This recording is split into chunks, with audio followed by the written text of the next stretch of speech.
Everybody is excited for White Boy Summer, but before that, we still gotta worry about spring, specifically not the flowers outside, but what's going on inside right here for the Brawlhalla 2021 Spring Championship. I'm sitting here with maybe a different face than you might have expected today, but it is certainly a welcome face. TWK, thanks for sitting next to me down on the pre-show desk.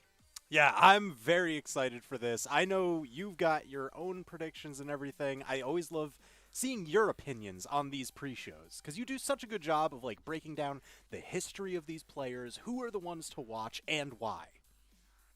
I love all of the tools that we are now starting to have more and more of where you can really break down the numbies of everything. I'm able to look at more things on Smash GG because it's organized a little bit better. I can't wait to see how Smash GG continues to progress in all of the stats that they have available to us. But, of course, we have all the stuff available to us through Bagel with all the stats that you see before the matches. So that's making my job easier as a commentator, as an analyst, so that I can then deliver that to everyone out there. And we can all learn more about this scene much more easily and in a much better viewing capacity. That's one of the reasons we have the pre-show now. It's so we can break these things down to you before we actually get all into the action. The tournament has technically started today. Several players are even tied for 9th now. Of course, all the names that you expect to be that far through the bracket because they've been moving through the winner's side. But let's break down some of those teams that we're going to see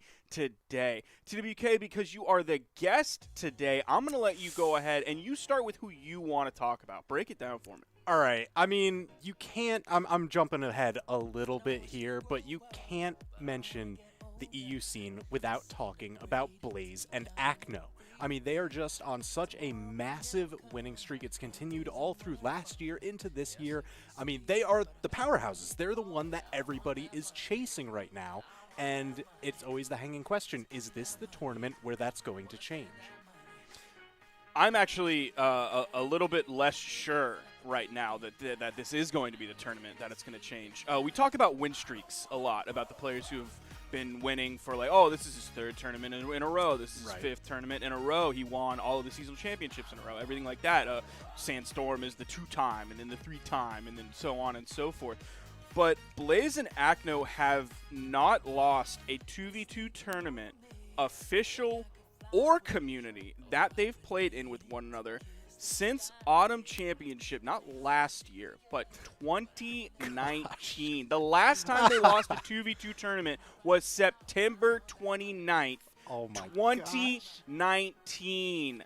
Looking like Green Day out there. They said, wake me up when September ends. That month ended the very next tournament.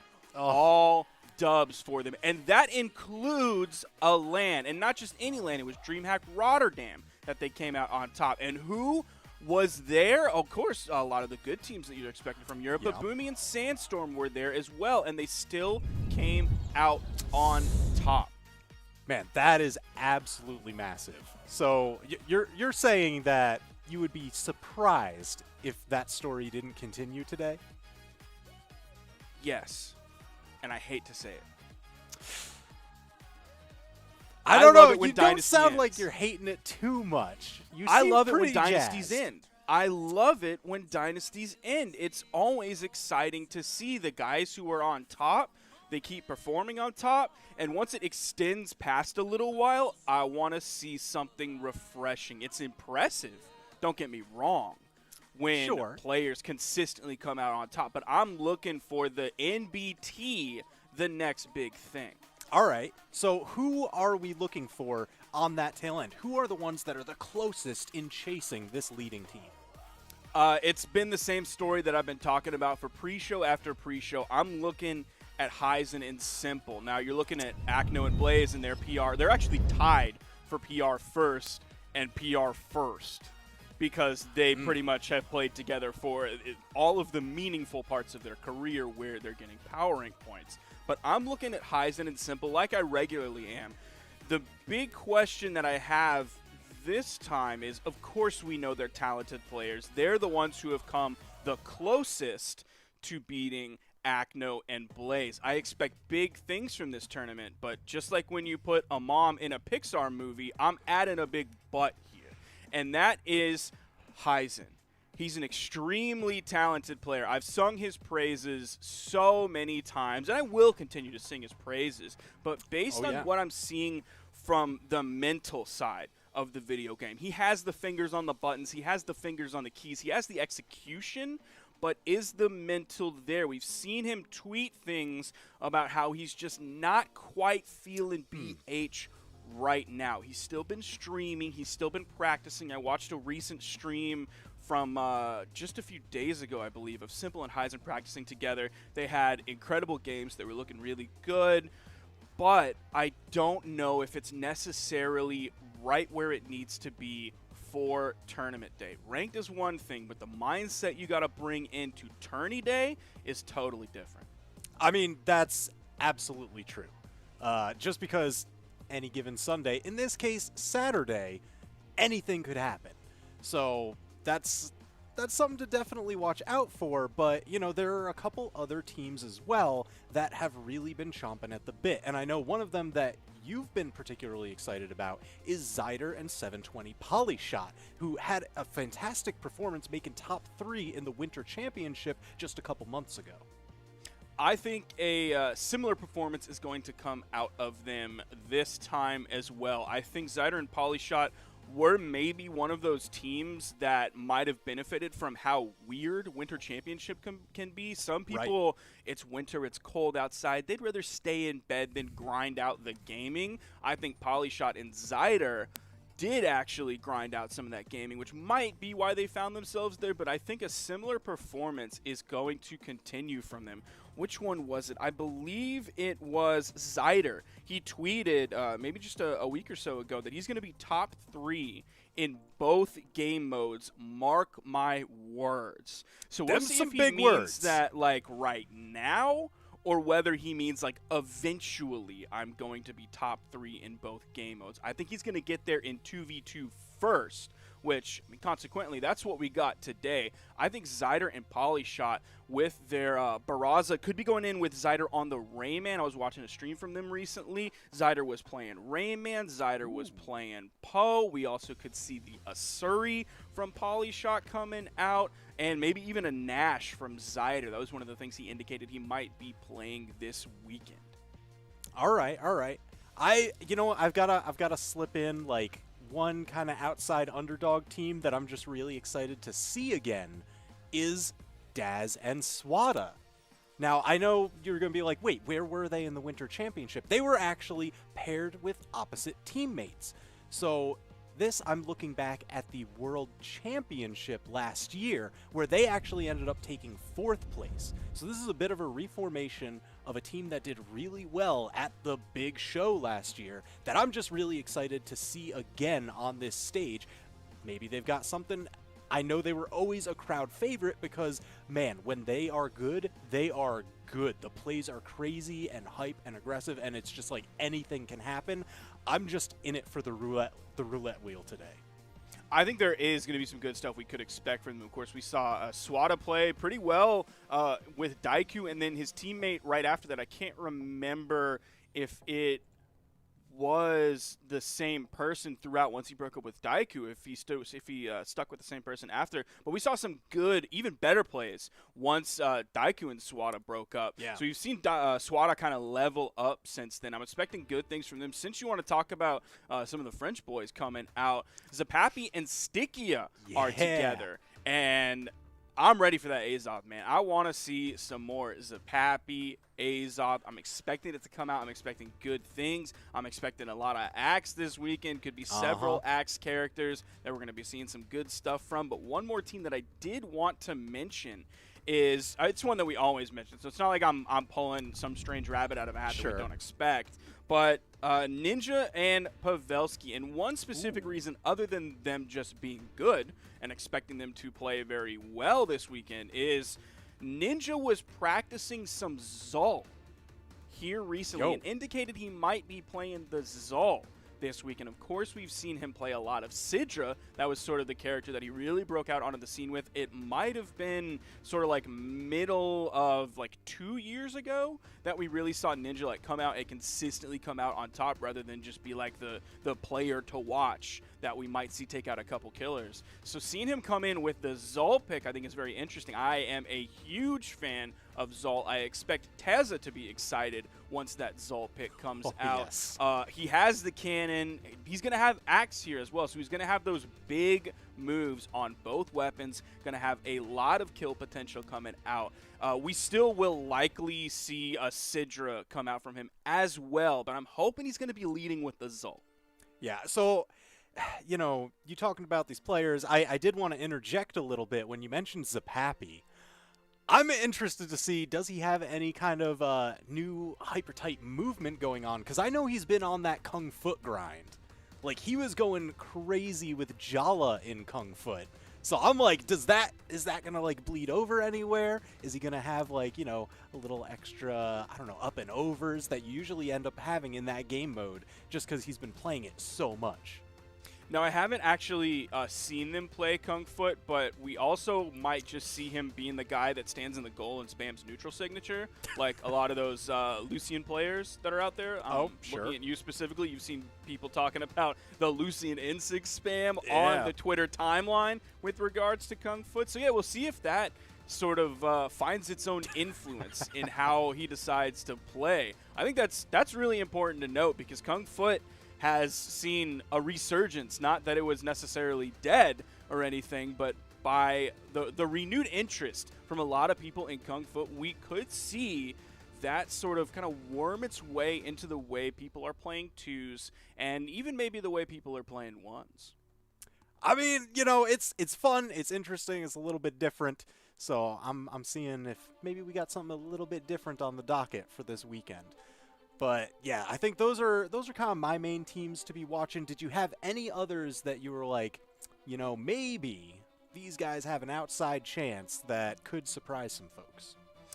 Those are really the teams that I expect showing up on that podium and even like just a little bit outside of the podium coming into this. But now we need to put our money where our mouth is, and we need to actually place these teams where we believe they will actually land on the bracket.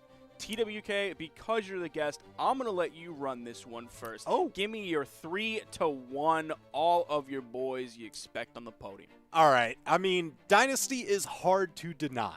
It would be insane of me to just ignore the past year and a half of history and say, Acno and Blaze, they've got to be number one. Absolutely. Like, that's got to be my number one pick. Second place, I'm with you there when you were talking about it earlier. Heisen and Simple, they seem to be the closest, just by the stats, by the numbers. They've got to be right on the heels there. So Heisen Simple, number 2.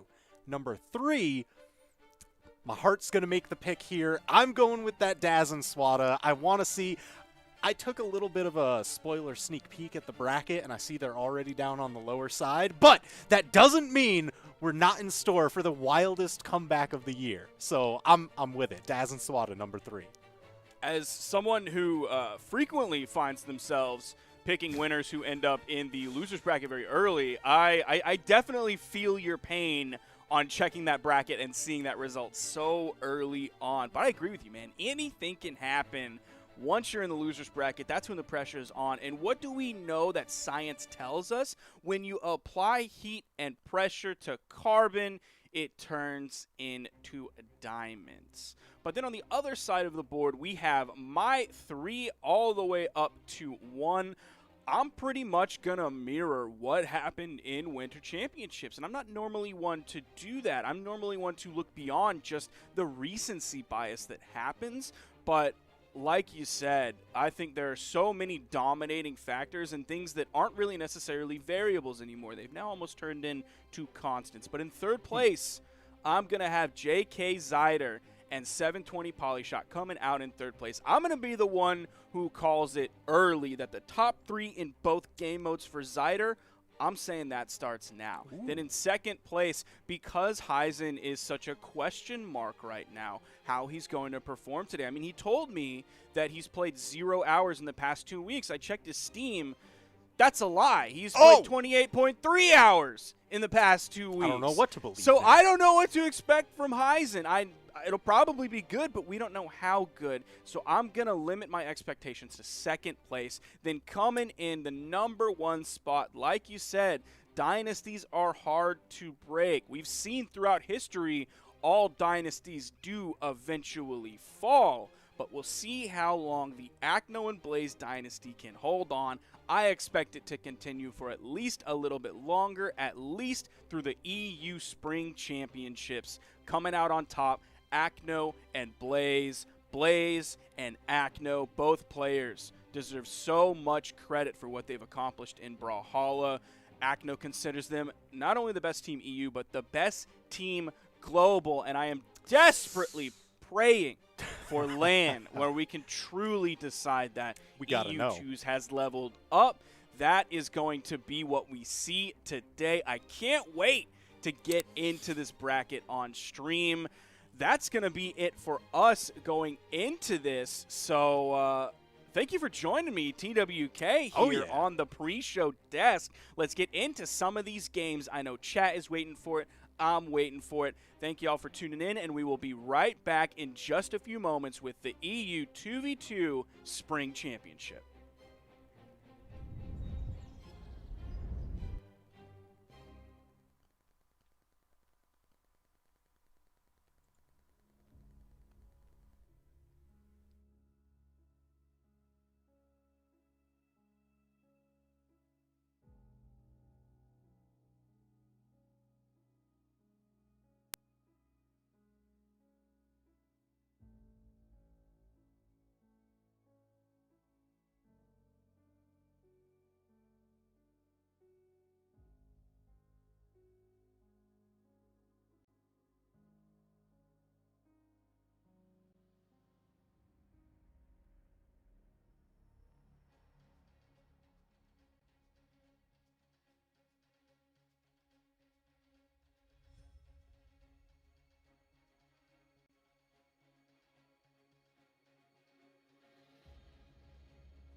Welcome to Brawlhalla.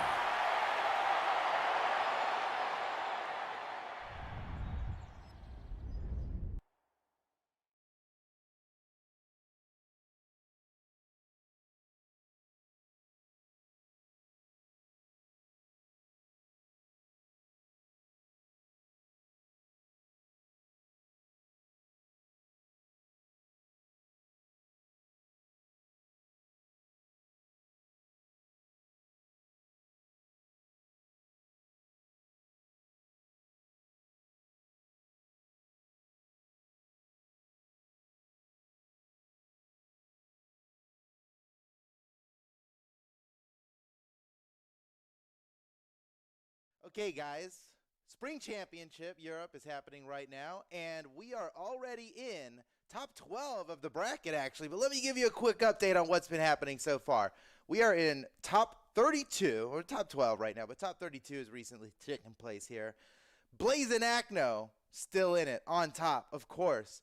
Blue and M for Mini are also still in it, and that's going to be our first match. Before we get into that, let me tell you what else has been happening here. Pavelski and the Ninja are in here doing great. They've already taken down Spooks and Toon. And then we've got Cheddar and Viper, who 3-0'd their last opponents, Lash, Landfish, and Orso Grasso.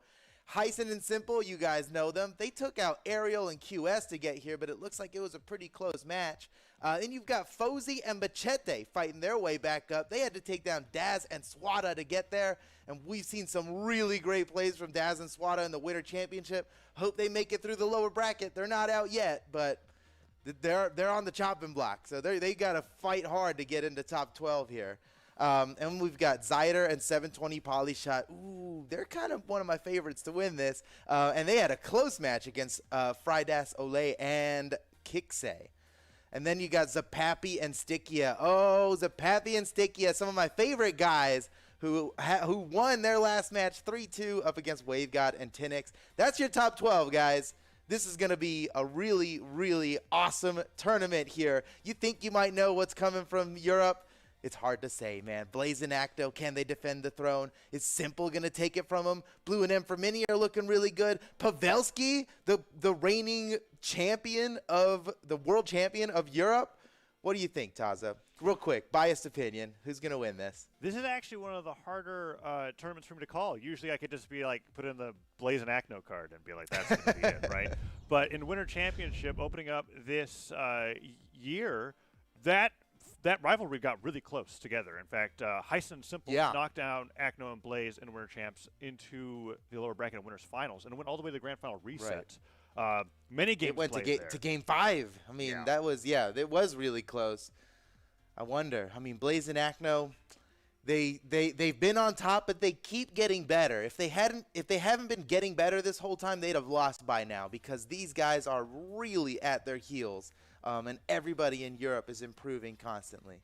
Yes. This is sure to be an amazing match, and we are going to get into our first one right now. At the top, you can see it there, Blaze and Acno versus M for Mini and Blue. This is, obviously, we're looking at Blaze and Acno to win this match here. They are the favorites. They are statistically the top team here by a long shot. They are ranked 1. How long has it been since they've lost a tournament? They've won so many 2v2 major tournaments in a row. Yeah. Throughout all of 2020, they went undefeated. And then in 2021, they already started strong with a victory in the Winter Championship. Here we are in spring. It is now the biggest tournament ever. Now we're going to see if Blaze and Acno can keep it up. Here we go, ladies and gentlemen. The start of the European Spring Championship stream. Yes, right into game number 1 on Mammoth Fortress. Weapons being picked up by all except for Blue. Dodges past Acno, picks up the guitars, and they go to look at fighting Blaze, who's been in the air for, I think, like the entirety of this game. Finally touches the ground.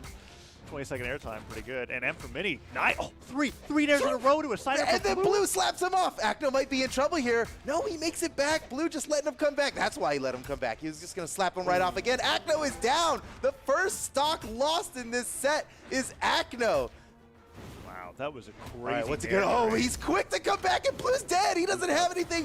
What a well-timed slide kick ground pound from Acno. I mean, Oh, almost got the three-piece there. Blaze slaps him off, and they're going to team up on blue here. Acno going for the edge guard, and Fermini uses the lance to defend himself. He has to get rid of it just to get back to the stage, but he grabs an axe just in time. Blaze beating up blue on the other side of the stage here, and nice team combo. Oh, off of the teammate, off of the friendly fire there. Blaze is getting combos.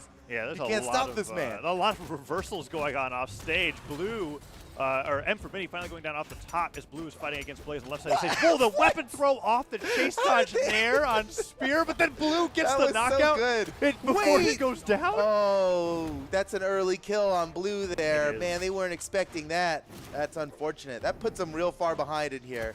And at this point, M for Mini and Blue, they need to get a real good stock. Mini gets reversed to the ground. M for Mini's in trouble. Acno's coming in for the kill. Blue's trying to save him.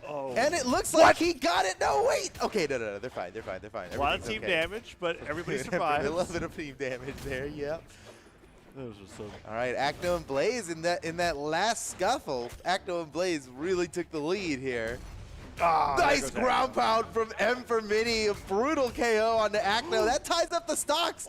And wait, they might get the kill on Blaze here. They're going in deep. The save from Acno. Snipes M for Mini out. But he's still alive. Holy cow. And just wait. M for Mini and Blue took the lead. They took the lead in stocks. You can't.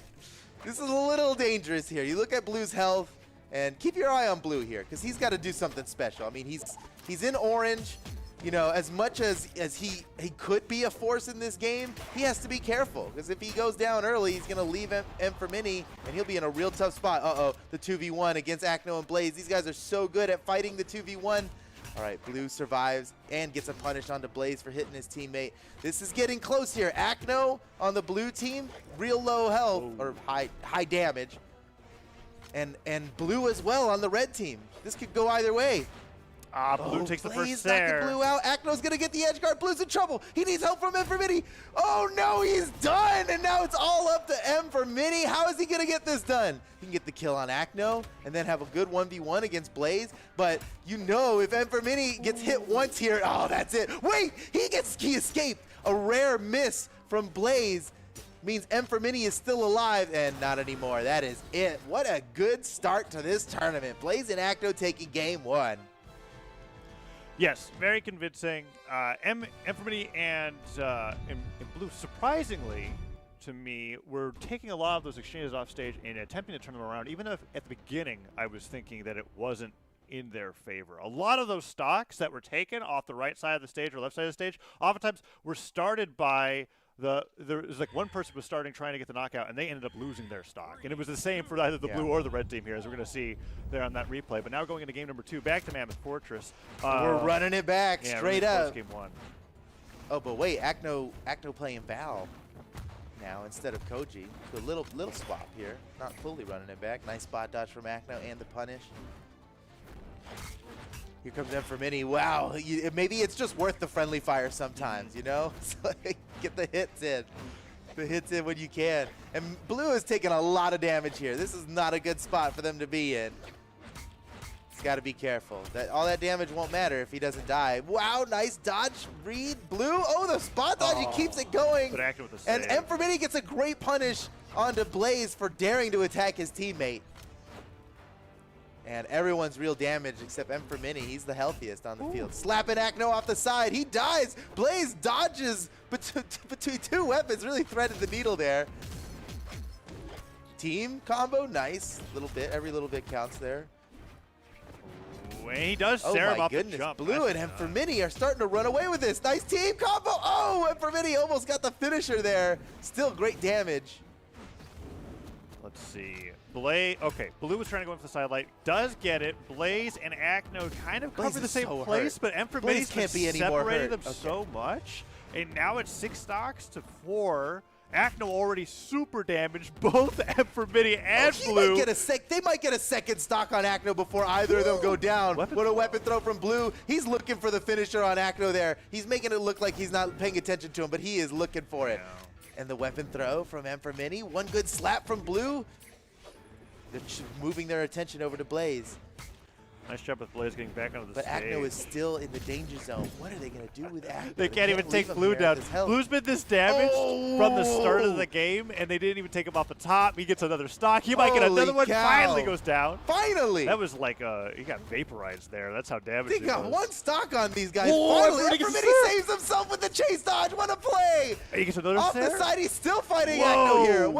What's he gonna do? Okay, they caught him. It was well worth the risk to be down there fighting Acno. It's such deep red off the side like that. I mean, Acno had no choice but to go for it. He had to aggressively get that kill if they want to stand any chance of bringing this back here in game 2.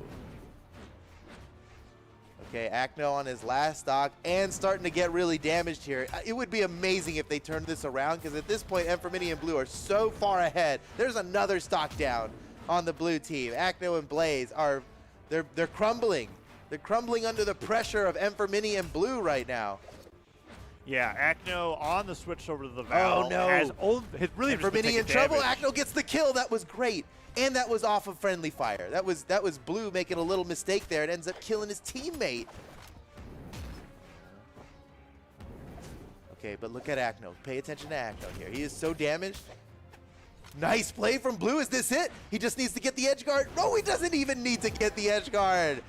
Blue and Evermini absolutely thrashed this match, and maybe Blaze can bring it back here, but I'm thinking Evermini and Blue just equalized this set, and that's incredible.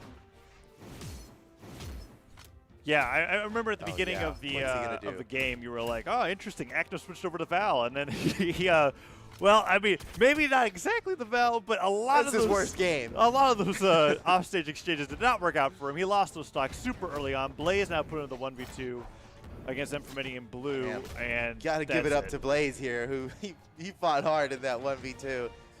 That ties up the set 1-1. Blue and Evermini, man, hats off to those gentlemen. That was very well fought. They really came back with a vengeance there. I wonder if Acno's going to switch his character after that. Oh, we got to see the down sig where Acno lost that stock, and yeah, Acno off stage trying to get back with that the gauntlets just wasn't working out too well. Lots of nice knockouts coming out from both Evermini and Blue with their characters. Blue making good usage of the down sig, Evermini with the recoveries. Acno going to the double Bryn. Double Bryn now. He is searching for the answer. He, as you know, it would seem that he believes he does not have the answer right now. He's still searching for it.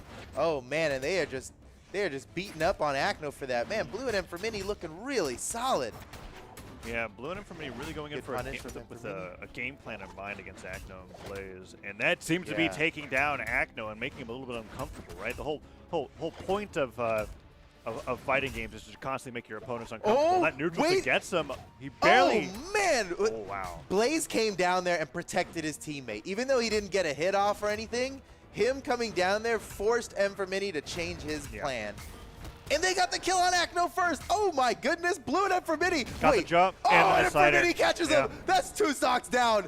That is so huge for Blue There's and some Evermini. wonderful teamwork happening off stage between Blue and Evermini, where it was like the weapon throw forcing they're looking so the nice. jump into fast fall, followed right by the side air on the lance to catch them fast falling after that jump. Blaze going down now 6-4 once again, and if this game's gonna look anything like the last one, Acno might be the first to go, but they're equalizing a lot better than the last game, taking Evermini and Blue off. Yeah. That didn't get too far away for them, but look at Acno, man. They might be able to score an early KO here, and I think that's the ticket. Wait a second, they might have it here. They might have it here. They got him. Acno's down again. Blue and Evermini take a really significant lead here in game 3. Oh, that's scary.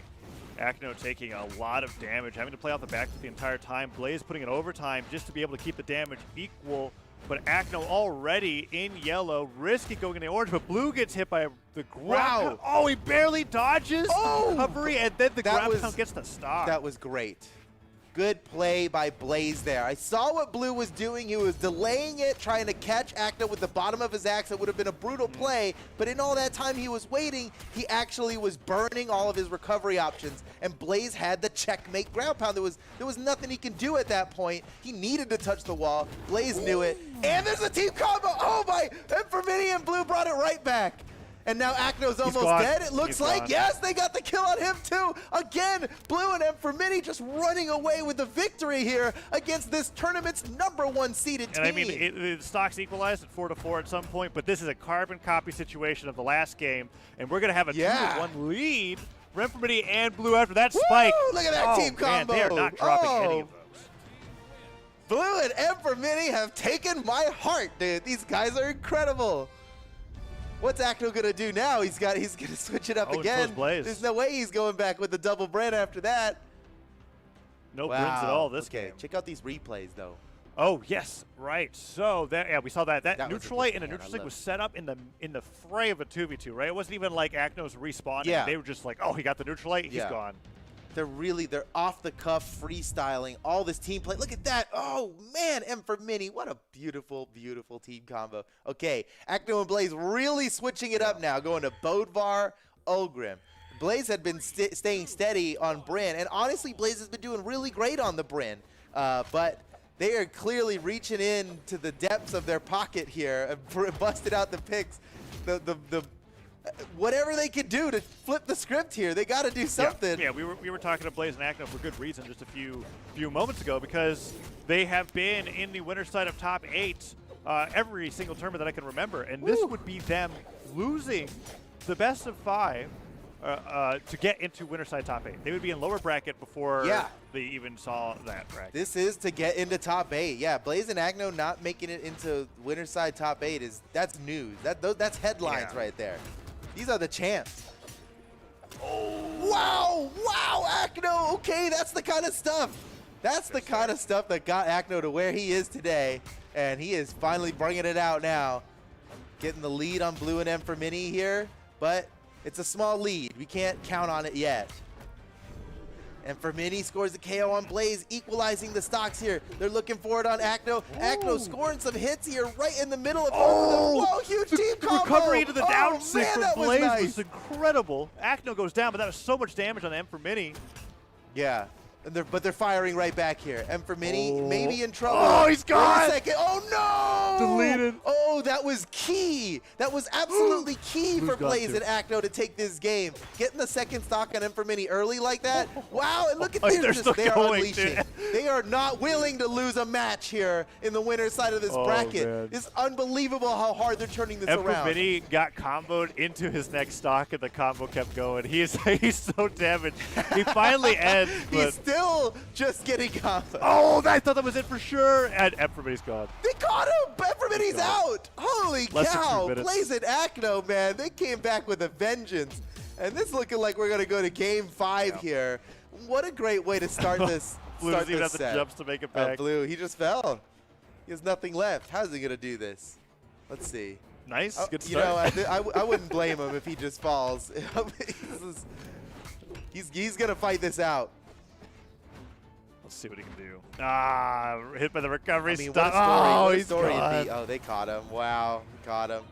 Holy cow, GG. And maybe the Bodvar Ulgrim is what we've been waiting Acno's for. sword was This is really game good. 5 now, ladies and gentlemen. It comes down to the wire here for these teams. Blue and M for Mini are absolutely positioned to send the #1 seeded team down to the loser's bracket before top 8. They could do it. They have to do it right now. There are no more second chances here. Game 5, whoever wins this is moving on to top those 8. were some excellent replay highlights there. We got to see the double D-Light ground pound from Acno on the right, and then on the left, when he went for the gravity cancel side stick to stop M for Mini's recovery, Blaze came right out with the lance ground pound to steal the stock, and now M for Mini. Wait, careful, Acno's gone? What? He's dead. No, He's done. what? He just 10 gets seconds. Acno off the side in 10 seconds. Oh my God, M for Mini. What a beast. What an absolute beast. You couldn't ask for a more clutch play. Game 5 against the #1 seeded team, and he's going to just take out the top player in 10 seconds. What a beast. And he did it unarmed too, like a madman. Okay, Oh, the he's still battle's going not off over stage. yet. He's chasing Don't count this Blaze. as a win yet. M for Mini is not happy about his performance last game. Dude, he's popping off. M for Mini. Oh, my goodness. All right, Axe picked up. One side on the Blaze could do it. He tried to get the dodge in. Reed, he dodged down instead. Acno stomps him out of the way. Mini hit with the weapon throw. He's gone. Oh, nice weapon throw. Acno, great weapon throw here. Now Blue's got to be careful. He's got both of these guys after him. Goes for the slap. Almost gets comboed to his death there. Oh, nice. Dips underneath him. Gets the recovery. Oh, and Mini now sneaking his way through. He's still looking for a weapon. Doesn't need one. Side kick, uppercut. Mini gets the kill. He's looking for Acno now. He wants the kill on Acno. Acno's begging him to come down here, bro. I have a hammer recovery ready for you. Gotta respect Acno's hammer off stage for sure. That was, yeah. And Mini did. Smart play. He didn't I was go so down ready there for him to grab as much as Acno wanted him to. But what he did, but Blue's not scared. Likely saved him. And now Acno really damaged, makes it back. Wall slips that much closer to activating sooner, but the stop sider, great punish after spot dodging the Really sidelight good. approach on the guitars. And then he pivots it into the stomp there for the kill. Oh, that was well done by Acno. Battle's not over yet. Oh, man. With that huge early stock, you might think, oh, this is definitely Mini and Blue's game here, but that's just making Acno and Blaze fight even harder, man. And they are having trouble finding this kill on Acno. They have got to take Acno out quickly here, or that early lead just won't even matter. Mini now getting close to death here. He's actually, Acno has tied up the stocks with Mini. Wait a second. That's nice. Oh, and the alley-oop, nice play. Taking them both down to the last stock. This could be it, ladies and gentlemen. Close. Acno and Blaze are either going to fight their way back tooth and nail on their final stock, or Mini and Blue are going to get the hugest upset in Brawlhalla esports history here. It's all up to how Acno and Blaze can handle Mini now. That Mini's stock going down to 1. Blue's got to be careful if they take here. him down, 2 stocks to 1 against Blue, Acno and Blaze totally could do it. Mini's looking for that weapon, and they're focusing down Blue. And what's crazy to me is how close this game is after considering Acno lost a stock. Yeah. 0 to death, 10 they're seconds, really bringing unarmed. it back. But the Blue and Mini can't be thinking about that right now, man. Just one more kill. One more kill on either of these guys. Mini's alone. Just run. Be careful, Mini. He gets a recovery. Acno gets a double recovery. Wait a second. Weapon throw comes up. Mini's just trying to survive, and Blue's like, okay, I'll Blue go down trying to there. protect him, but it's getting him hurt. Oh! Mini gets side air, no weapon. And he's And getting Blue's getting team Acno's getting there to turn this around. Acno's hammer is crazy. He is hitting everything. Okay, the side air hits to an Wait! Dive kick! Mini gets the return! Again, the same move on Acno! They did it! They did it! I can't believe it! Blue and Mini have taken down the #1 seed team in this whole tournament! What an upset! Oh my God! Blue and Mini! Those guys, you gotta give it up to them. Now they're in the #1 spot. They're gonna take Acno and Blaze's place in the top 8 winner side of this bracket. What an unbelievable set. What a great start to this tournament. Spring Championship, baby. That was awesome. Woo! Wow. And Oh, for Mini, man. so many offstage knockouts. And at the very end, that entire sequence, I'm like, Mini is running for his life. And Yeah, then at the dude. very end, Dude, right? but Mini, he clutched it out so hard right Ground there. pound Look here. at that, and then he gets under plays with the ground pound. An absolute superstar play from Mini, and exactly when they needed it most. I can't get over it.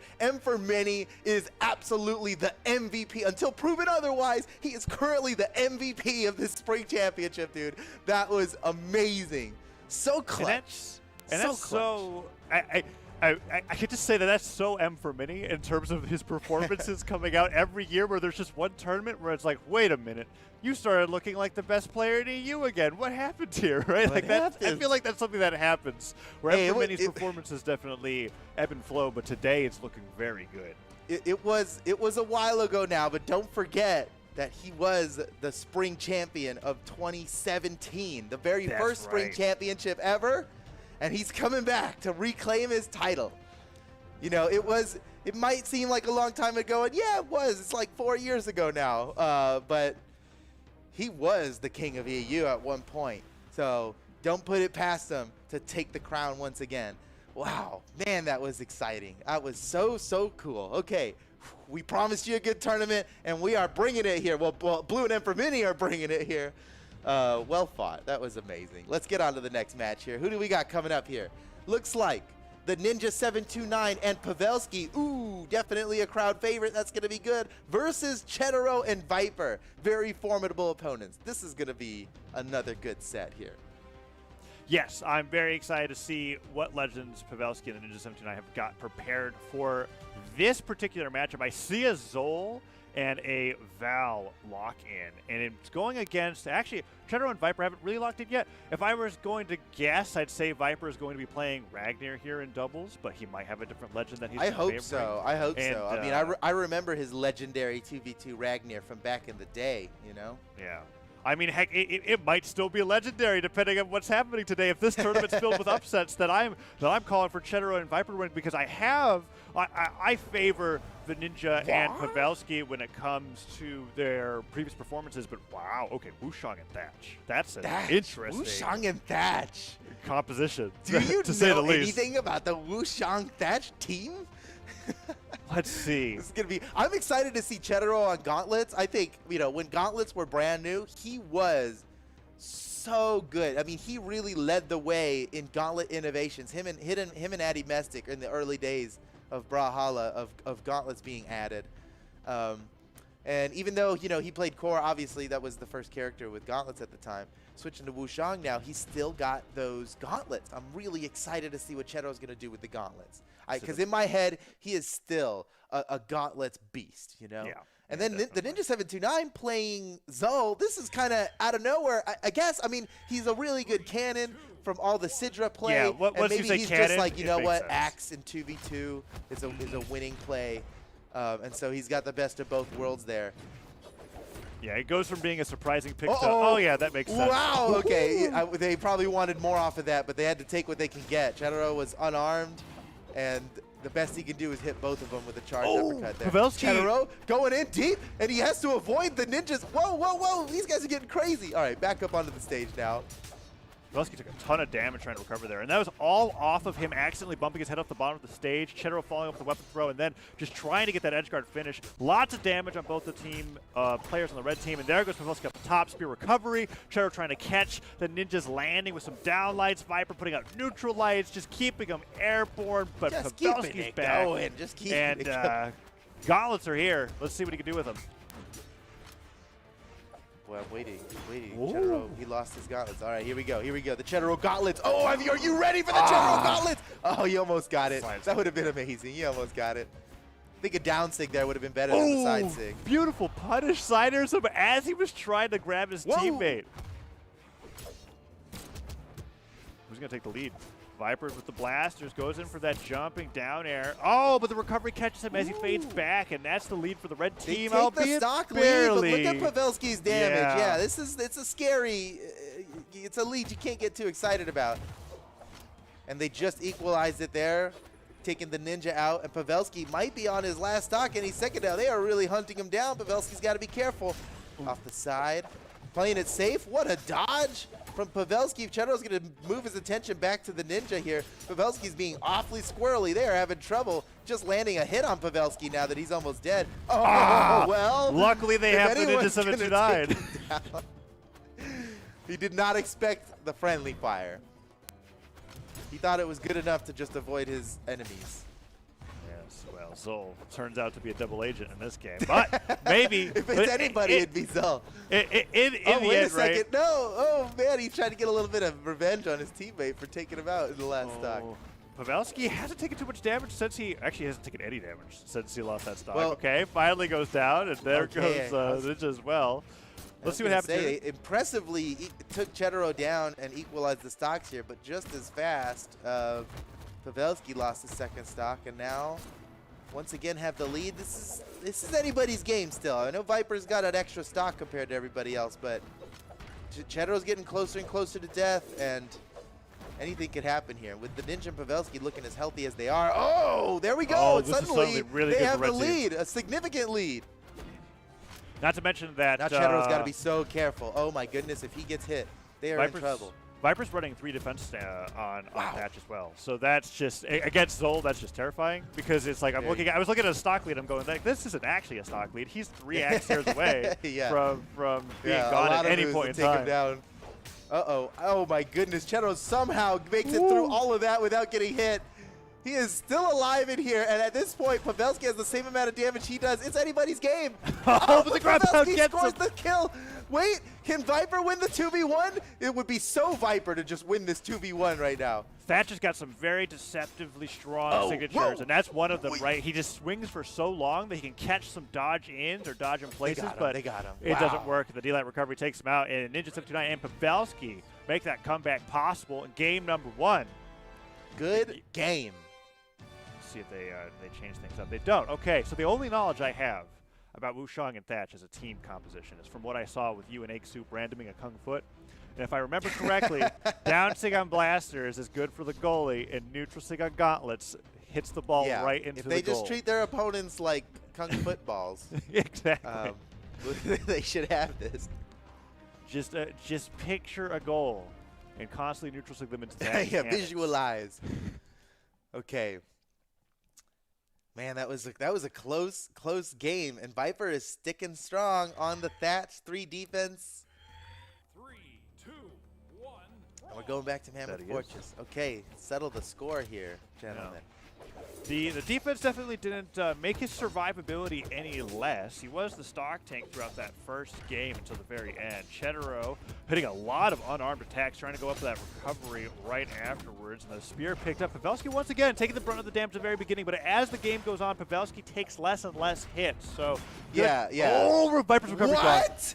Okay, you know what? Sometimes the risks are worth it. That is, man. Look at Pavelski hanging out underneath the stage. The most dangerous place you could be. He's gonna get another stock. Whoa, that was close. Pavelski, that would have been a sick kill. Okay, Pavelski is slapped away. He'll have an opportunity to grab a new weapon here. Viper's hanging out underneath. Viper but now he's got no dodge. Viper's in trouble. Oh, nice. Cheddar comes in to save Viper in the most spectacular way. A meteor strike ground pound. Holy cow! Yep. Great play by Cheddar, man. I didn't even see him. That was a surprise to me. All right, nice team combo there, but for the sidelight, wasn't able to get the recovery afterwards, but it was still good damage on the Viper. Viper getting one downer in a recovery, but Pavelski taking his opponents off stage, and he has been winning so many of those exchanges this game. Nice snare, but the ground pound comes through. Viper unarmed, fighting against Pavelski's gauntlets. That was crazy to me, and he gets punished for it. ZYDER gets hit. The Ninja almost side six Pavelski again, like a fully charged side sig. It came so close. Oh, the neutral stick into the down air, into the neutral stick for Pavelski. That was an amazing combo. And there goes Cheddar, 4 stocks to 2. I've never seen that before. Cannon neutral sig. And right before he blasts him away, the gauntlet's down air, almost like grabbing him out of the chains. But the game's even up here. And the Ninja now it's even losing that stock is, I guess it was... I don't know why I thought it was even up before he took this. Like, it was predictable. With how close he was, it was pretty even, yeah. All right, Cheddar kind of in trouble here. He's getting real damage. Oh no, Cheddar entering the danger zone now. Danger zone of health range. I mean, Viper's already there too, considering his defense, right? Like, that's a good point. Yeah, that's a good point. He's not safe by any means. That dodge was so clutch. That could have been death. If he chose the 2-hit signature from Thatch, that could have been different. Oh, he gets the both. No way! No freaking way! Viper with the 5D chess play. What? I can't believe it. He hit both of them on that. He charged it up, realized he was in a tough spot, held on to it just long enough and got the double. But wait a second, it's not over. It's not so over. Close. Cheddar's down, and no! Oh, that was like a damage away. Against Zul, he's still alive. All right. If he had a weapon in his hand, that'd have been dunzo. Classic. Okay, what's it gonna be? Ninja 79. What's it gonna be? What's it gonna be? I guess the recovery, but he doesn't get the strong knockback. Got just the edge of it. That's it. He got it, Viper. What a beast! What a beast! Tying up the set now 1-1. Again, such a close match. This is really anybody's. Who's gonna make it to top 8 here? Who's gonna win this match? We have no idea. It's super even here. Man, I love when spring any seasonal champion, any Brawlhalla championship in general, when we're on the block right before top 8, every game's going to game 5. That's what it feels like. All these teams are so close. Who's going to make the upset? Who's going to barely clutch out the win? We're not certain as The first game of the day went to Game 5, and that was the biggest upset that I've seen in quite a long time in EU. And now here we are, Game 3 between the Pavelski, the Ninja 79, and Cheddar and Viper, and it's evenly matched. Viper taking a ton of damage. So much damage. He's still going. He's still taking damage. Oh, he finally has a weapon now. Holy cow. Oh, he might be dead. This is not Viper's game. Oh, be careful, Viper. Wow, Cheddar so clutch coming in to save Viper. Relieve the pressure so he can make it back to the stage. Edge. He really needed that. Viper was about to get gimped. Oh, they're just side singing. The down sig hits Viper. He throws the weapon all the way down. Oh, Viper's in trouble. Pavelski goes to the ground pound, fighting off stage against Viper's unarmed. Wow, so much damage back and forth. The only person really going unscathed so far is Pavelski, but even then, he's still taking some damage here. This is a real brawl. This is what Odin had in mind when he made Brawlhalla. I love that I can tell who's playing based off of the style of the weapon throw. Like, whenever I see those weapon throws at the edge, I'm like, that's the Ninja for sure. That axe, nobody else throws the axe that way. That's the Ninja 729. Try to go for those weapon throw edge guards.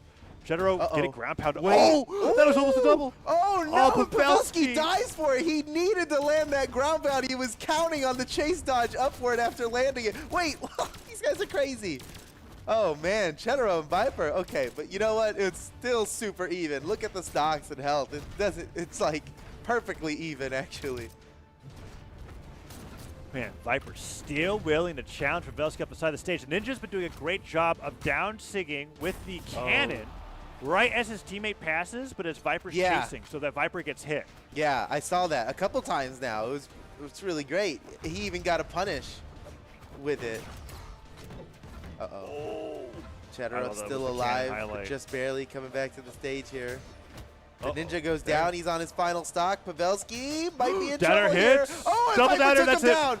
That's great. That's a really great play by Viper there. And Cheddar is the only person with 2 stocks. Everybody else on their final stock. He's so damaged, though. He's got to be careful. You know, if he plays too careful, you know, Viper will just take the damage instead and be in an even worse position than if Cheddar took the damage. Okay, Cheddar goes down. Viper's got to be careful. Wait a second. Pavelski. Oh, they had the team combo going, but Pavelski attacked too early. Yeah. Didn't have enough faith in his teammate to take down, to land the combo. Blaster's recovery was really close to the top of the stage, but Pavelski not damaged enough just yet, and Cheddar taking several actions. Yeah, Cheddar has not done a lot on this stock. He's just come in and gotten beaten up here, and it's going to cost him. That's Viper. Oh, Viper is down. Pavelski gets the downlight recovery, true combo. These guys looking like they're going to finish it up here, but Cheddar could definitely win this. I mean, they're both pretty damaged. Oh, he's dancing around these guys. Oh, he gets a downlight recovery. He's that's the gauntlet you're talking about.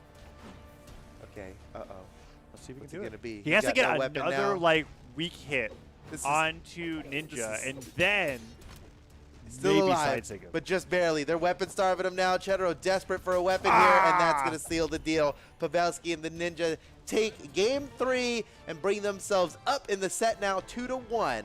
Just one more win for them, and they're going to make it into top 8 winners side. These have been some crazy games. I would say for Game 3, this is awesome. the Ninja 79 Pavelski had the upper hand most of the time. There was that comeback potential that Cheddar and Viper had, where like both the Ninja and Pavelski fell off the right side of the stage trying to go for some crazy off-stage stuff. Like I think Pavelski went for like a D-light ground pound that ended him just like losing the stock. So it was pretty crazy, hard to track. Let's see how that plays out in game number 4. If the lead solidifies, like the momentum stays in red team's favor, and Cheddar and Viper go down 3-1, or if we're gonna have another game 5 of today's tournament. Let's find out. As we're going in, Pavelski opened up strong with the gauntlets as Viper's already taken a ton of damage, but now fighting back. I mean, it's so hard to track between these two teams what's going on because they're just constantly smacking each other. Pavelski got a hole, man! Wait! What? Oh, the chase on save! Oh, the Viper! I can't believe it! Did Viper intentionally go down there and give him a Viper got hit. Viper got hit towards him, and he nared him. That was so convenient for Cheddar. I mean, Cheddar still trying to survive. No, he finally goes down. Oh. What in the world? That was wild. I can't give credit to Cheddar enough to reacting to his teammate getting combo to be like, aha, perfect. Viper was like, yep, totally planned. Oh, nice side stick kill from Viper. Way off the side. He takes out the Whoa, ninja, the and then neutral stick. Pavelski soon to follow. They just take the lead with that. That was so great, too, because when Cheddar hit the neutral light onto Pavelski right afterwards, Viper covered him dodging low, Pavelski covered him dodging high with the neutral stick hits, and that's the game going into blue team's favor all of a sudden from a really great start from Pavelski. Now Viper and Cheddar fighting off here. Viper the one stock tanking once again. Nice sidelight into neutral air, down into recovery, tons of damage. Lots of damage there. And Viper's still alive on his third stock. What a He monster. dares. How is he Pavelski still got alive? deleted off the damn recovery. Down to That's his so final early. stock while Viper's still... Wait. Oh, Viper and got it. another one for Viper. Oh He's my an God. unstoppable Thatch. Finally. Okay. Okay. It goes Maybe he can't be down, but stopped. like that's like 300 damage on the Thatch stock. That's unheard I'm a of. fan of the Viper Thatch, dude. I mean, he is really making it work in a way we've never seen. There goes Cheddar though, and now we're in a scary state where it's like, uh-oh, if Cheddar gets caught off stage by Yeah, Pavelski, Viper's got to be careful. Is This Viper huge gone? lead he's got Oh! almost got deleted right there, but he barely made it outside of that hitbox. And Viper lives to fight another day. nice downlight into that pivot nair onto Pavelski, catching him off guard from right behind, using the gravity cancel, goes in for the pivot nairs once again, is trying to hit them, and he is succeeding. Pavelski, meanwhile, Cheddar and the Ninja on the right side of the stage. Oh, nice weapon throw. Viper might be in trouble here. Ooh, fades Pavelski. away just the right time, but Pavelski catches him anyway. All right, it's coming down to the wire here. Definitely in favor of Viper and Cheddar, but anything could happen. Let's see We've if we seen can get crazier Pavelski. things. I mean, a comeback at this point, it wouldn't even be that crazy. They could do it. But Yeah, Pavelski's Cheddar got is it. damaged enough. Oh, man. It hinges on Pavelski doing well That's it. here. And oh! Wait, Cheddar's down. Wait! Went down to a 1v1. Okay, And Viper has a huge damage lead here, too. It'd be but really Pavelski gets crazy the first for, hit. Okay, It's Pavelski, he can do a this. He can huge do damage this. lead, but it's just what it's like the okay. That's it. Nice. Viper. Do you know about the Viper Thatch?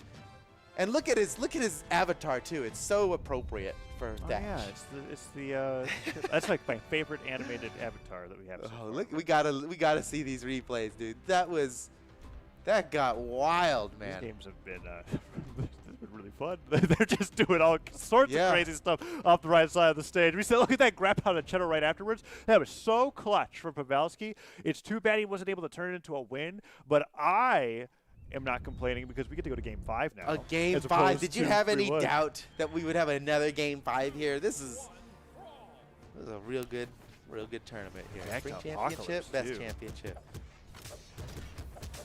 All right, let's see.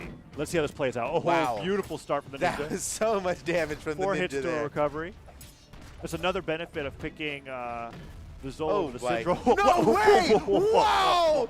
A 17-second KO from the Ninja onto Cheddaro. Cheddaro he's playing catch up here, but it's game 5. There's no more chances. They got to somehow Yeah. turn this around. And the 3 of the last hits that Cheddar received were cannon recovery. It was Recovery. just like him Yeah, recovering at the over and max over again. distance too. I mean, it was spaced so perfectly. Oh, but Cheddaro fires back. Oh, he's angry. Team combo. Ah, They but didn't get almost got the the. They almost. If Viper was positioned to get it, but just a little bit. He got hit by the friendly fire. Down air Cheddaro. Cider. Viper's still continuing the string. Ground pound didn't finish the Well, stock. oh. Really risky coming up from the Ninja. That was Now- risky. Pavelski nearly got a gimp on him there. Oh, friendly fire awkward. Weapon throw comes forward. Picks up the axles again, Awkward. trying to side air him. Sidelight nair hits. Viper's still trying to finish off the Ninja. He's been chasing with the blasters the entire time, but he's only getting downers, and Cheddar finally Oh, finishes the job. double Stock's kill. even. Damage not so much, but Cheddar Not wins the so neutral much, exchange. but it's up to Cheddaro here how he spends the stock. That was great. Oh. Sidelight air finishes it off. Cheddar now on his last stock of winner side bracket, potentially. Let's see what happens here.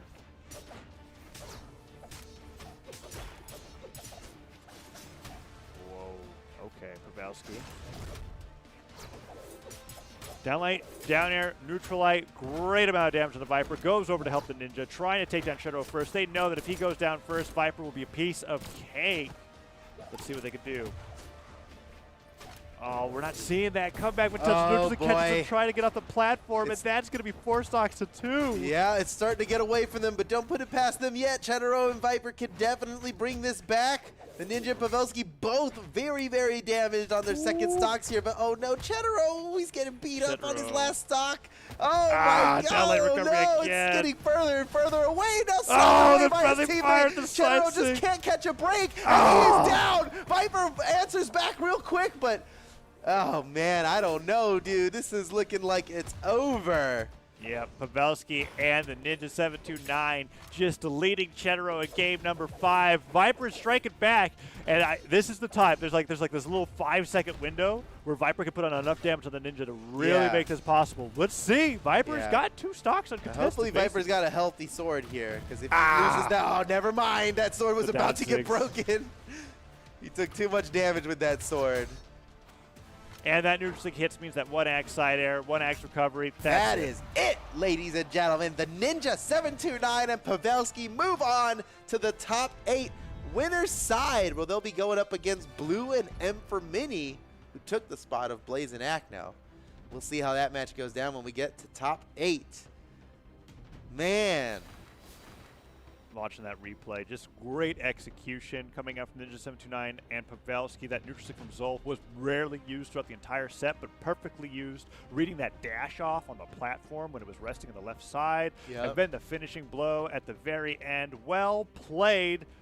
Game 5, 3-2. Pavelski and Ninja 729 move on into the winner's side of top 8 to fight against opponents that they probably weren't expecting. So we zoom in here to see that is M for Mini and Blue that will be their opponents as we move forward. Check that out. You can see M for Mini and Blue's path there. Ooh, nice. That was some good graphics right there. All right. Man, what a good set.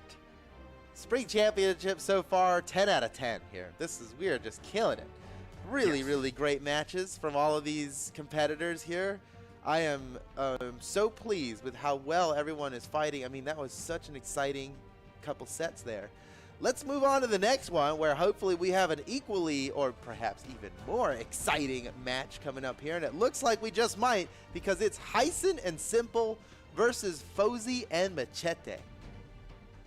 Now, what can you say about these guys? Heisen and Simple they were the favorites to take out Blaze and Acno. Blue and M for Mini kind of already beat them to it, but tournament's not over yet, and Blaze and Acno, you know, not every tournament they won was from the winner's bracket. They often go down to the loser's bracket and fight their way back up.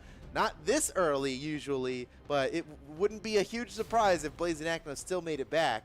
But Heisen and Simple, they are definitely favored to go far in this tournament and to take out Blaze and Acno. Fosey and Machete, you know, in my mind, have largely been like the number 3 team for a while, you know? And taking out Heisen and Simple right now would really just cement them as like the top of this side of the bracket. So we already did the upper side of winner's bracket. Now we're doing the lower side here, where these next are each other in top 8. Yeah, between Pavelski and the Ninja 729 and Fosey and Machete, it's very closely contested third, fourth for me for sure. Yeah. And going into this game, it was interesting. I think now with Acno and Blaze going down to Blue and M for Mini, unless Blue and M for Mini have the same style of a strategy to go against Heisen and Simple, I am willing to say that Heisen and Simple are going to have a relatively clear path to winners finals and then grands. I think that they play incredibly consistently. They are the team that I would say are the least likely to do any of the offstage, under the stage shenanigans that we just saw in the last 2 matches. And it's going to come up to Fosey Machete to really break down the core of their team, which is this double Bodvar, very hammer sword heavy play style where, I mean, we've seen Simple do it in 1s and 2s all the time, right? Center stage, stop side air 5 times in a row. That's the stock. He 3 stocks you, right? Like, it's going to be a matchup for sure. So Heisen and Simple running the double Bodvar comp that has worked well for them in the past. Simple is such a solid Bodvar. I mean, maybe the best in all of Europe. Oh, no. Friendly fire. Heisen catching his teammate with a brutal ground pound actually takes a stock. Now they got to play catch up a little bit here. Heisen can make this right. Okay, he made it right. He took out Fosey. Oh, wow. A rare miss. Well, he That still he went got for it. the stock. The scoop, no stock there. That Heisen makes sense, looking for the actually. finish. I was like, why did he side air? And it's because he did a dash forward stomp where he was not in a position to follow up with that at all. Yeah. In fact, even the down air was too far away. Like he had to have pivoted it to get it going in the right position. But still gets the stock. Taking down regardless. Machete This as is well, the, and Heisen, never mind, down to his last. Everybody at their last stock. Yeah, I was about to make the fun meme statement of, well, red team is yet to take a stock off of blue team, even though Simple is out too. But no, Heisen does go down. And Fosey throws the axe downwards, picks it back up before it despawns, gets a sidelight nair, doesn't get the gravity cancel down, but the downer hits Heisen on the right side, putting on some decent damage, and damage has been the most even in any of the games that we've seen before. We've seen some stock disparities before, and now we're starting to see when a Simple finds himself falling off the bottom side of the stage once again, this time to a weapon throw, as he is down really early both stocks. Yeah, this is unusually early for Simple, man. He is usually the stock tank on the team. He'd be the last one to die, and he's ready to clutch it out in the 1v2. Ooh, just barely misses that alley-oop, and Simple slaps him down. Fosey down to his final stock now. Stocks and damage pretty even here, but Simple's definitely in trouble. Scores another KO. Nice, Simple. Even when he's down, he still finds his KOs. Yeah, and Heisen tacking on a ton of damage in between the knockouts coming out from Simple. Machete goes for the downer and turns right around to hit Simple, and now Simple's in trouble. Simple's in trouble. He's trying to stay airborne. He's trying to get away from these guys, but they just hunted him down. And he goes down before Heisen can get back there to help. That was a beautiful cascade of sidelights coming out from Fosey Machete. They like layered those on so that both of them hit onto Simple without stacking onto Fosey, and they were able to get the follow-up right afterwards. Simple stock gets deleted, and now Heisen's in the 1v2. This is looking like it's going to be a very close set in general, and I think it's going to be dependent on, like, if we didn't have that friendly fire at the start, I could see this going to, like, everybody's last stock red, right? Oh, that's how close this is. That really was unfortunate. And that's a lot of Heisen's ready to win this, though. He is definitely playing to win right now. Okay, he's focusing the low defense legend, and it's working. He could do this. Wait a second. Heisen, wait a second. We thought it was over. That was it. That side stick, if he connected with that, I think Fosey was just gone. Maybe, more friendly fire. He is 3 defense. Pretty damaged here in the red. Oh, Heisen's in trouble now. No, he actually played himself. He dodged up there to stall to avoid a checkmate ground pound. And then nobody even ground pounded him. He could have just touched the wall. But then even after that, he did an unarmed side air, which that doesn't send you far forward enough. Had he done a down air, it would have worked. So you really, after he played so well, and he was on fire, dude. Every play, boom, boom, boom, making the right calls every time. But then right at the end there, just totally flubbed it, and it was a decision that took him out. Yeah. Although, if I like before, we were picturing Kung Foot in the game, right? If I was visualizing somebody ground pounding that side air would have been a perfect punish to a ground pounding opponent, and you would have got the chase dodge, and it would have looked beautiful. Here we go to game number 2. Game 1, really well played by Fosey Machete, capitalizing on the mistake, and obviously, even though Simple got hit by that friendly fire ground pound, Fosey Machete were keeping up with Simple and Heisen the entire time to keep it so close. I want to see how this game 2 goes on and whether the result will be similar even without the ground pound knockout, as Simple is similarly getting deleted very early on in this game. Heisen, however, also getting hit as the double axe from Machete and Fosey. Machete and Fosey are kind of... Oh, that's huge! What a great play from Fosey. Pinpoint precision with the down sig coming in to slap Simple away while he was hitting his teammate. Not only did he save his teammate, he scored a KO there. Oh, and the 3-piece combo. Fosey's on fire. Fosey's on fire, barely damaged. I am loving the this is huge. Of EU right now, especially with, like, it's so different to me to see these low defense legends favored into. This is, actually the legend variety and the results in general have been so exciting. in Europe. We were just talking about, like, is EU getting stale? Is it too predictable now? Like looking at we winners were and then wrong. looking at Springs, it's like, okay, here are the teams. Here's how it's going to pan out. Here's what's going to play what, and it looks like there's a lot of adaptations being It's made. already been every set so far has been a surprise here, and this one's looking like we might be surprised again. Yeah, really great start. Fosey still on 3 stocks. Fosey! What a monster! This guy has landed Dominating. so many kills. He's got every kill here. He's stealing all the kills from Machete. Machete down to his final stock. Oh, Fosey finally goes down. And the match might be closer than you think. Machete losing his stock there is actually pretty bad for the red team. Yeah, it's up to Simple to go God mode here and just take as That little was a damage little as possible. early for Machete. Okay, he's got to hold it together here. It's really, Fosey's been playing so great and he's been doing so much, but if Machete goes down too early, it'll be all for nothing. It takes two. Nice side air. Okay, Machete, he's back. He's back. He's made up. Let's see what they can do about Fosey here. Do they want to focus on Machete now that he's so down and low, or do they want to bring down Fosey to 1 stock, try to go for the 1v2 on Machete afterwards? Let's see how they play it out. Heisen and Simple going against Fosey Machete. Heisen on the left side. Machete switches targets, goes after Heisen, gets 1 downer on him, switches to Simple, downers him as well. And Fosey, nice neutral to catches the jump.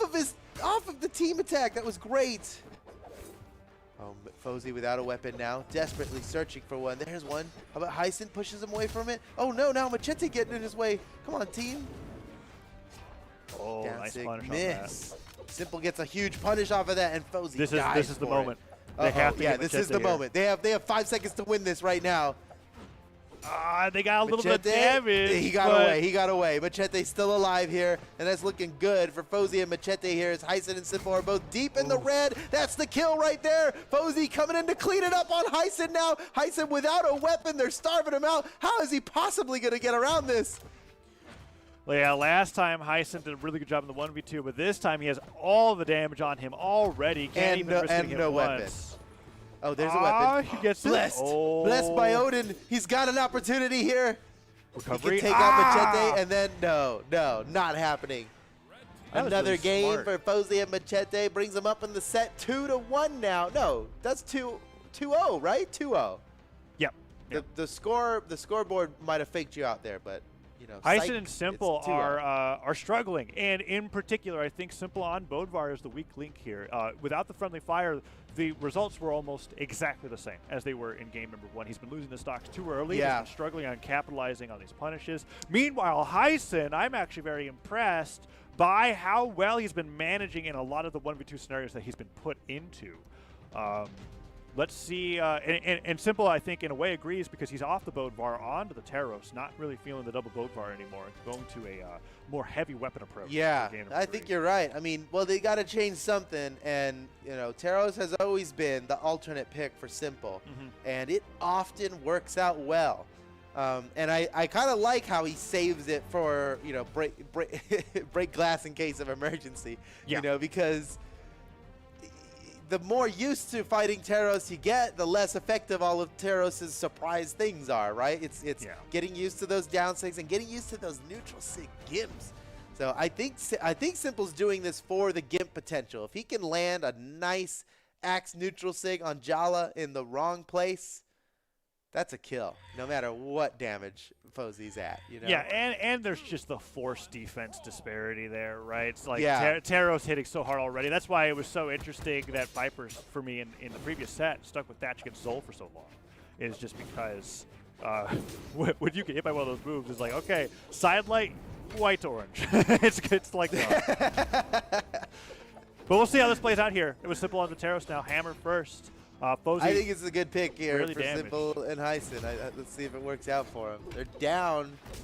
I mean, at this point, they have to win 3 times in a row. So kind of their backs are against the wall here. This might be the first clean sweep of the day. and it's in the opposite direction I was expecting. Right before this set started, Oh yeah, opposite I was direction like, as anybody was expecting. I was Simple like, and I think Heisen are- and Simple have a clear path, and all of a sudden this path is as rocky as Yep. ever. It is. The path has become occluded.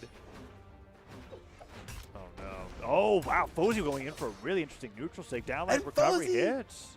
scores the KO onto Heisen pretty early on. And people might be soon to follow here. Everybody entering red damage. There goes Machete. And it's all really even right now. Fosey scoring the KO with the side sig. Man, Fosey is... he's gotten so many KOs in this set. I mean, he is like the killer. Yeah, I'm very impressed. He's the assassin. And Machete just playing support the entire time through. It's so impressive to me seeing the low defense legend be the stock tank. And I think what's interesting to me, my perspective on the stat distribution has changed a little bit. I feel like by choosing low defense, you're accepting that your stats are crazy high everywhere else. And as long as you're maneuvering around your opponents in a way where you're not getting hit too much, the advantage that you get is that you get to do way more Simple, with your this is what he picked. This is what he picked Taros for, and he scored the KO. Unbelievable. Beautiful. Simple clutching it out just in time. And Fosey was gone for like 10, not even, like 5 seconds. Yeah.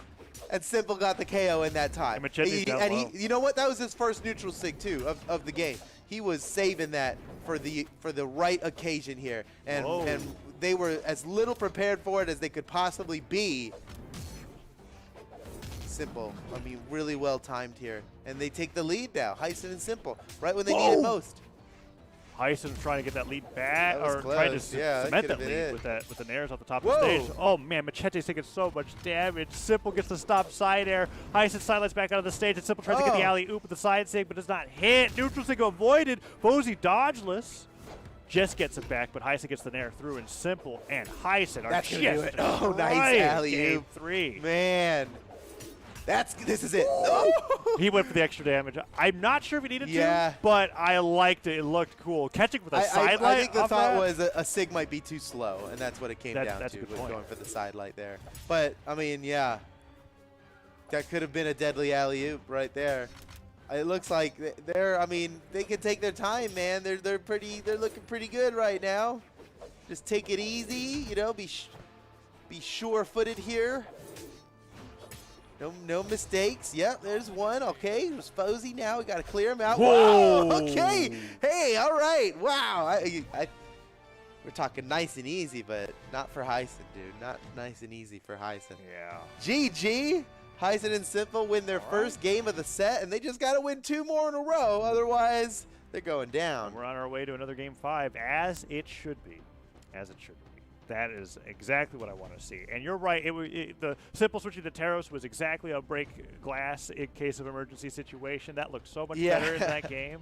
And to finish a small point that I was like making is that like I feel like Fosey on this Jala is like he's not losing his stocks really early on. He's doing a lot of early damage, but the risk is if his teammate ends up going down before him, it doesn't matter if he has 3 stocks; they're all going to be gone in like 30 seconds. That's what I feel like the trade-off with the low defenses now. It's not that you're losing your stocks super early in the midst of the 2v2. It's that when you get to the 1v2, it's almost like 0 to no chance. Everybody's team combos are going to work on you at any amount of damage into a death. And Fosey's really making it work, man. Yes. I mean, I'm impressed. He is like. Fosey got rid of, he wanted the sword. He got rid of his axe looking for a sword, and then it gets snatched up from under him. Now Simple's going to starve him out, but Machete kind of trying to help Fosey grab a weapon here. There's one. There he goes. Blessed by Odin. A wonderful spawn. Ooh, that could have been worse. Man, Machete fighting on center stage. Doesn't hit either neutral light, gets punished, but Fosey with the cider on Simple into weapon throw. Oh, that's it. The weapon throw to finish off Simple. Simple down to his 2nd stock already. About 40 seconds into the match, he lost that. Oh, he tried to get the alley-oop off the side air off Machete. Almost. But doesn't quite hit it.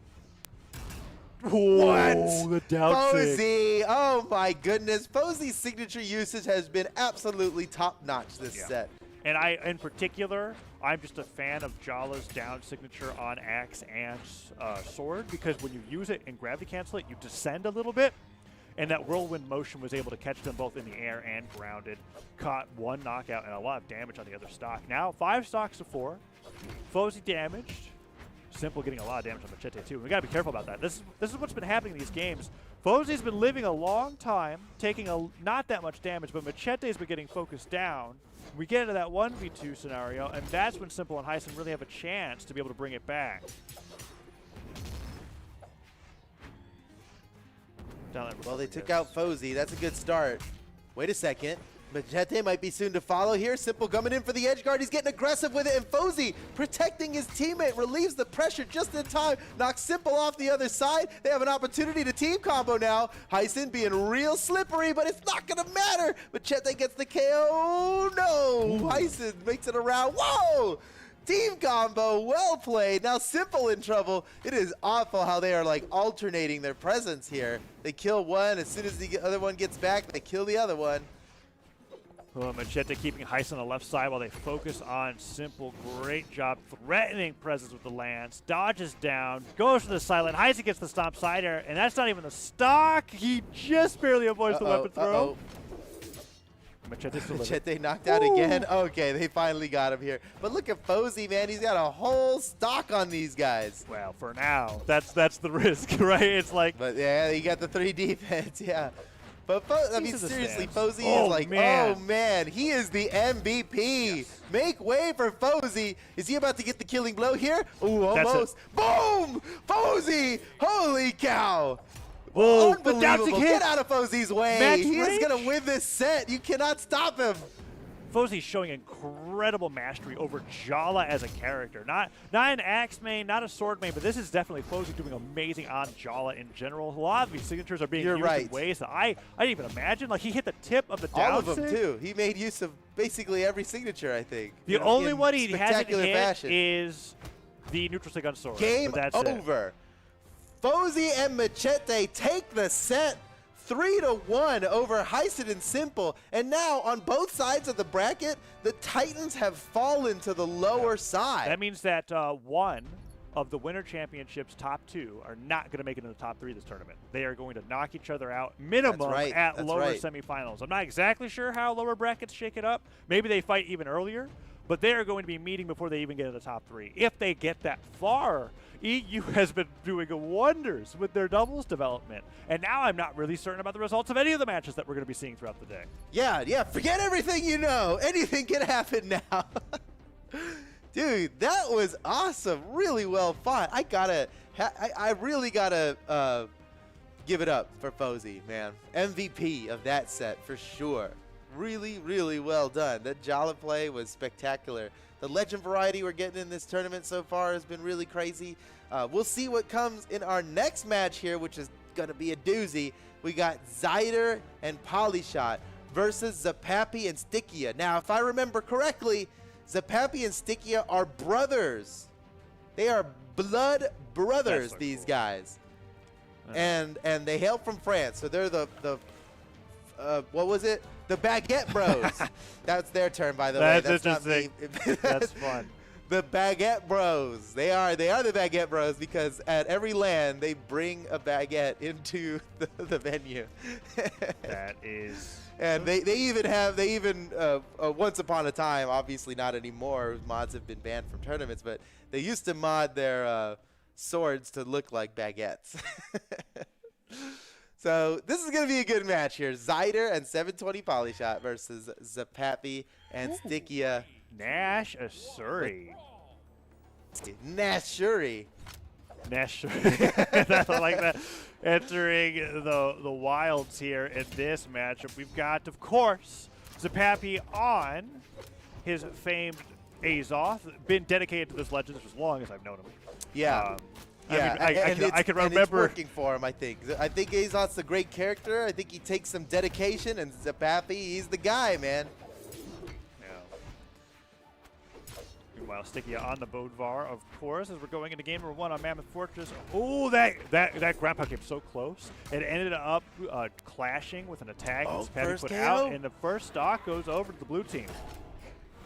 You know what? Not only is ZAPAPY killing it in this game, but I should mention that he is Europe's top Kung Fu player.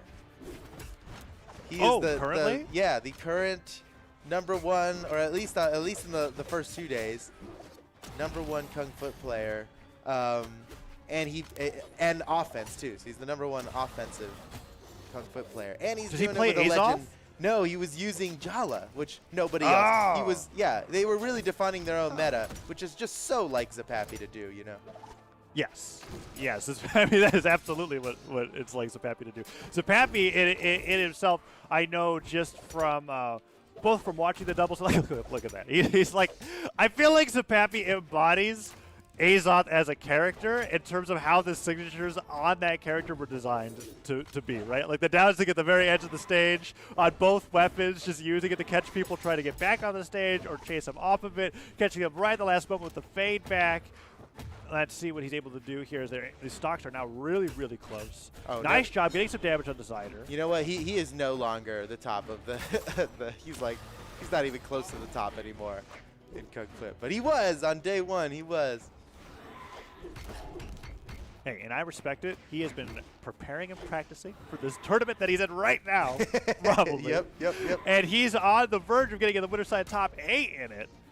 But we'll have to see how they perform. ZYDER and Polyshot really brought it back super well. I mean, they were both down a stock at the beginning of this game, and now they are in the lead. Heisen comes through. Nice punish coming out from Stickia. Oh, the recovery hits, and ZAPAPY really close to going down here. Oh, that was amazing! Getting the side to go to the weapon throw. Are they going to get it? They got it! Oh, man! 720 Polyshot coming back to the stage. It's all up to ZAPAPY now, and I want to believe in him. What I really like the guy, but I have trouble believing into it. But you know what? We'll see. It's not looking good. The cards are stacked against our hero. If there's one player that's going to make it excruciating for the opponents to get the he's no, done. okay. He's done. Total Right. respect. Oh yeah, you gotta respect that. That was looking pretty rough there. Yeah. Game 1 goes over to ZYDER 720 and Polyshot and 720 Polyshot. They deserved it there. Of the Bop clan, they're coming in to bop these guys out of the bracket. I can only imagine that both of these teams are very excited of the prospect of getting in the winner's side top 8 because two of the teams that they were likely looking out for or preparing for aren't even in their path, right? Like anybody that gets to the winner's side top 8 now, you're on your trip to Grand is going to be ignoring both Blaze and Acno and Heisen and Simple, and that is honestly unprecedented for any of these teams that are competing. Really great opportunity for a high placement, perhaps even the win going over to a team that we don't expect. Which is basically just the two teams I listed, right? That both are in lower bracket before top 8. We're going to be going into game number 2. Here's ZAPAPY and Stickia down a game, but not out as we're in this best of 5, and this is only game number 2 as we're going to Miami Dome. First time today. So you might notice that ZAPAPY and Stickia have the exact same name. That's because they're playing from the same computer. Because like we said before, they're brothers. They live in the same house. They're the synergy. You know, their voice comms have no delay. Oh, that's interesting. It's like a pseudo LAN experience for them when it comes to these events, right? What an interesting. Yeah, like move over. I want to see the monitor better. the Good start here in this game. Oh, 720 off the side. No way! Wow, the weapon throw follow-up. They just got so much off of so little there. Scoring a KO just about 30 seconds into the game. Super well done from the Baguette Bros. Yes, and a similar lead as they had in the previous game. 720 and ZYDER were able to bring it back really, really well with some nicely placed team combos, some great signature callouts, and see if they're able to do it again, or if this change in scenery on the map is just enough for the blue team to really solidify their lead. A little bit of accidentally friendly fire, but he uses that positional advantage to turn around, get a down sig. Recovery hits onto ZYDER. He's trying to nair Stickia on the way back down to the stage, but man, there he finally gets a stock. And is this going to be the second stock for the red team? Yes, it is.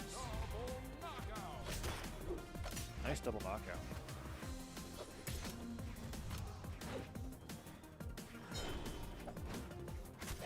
All right, ZYDER. Oh, gets a dive kick. barely damaged here on the second stock. A smallest of leads for the blue team.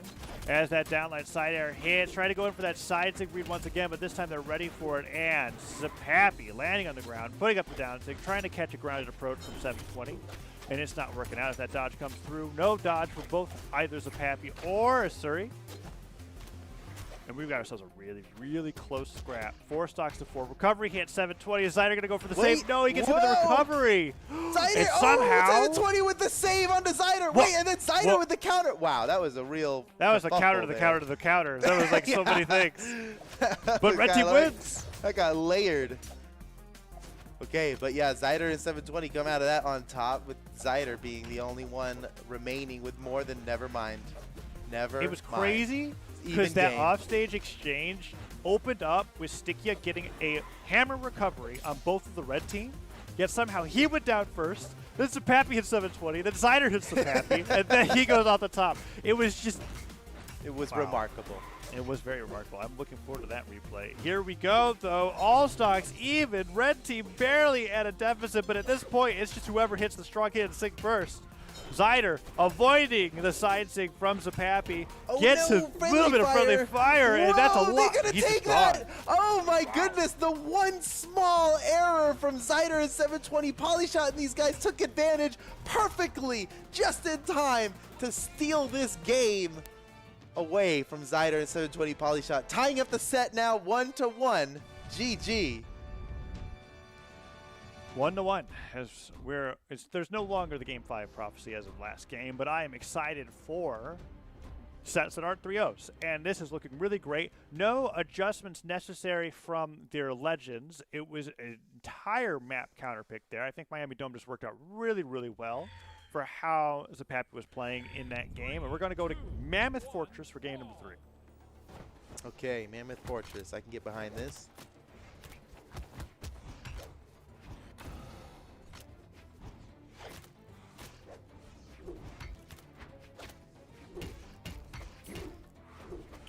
Let's see.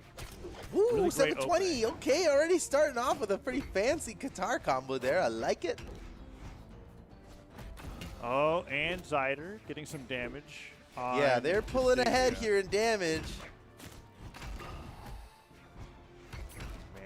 Okay. ZYDER's doing a really great job keeping Stickia airborne. Hasn't gotten the stock just yet. Has dodged every single one of the side six coming out from ZAPAPY. And that was an amazing combo onto both opponents coming out from 720 Polyshot. Oh! That neutral sig will take ZYDER down, and the down sig catches him. Oh my goodness, that was so nice.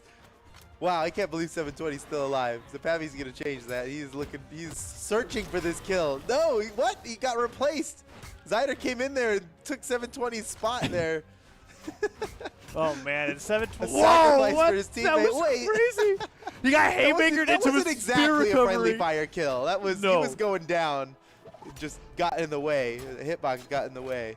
It was a very amusing way to be put down, being set into the spear recovery. But now it's all even on stocks. On stocks, anyway. Whoa. Okay, wait, ZYDER. Bad friendly fire. That's, man, getting hit by a friendly hammer grab pound, yeah. That's like the worst friendly fire. That's right. He's making up for it. He just nared ZAPAPY 4 times in a row. Again! Whoa. Oh my God, ZAPAPY! Making really great use of the axe down sig on Azoth. I mean, he's teaching this stream. That's again! So good. He faded away with that one too. Perfectly positioned. Neutral sig would have taken it 720 out for sure if it wasn't interrupted. Whoa! Ooh, man. I think that was some friendly fire. ZYDER and 720 might be upset with each other at how much friendly fire has happened. But it's been a lot. Despite all of that, they're still in the lead. They are winning. How mad could you get, I guess? Uh-oh. Oh, ZAPAPY. Whoa. Oh, man. He burned his dodge on the gravity cancel for nothing, and he took so much punishment for it. At least he's still alive. That was looking risky there. Oh, and there we go. Stickia ties it up for them. Oh. Oh. Oh, man. These guys are great.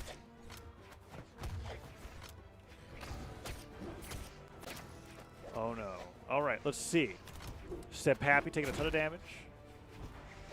Side air from 720, not quite hitting. He's going up for the side light. No, neutral light. Chase dodge, up dodge, down. Avoids the side stick from ZAPAPY, and he just dominates. Oh my goodness. Oh my ZAPAPY goodness. uses that dodge. That was 5 guitar hits to a down sig, and now he has one strong hit away from losing the stock and going down 2-1 in this best of 5.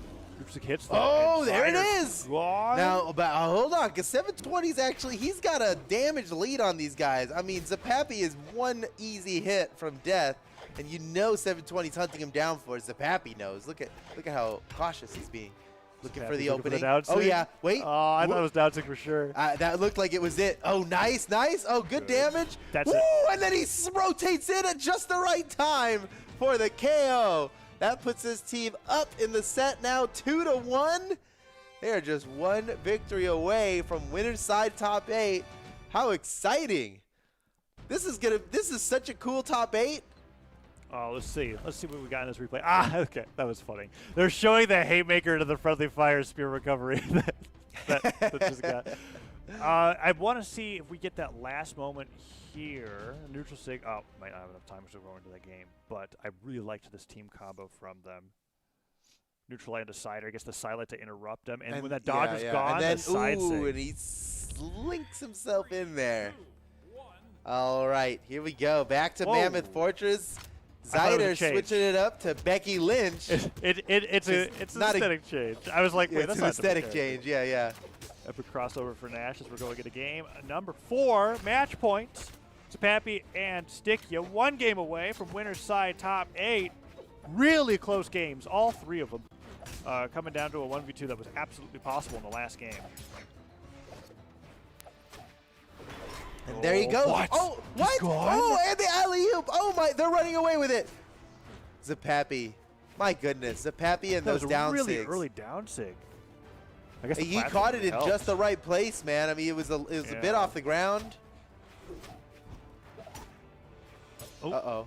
Uh-oh. Oh, he got him. 720. GG. Save? Oh, I think no. He was right not to save. go for that. It would have been a double kill if he went down there.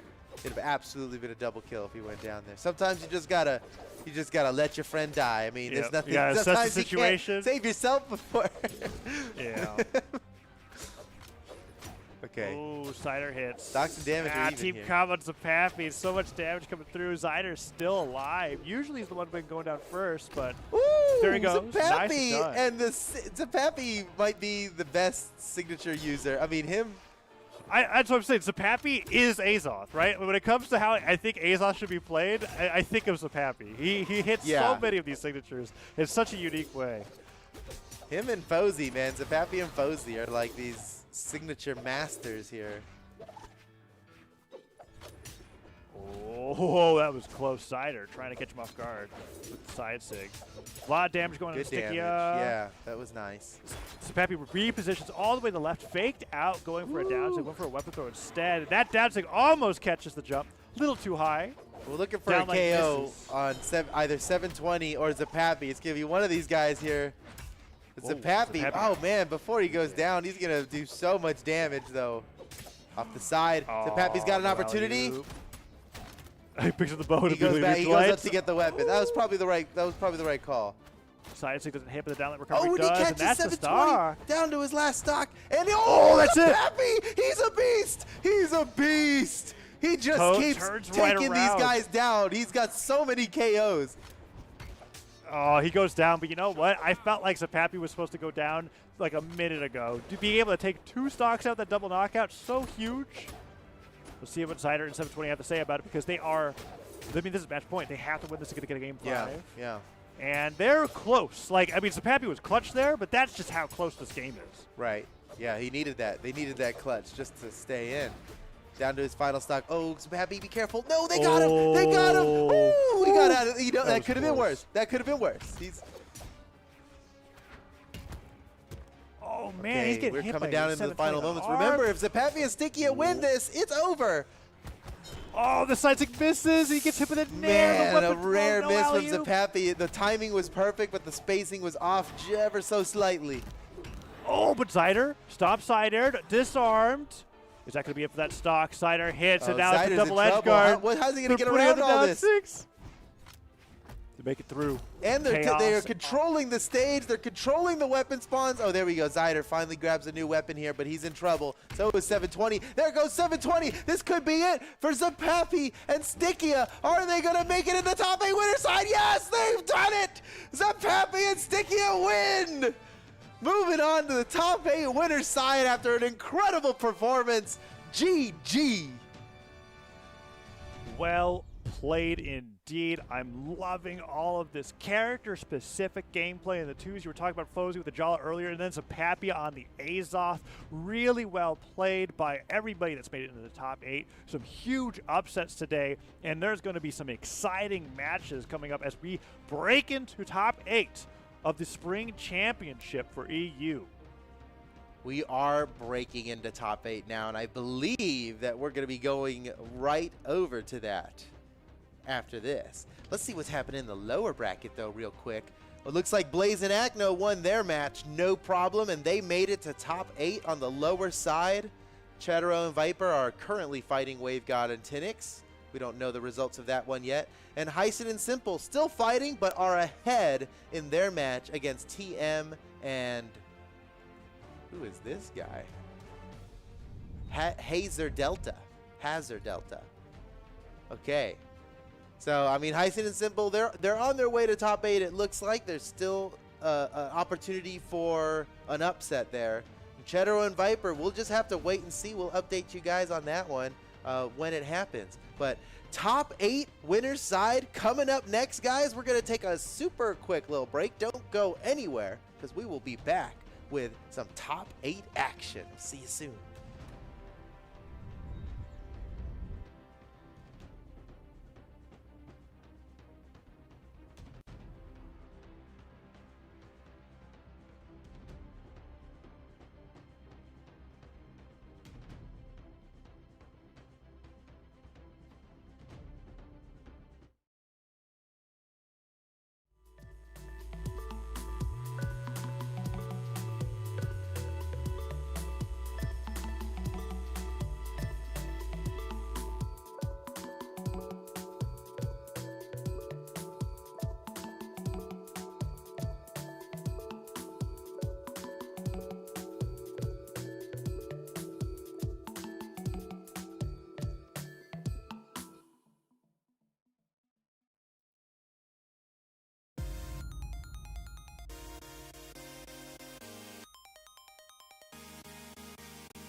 Welcome back to the Spring Championship. It's European Doubles Day, and already the tournament has been absolutely crazy. Every fantasy bracket is just absolutely destroyed. Mine's Sparky's predictions. I'm not sure how we're feeling too good about them at the moment, but I'm here joined by TK Breezy for this next casting block. How you doing, man? Yeah, man, honestly, if I had a fantasy bracket, it would have been ruined because, like, I saw my boy Polyshot. You know, I always think they're going to pop off, and unfortunately they did not pop off last game, as it was a 3-1 victory for the opponents. So, I mean, I'm sure a lot of people probably thought their Polyshot and Squad was going to win, but unfortunately they did not. So I hope we get to see some more type of upsets like that. You know, it's nice to see the bracket get a little mixed up. You know what I'm saying? Not so much for your fantasy bracket, but for the actual state of the game and the gameplay. Yes, it's great to see the bracket mixed up.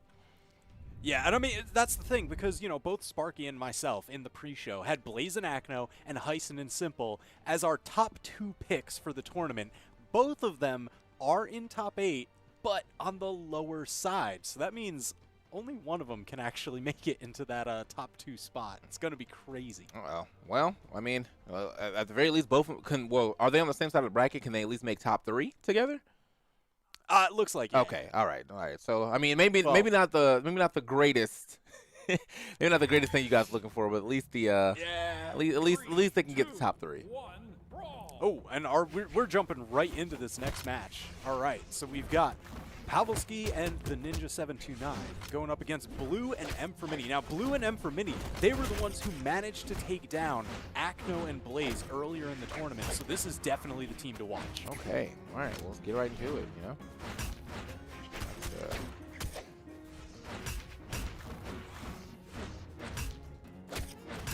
All right, damage definitely building up. M for Mini and Blue with a significant lead here. They're going to start looking for some of these knockouts. And M for Mini with that axe, I'm expecting him to be the powerhouse to get it done. Boom with the weapon toss. There's one. Yeah, easy right there. Now, that's going to be another pickup. Blue going down there and finishing the job. I like that. So Pavelski, yeah, that's going to be off that stock. Probably wasn't expecting Blue to go that low for it, but no, he said, you know what, man, I got the perfect lineup here. And, of course, the perfect sig for the situation. Yeah, that was spicy, the fire breath. Here we go. Ooh, double recovery. Got Pavelski stuck in the air. Pavelski managed to make his way back down to the ground now. Honestly, man, like when it comes to this type of team, you guys know I love from Ninja. But right now, it looks like Infamini and Blue might actually have the upper hand right now. And honestly, I mean, they've got the stock lead. They're about to lap them in damage as well. That's what I was about to say, man. They look like they might kind of got this team down to a science. Pavelski getting a save on to Ninja, but it does not matter. Ninja touching that low part of the wall and just getting immediately down-aired by Blue. Yo! Ooh, okay, there we go. Pavelski finally getting something going for the team. Is it too little too late, though? 5 stocks to 3 and a lot of damage here on Pavelski. Yeah, I think it's all going to come down to how well can the Ninja survive and how much support can Pavelski give him. Because if they take down the Ninja, that's going to be a sealed deal for the game. Now, they managed to bring out those top 2 stocks off of Mini and Blue, so it's not over yet. Yeah.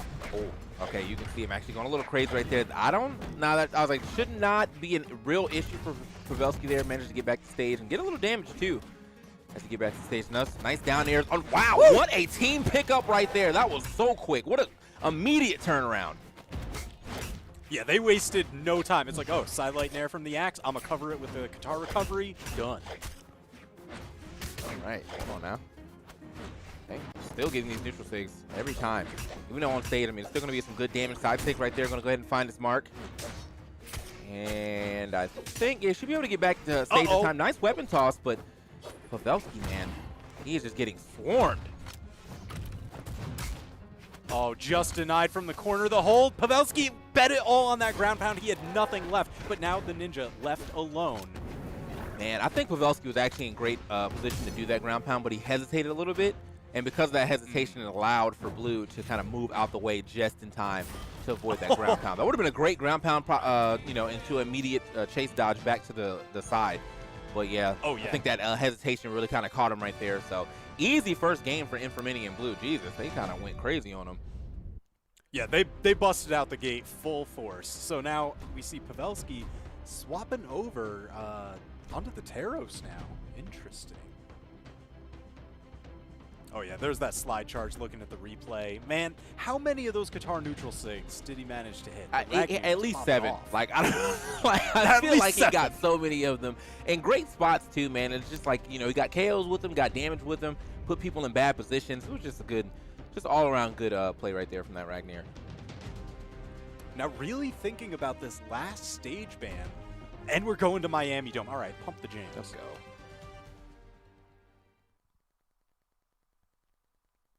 So Mini and Blue, they're up a game. This is a best 3 out of 5 set. So the first team to win 3 matches moves on into winners finals for the bracket. And they've already got that leg up. Okay. There you go. The jam's definitely kind of picking up right now, but hopefully this also means that the blue team's going to pick up, trying to make the set a little longer. With a quick swap right here to the Taros as well. Now, I mean, he's pretty much still playing a very strong, Oh my gosh! Oh my, he's strong indeed. Both of them? He's trying to take them both out. Okay. Well, actually, he might have put himself in a bad position here. All right, managed to make it back to stage, but yeah, that was some great Taros play, man. Just kept dragging them down so they could not make it back to that side. But yeah, as I was saying, Vol can hit that 10 force, but Taros is still a scary character regardless if he's at 9 force, 8 force, even at 7 force. Like, you decide to go off on the force, that man is still hitting hard. Here we go. Powerhouse. I mean, almost getting that knockout from below the stage. All right, first 2 stocks. This is a massive turnaround from game number 1. The legend swaps definitely paying dividends for Pavelski and the Ninja. All right. Woo! Oh my gosh. All right, yeah. I'm giving MVP this game to Pavelski's Taros. Yeah, no, that was a perfect swap. I mean, like, that's the things you want to see, though. You want to see the swap immediately work out for you like that. Like, he was like, okay, this all didn't work out, but let me go ahead and play some Taros, and now it's working out perfectly.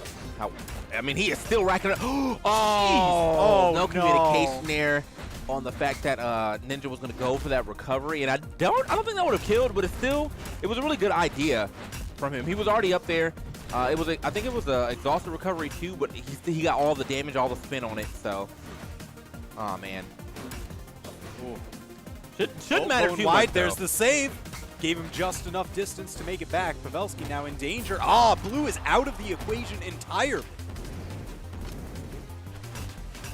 Team combo, what do you got? Practiced up. Ooh, didn't quite get the back end of the recovery there. So Mini has another shot, takes it to win a stock. All right, man.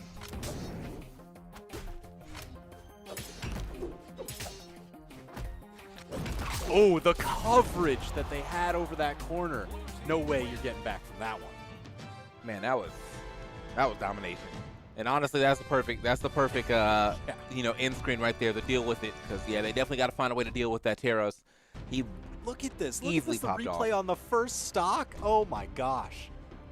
Destruction. Yeah, man. The fact that he almost got the double KO too, man. Like, he really put the pressure on Mini, but he was able to make it back barely.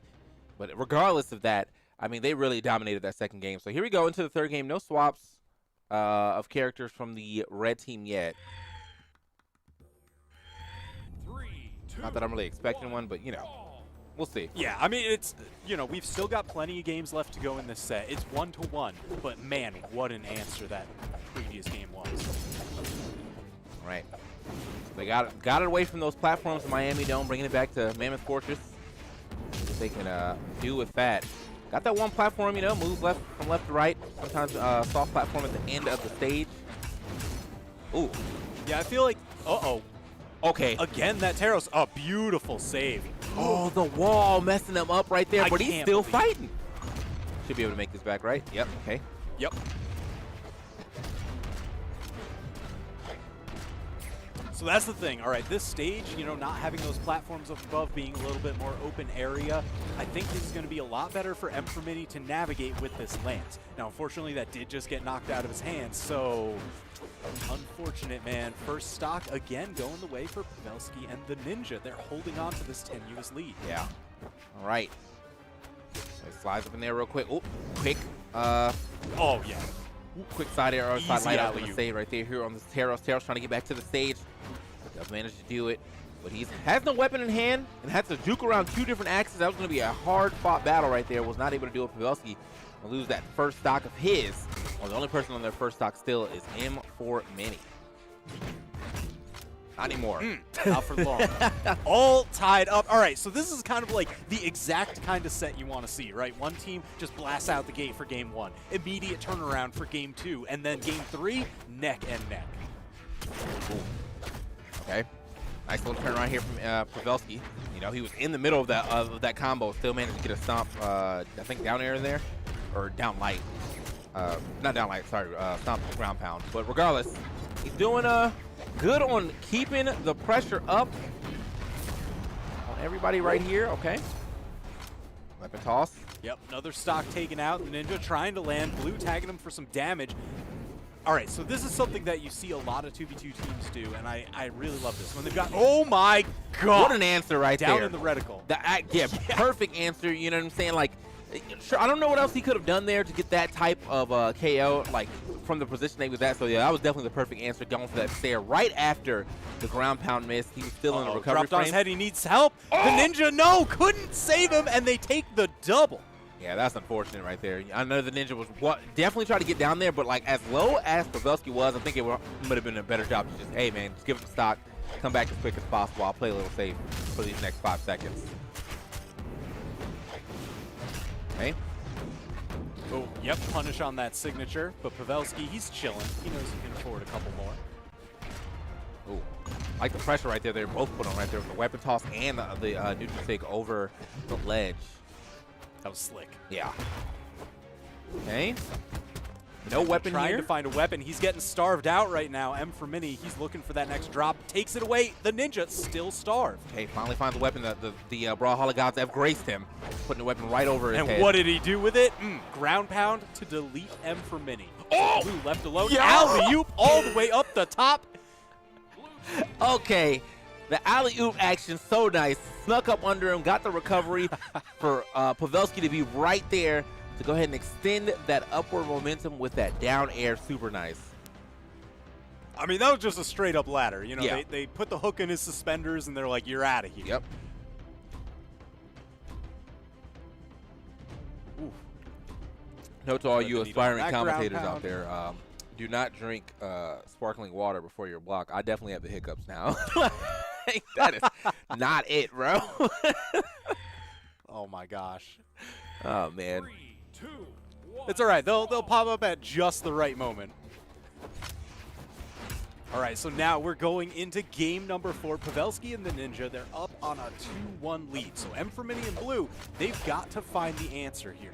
No change on the weapon. They're running it back to the same exact map as last time, changing as few variables as possible. Pavelski getting up over that corner. Oh, he went for the signature big, but didn't find the purchase. So now the Ninja and Pavelski both into the red, looking dangerous. All right. So let's get right back into it. Hold on now. Woo! Oh, nice. Well, that was nice. He did get the hit back in, but then immediately the dodge to the side six going to put him right back off. Oh no, the team mutiny right there, hitting his man with the cannon. I know that's usually what he does over the edge, and it is a really good option, obviously, but got to make sure you're hitting the opponent. Next. Oh, yeah. Oh wow, what a weapon toss. Oh, M for Mini denied. Blue goes for the save, and he gets it. And Pavelski left out to dry. Man, that is unfortunate. What a interesting start right here for the red team. They were able to, one, keep their stocks even at these high percentages, but also eradicate these 2 stocks from the blue team very quickly. Now, obviously, they are hurting. They got to see how much damage they can rack up before losing that first stock. There's 1, there's 2. Yep, there it is, the double. Yeah, Ninja just cleaning up in short order, not wanting to let M for Mini and Blue get too much of a lead here. Okay. They find some nice marks here, man. See a lot. This axe gameplay definitely showing up. The only person without an axe is Sidra. However, she does hold that cannon, so still get some good, some nice, strong hits in here. Okay, double sword action. Beef behind your weapons. Ooh, speaking of beef, Taros down sig, man. He's got it all day. Okay, this could. Oh, I was like, I felt like that was going to be a turnaround, but they actually just swapped opponents right there, and it was a great swap indeed. Taros going over there to clean up, and well, actually gets cleaned up right there. Gets a little overzealous with that side sig, and then immediate turnaround here for Infamini.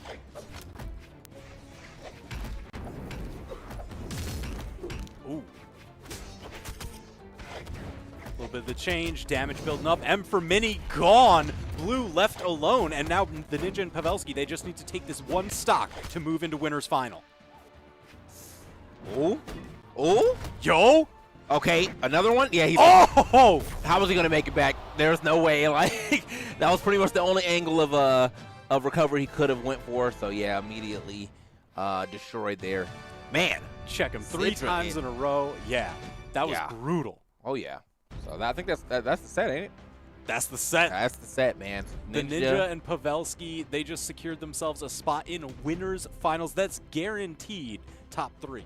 And honestly, man, with the way that they played, they secured a spot and they deserved that. They lost that first game for sure, but I mean, right after the Taros came out, that was all this set wrote basically. Because after that Taros came out, man, it was all domination.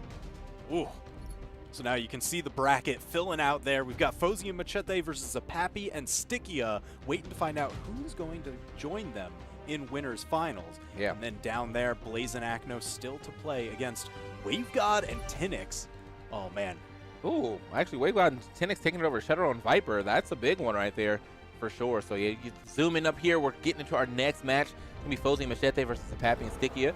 Should be a nice match, man. Stickia and ZAPAPY actually making an upset themselves as well. So Yeah. I hope they're still riding that momentum as they go into this next game. All right, so we're seeing Fosey and Machete. I can already see the character lock-ins happening. Fosey on that Jala, Machete, of course, on the Old Rim. ZAPAPY and Stickia, we see locking in Bodvar and Azov. And this is kind of like a cute little thing, right? They put their name in-game as their team name. Okay. So that way, when you press the tab, you just see it is ZAPAPY and Stickia. Nice. So, let's see what we're getting here as we are at the players, finding out what stage we're going to go to. Nothing striked yet. Okay.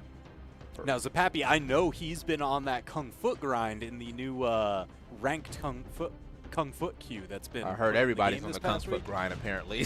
Oh my gosh, dude. It's been insane. So ZAPAPY, I mean, he had some of the craziest plays. He was definitely up near the top end of that EU queue. So I'm just like, all right, is his movement going to be looking extra crispy today? Because Kung Foot's all about the movement.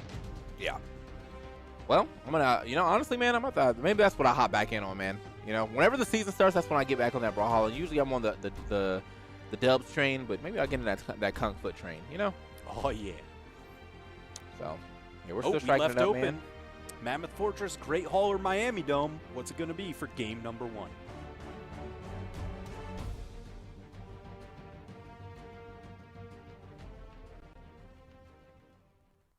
Going to defense stance, man. Like, there's just no other, there's no other way to play this character in doubles. Because there's on. never going to be a time where you can avoid that many hits to where you can go with 3 decks or 3 defense. So you obviously want to do something. And with all that dex that she has, dropping 1 dex is probably not going to be that big of an issue. So, yeah. Okay. All right, Ooh, I'm nice actually little very curious, and I wonder if somebody on the back end of production can let us know.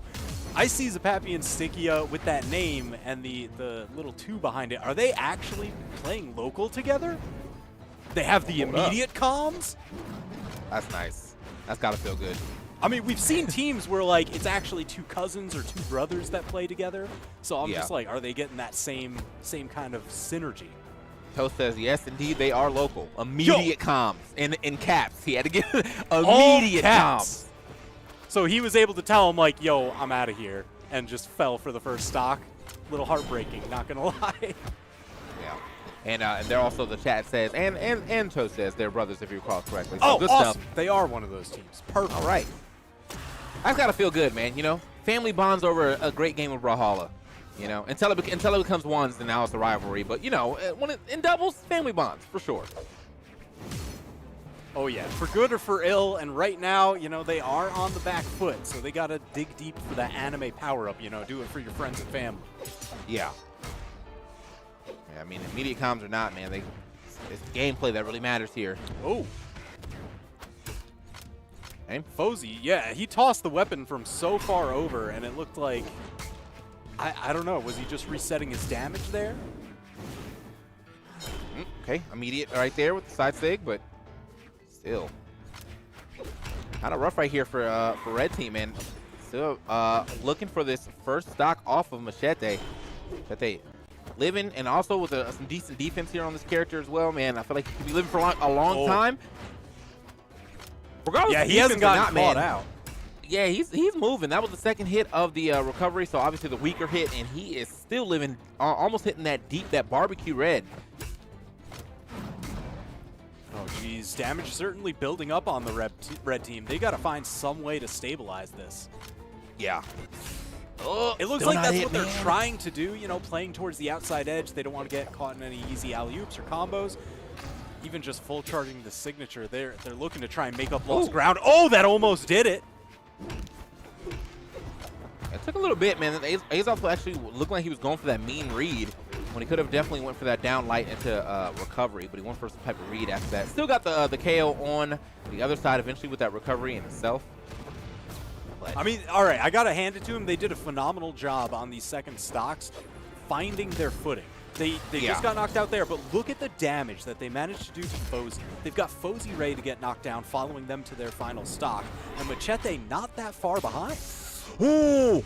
Machete almost losing it right there. Relatively early, too, like the earliest he would have gotten KO'd right there for sure. He just entered red and almost lost that stock at the same time. Great ground pound right there from Jala, though.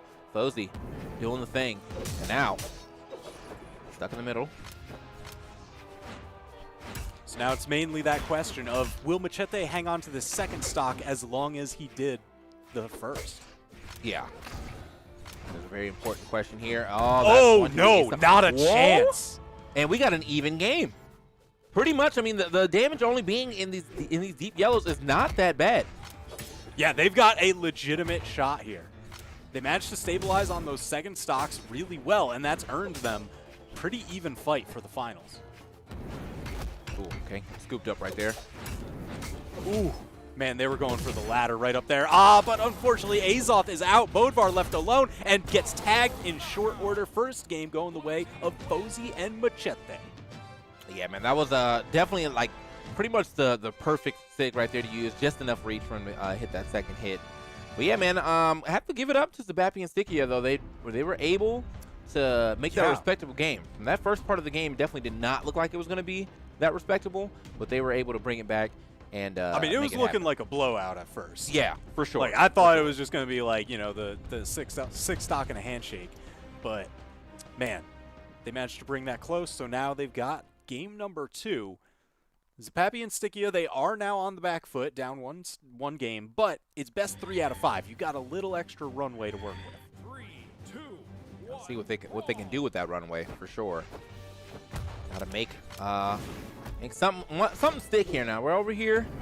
on a stage that we don't often see in North America, but we do see it quite a bit in other countries. Oh yeah, South America is big on this stage, apparently. Yeah. So here we go. Now Sticky again, Sticky and ZAPAPY sitting in the same house, immediate comms. Maybe that's something that they'll be able to bring to this game. You know, being able to call out stuff quite faster than the little bit of lag that you get sometimes on Discord. So yeah. Okay.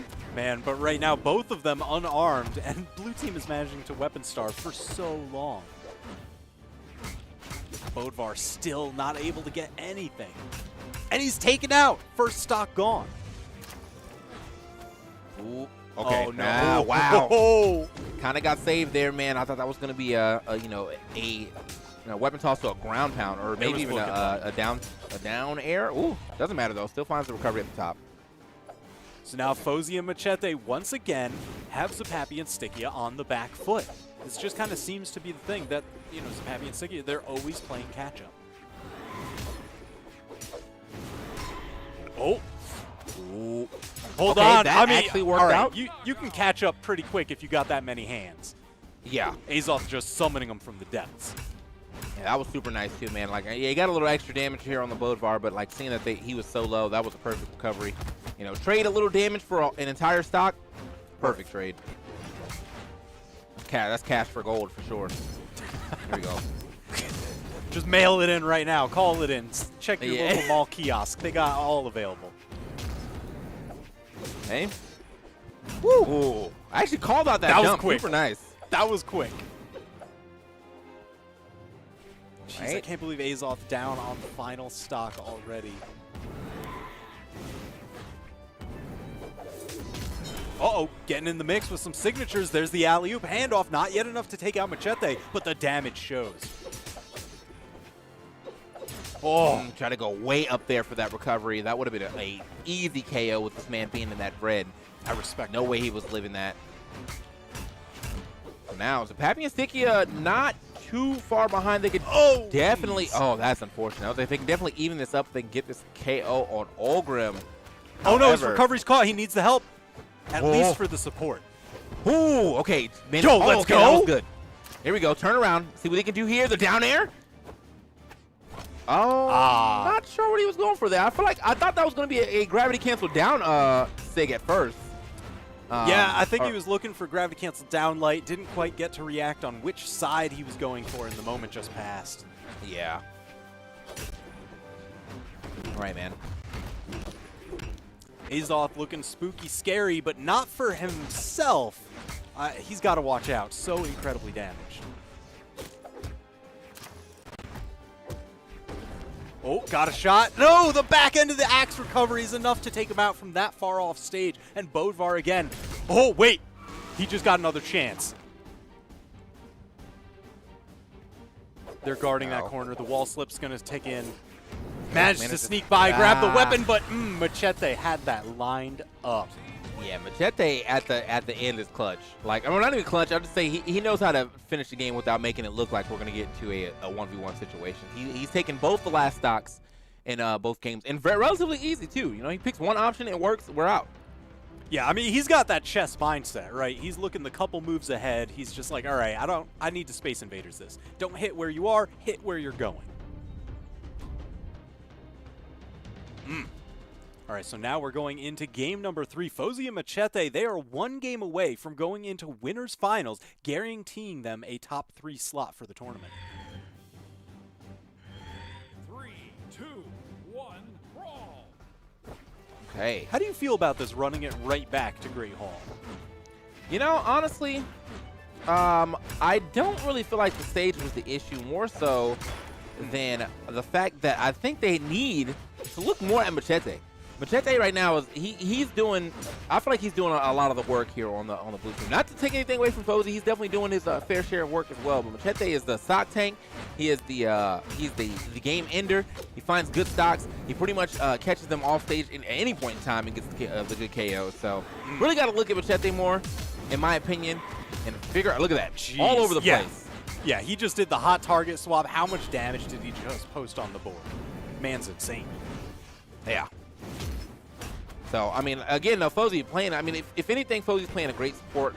You know, he gets his few moments to shine, but for the most part, I'm looking at Machete and seeing the fact that the ZAPAPY and Sticky have not been able to do much about Machete yet.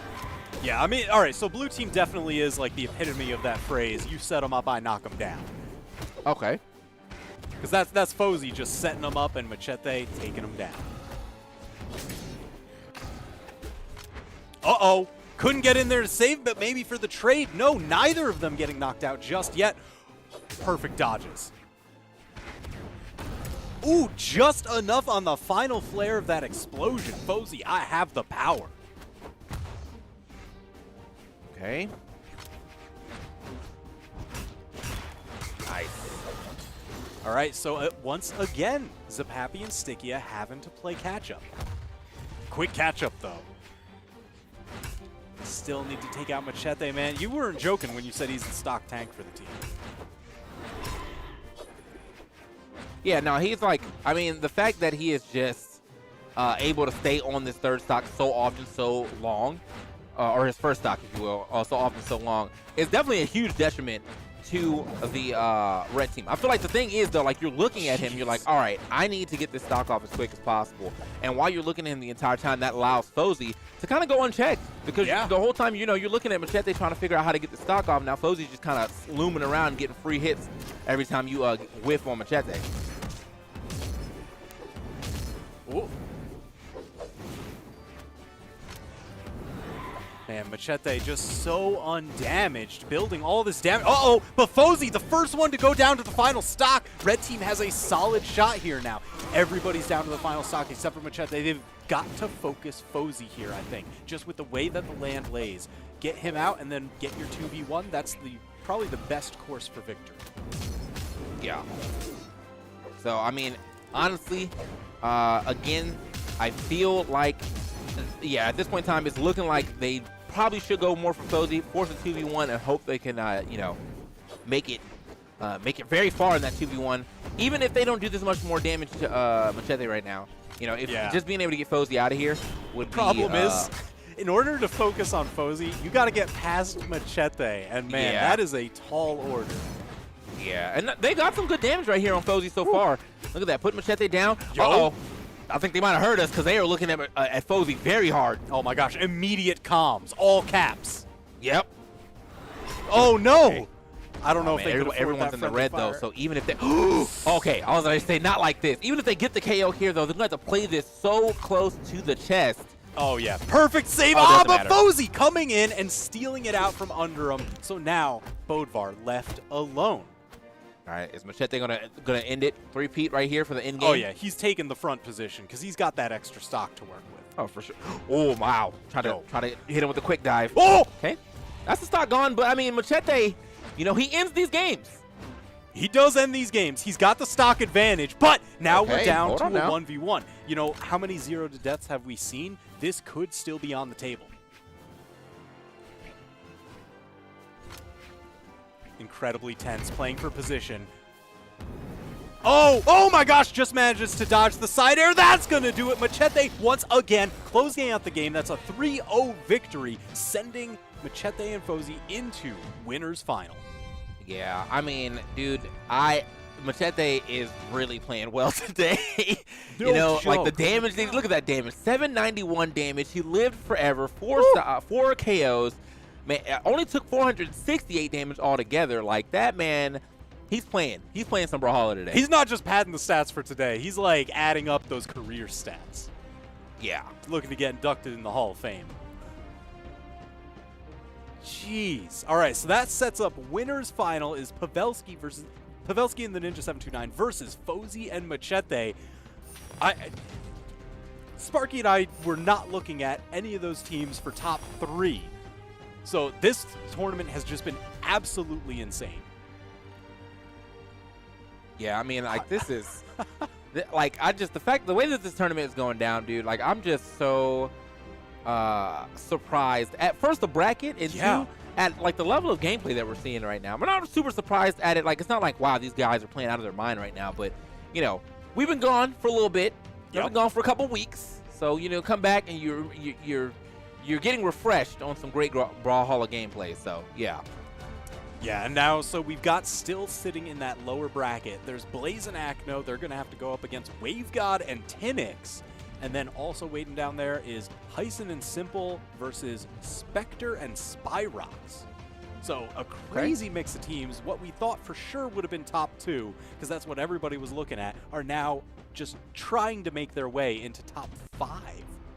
Okay. So I mean, look, hey, it's still you're still in the top 8 area, so great for them. But at the same time, man, like obviously you want to be in that top 3. You want to be in that top 1 spot for sure. But being top 3 is really where you're, really where you're shooting for now, and hoping that you can get that run back to make it to that top 1. So, who'd you say we got coming up next?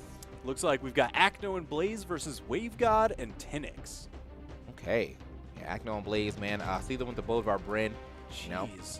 I'm looking back at the bracket, like, just how did WaveGod and Tinix get here? And they had to go through Introvert Tyre and Precis Maurice, Hermison and Addy Mestic. They took that team down 2-1. And then just recently, they beat Cheddar and Viper in a 3-2 set. That had to have been crazy. Okay. Look, I like the fact that they're rocking the DreamHack Rotterdam 2019 champions, the same event that I'm pretty sure I got assassinated at. But hey, you know what happens sometimes. Oh my gosh. Yeah, I mean, all right. So Acno and Blaze, that was Sparky was talking about it earlier during the pre-show. That was the event that started their now running on almost 2-year winning streak. It's been absolutely crazy. I mean, since that September 2019, they've won every single 2v2 event that they've had the option for. Wow, that's great. Yeah, that's great for them, bro. Like, I mean, like at some point in time, someone is gonna have to figure out how to stop this team. But I mean, like, I feel like in EU at this point in time, I would just be watching all their vids. Oh yeah. I mean, figure out exactly how to beat this team. Looks like they have been, because here we find them in the lower bracket. Now the question just remains, did WaveGod and Tinix also review the footage?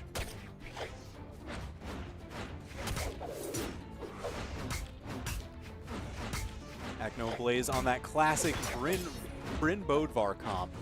And we've got a slightly different Bryn Ragnir for WaveGod and Tinix. Right. Here we go.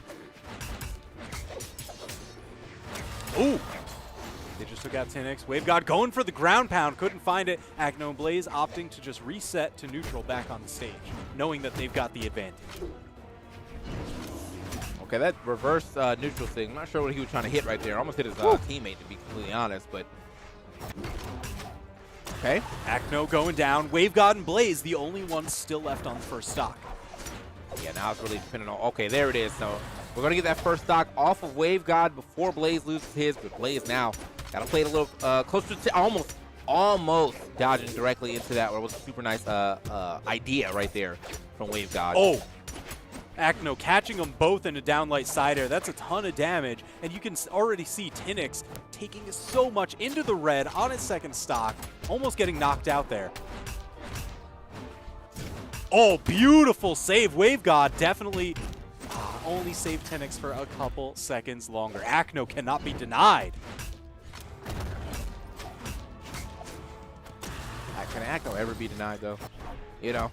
Like, you're not wrong, man. You really...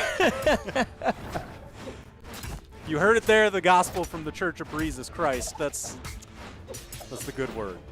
We only speak the truth out here, man. This boy Acno really doing it up. So, with that being said, though, I really do feel like the red team. Never mind. Jeez. I was going to say, I really feel like they could make it back into this game, but immediately... You're just going to amend that statement real fast? Acno and Blaze, game 1, 4-stock victory. My gosh. Yeah, okay, well... Yeah, I mean, with the SIG that high up, like, you kind of know that the game is over. Oh, my gosh.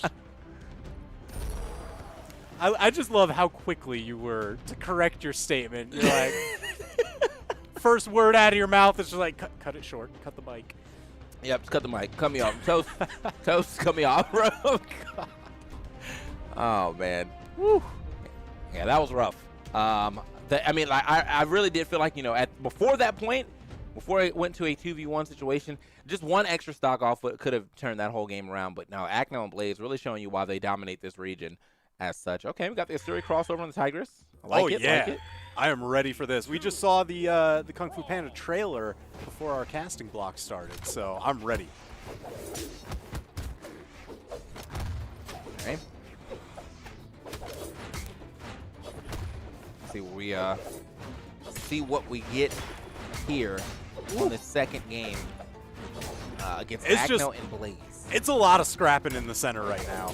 Oh, for sure. Just the slow it's just march back and forth too, which is good. You know, that's what you like. If you're gonna scrap in the center, at least just don't be the one just getting straight beat up. Yeah. You know? You got to give your licks as good as you get them. Yeah. Ooh, went for the full charge on that dash signature. Uh-oh. Wave God in danger. No, they're just rotating for the power play. The bear almost taking out Tinix. Man, look at the coverage here on the blue team too. Even when I feel like even their unsafe sigs aren't even really unsafe. You know, like it just kind of threw out that down sig, missed, got punished with the side air, and then immediately right after that, you saw Acno. Blaze actually cover Acno getting hit. So, and they do this all the time. It's just very quick on the coverage. It's that leapfrog. You go high, I go low. Just to save you in case. Okay. Yeah, everybody lost their first stocks pretty evenly. So this match, you know, it's been a good answer so far for Wave God and Tinix. It's just, can they manage to pull ahead eventually? Yeah, was this the switch that he needed? You know, getting off the Ragnar into the Asuri, you know, able to keep the Katars, which looks like that wants to be his main weapon, but now he gets access to a couple different sigs and some more. I feel like some more solid gameplay sometimes when it comes to the sword. Oh, sure. You know, the sword is definitely very tried. Oh! All right, that's the real leapfrog handoff. Unfortunately, didn't pay off for a stock, and Tinix ended up falling at the end of it. But man, I still like that. Yo, monkey, as Uguay says. It was the spacing on that for him to get only the hit on to the opponent while doing that sig directly behind Tinix or Wave God. All right, handoff. What's the team combo? Ah, just missed the connection, and now Acno's back in the mix. You're not going to get another shot at that one. Yeah, that's unfortunate, man. You know, it's just a little too low up, and now getting blown up, thrown sky high right there. Back on the one stock train for everybody. Actually an even game, too. Look at the damage spread. It's pretty much even as far as the damage goes. A little more damage here on to Tinix, but I have to say Blaze not too far behind. Man, I'm surprised nobody picked the rock for this match, because right now it's fast and furious. I mean, the damage build has been crazy. Stocks fallen. I don't know what's going to happen. Speaking of, when are we getting that crossover? When are we getting Vin Diesel in the game, huh? Like, yo, just put a car in Brawlhalla. Honestly, man, I think Vector's there for that, isn't he? Like, you know what? You know what? Once again, you're not wrong. Oh, my gosh. Yo, the handoff, Acno and Blaze. That was a much closer match, but again, still same result. Up now 2-0. Acno and Blaze, they're fighting mad. They're looking to get that run back. Yeah, man, that was definitely a better game for sure. Looking at the damage spread, though, obviously the damage is still a little lacking here on the red side when it comes to the damage altogether. But the fact that they still kept the game close means that they had some very efficient KOs, in my opinion. Yeah, and that's really what you want, because if you can just get those efficient knockouts, that stems the ability for them to get extra credit against you. Man. All right. So as we get into our third game, still trying to find this first defeat of the Acno and Blaze team, but Acno and Blaze saying, I'm trying to make it a quick 30 and a handshake. Got to get up out of here. I got other business to attend to. Here we go. Oh, and going for the power play, trying to get the interruption. Blaze was just taken for a ride by Wave God's Katars. Oh, no, the handoff. There's one. Now, could that have actually grabbed both of them, or is that actually? It's an actually on the back end. It's a grab type, so it's only gonna take one target. Yeah. So maybe the down stick could have been something that he could have popped off right there. Yeah. And got a nice little spike on both of them right there. Regardless, though, did get a nice handoff KO, super quick.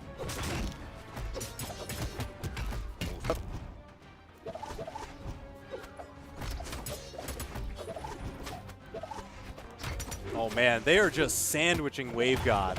Yeah. And this is, look at this, man. Another deep red on the screen. I mean, this is the deepest red I think I've seen today. Deep red, deep pogo records. He's got it all. Oh, yeah. I think he's going for it again. Gosh. No. Somebody stop him. Oh, the only man that can stop him is his stop teammate. him. Come on.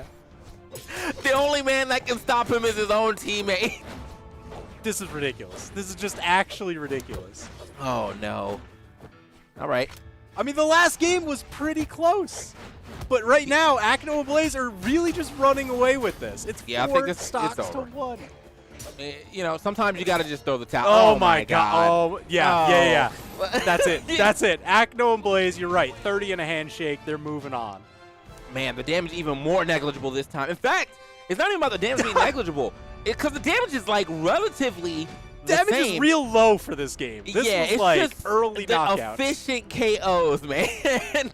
Gosh. All right, look at these pogos. So many pogos. All the pogos. Never not pogo. Yeah, I think he had to get at least 10 before he finally lost that stock. To his teammate, by the way. Yeah. Oh, my gosh. Acno trying to get seven knockouts in a 6-stock game. Lord. That is... He's doing it up, man. So good stuff to Acno and Blaze again. They're going to be tearing up their way through this loser side of things. Who put them into losers, actually? Let me go look. Oh, it's Inframini and Blue. Okay. Yeah. Well, unfortunately, Din lost to Pavelski and Ninja, so that means there could be a run back here in this loser semis. Ooh, double jeopardy? Yeah, could. Well, I don't know, man, because the way that Blaze and Acno just played that one, there's a little heat. A little heat on the way they're playing. Oh, yeah. So I'm thinking this might be their like revenge. But I'm hyped to see that match regardless. Jeez. All right. Actually, Production just gave us word that we're going to be swapping out, so I'm going to be able to kick back with some popcorn to watch this next one. I know we still on deck have Heisen and Simple are going to be going up against Spectre and Spyrocks. See who gets to fight against Blue and M for Mini. This has just been absolutely crazy. We're going down towards the top 6. I can't wait to watch more. Any last words, TK? No, honestly, man, just some great action happening right here. I think I'm going to be sticking around to see how far Acno and Blaze can take it from this loser side of things. But we'll see, But until then, guys, stick around. Brawlhalla Spring Championships will be right back.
It's beyond high noon for you.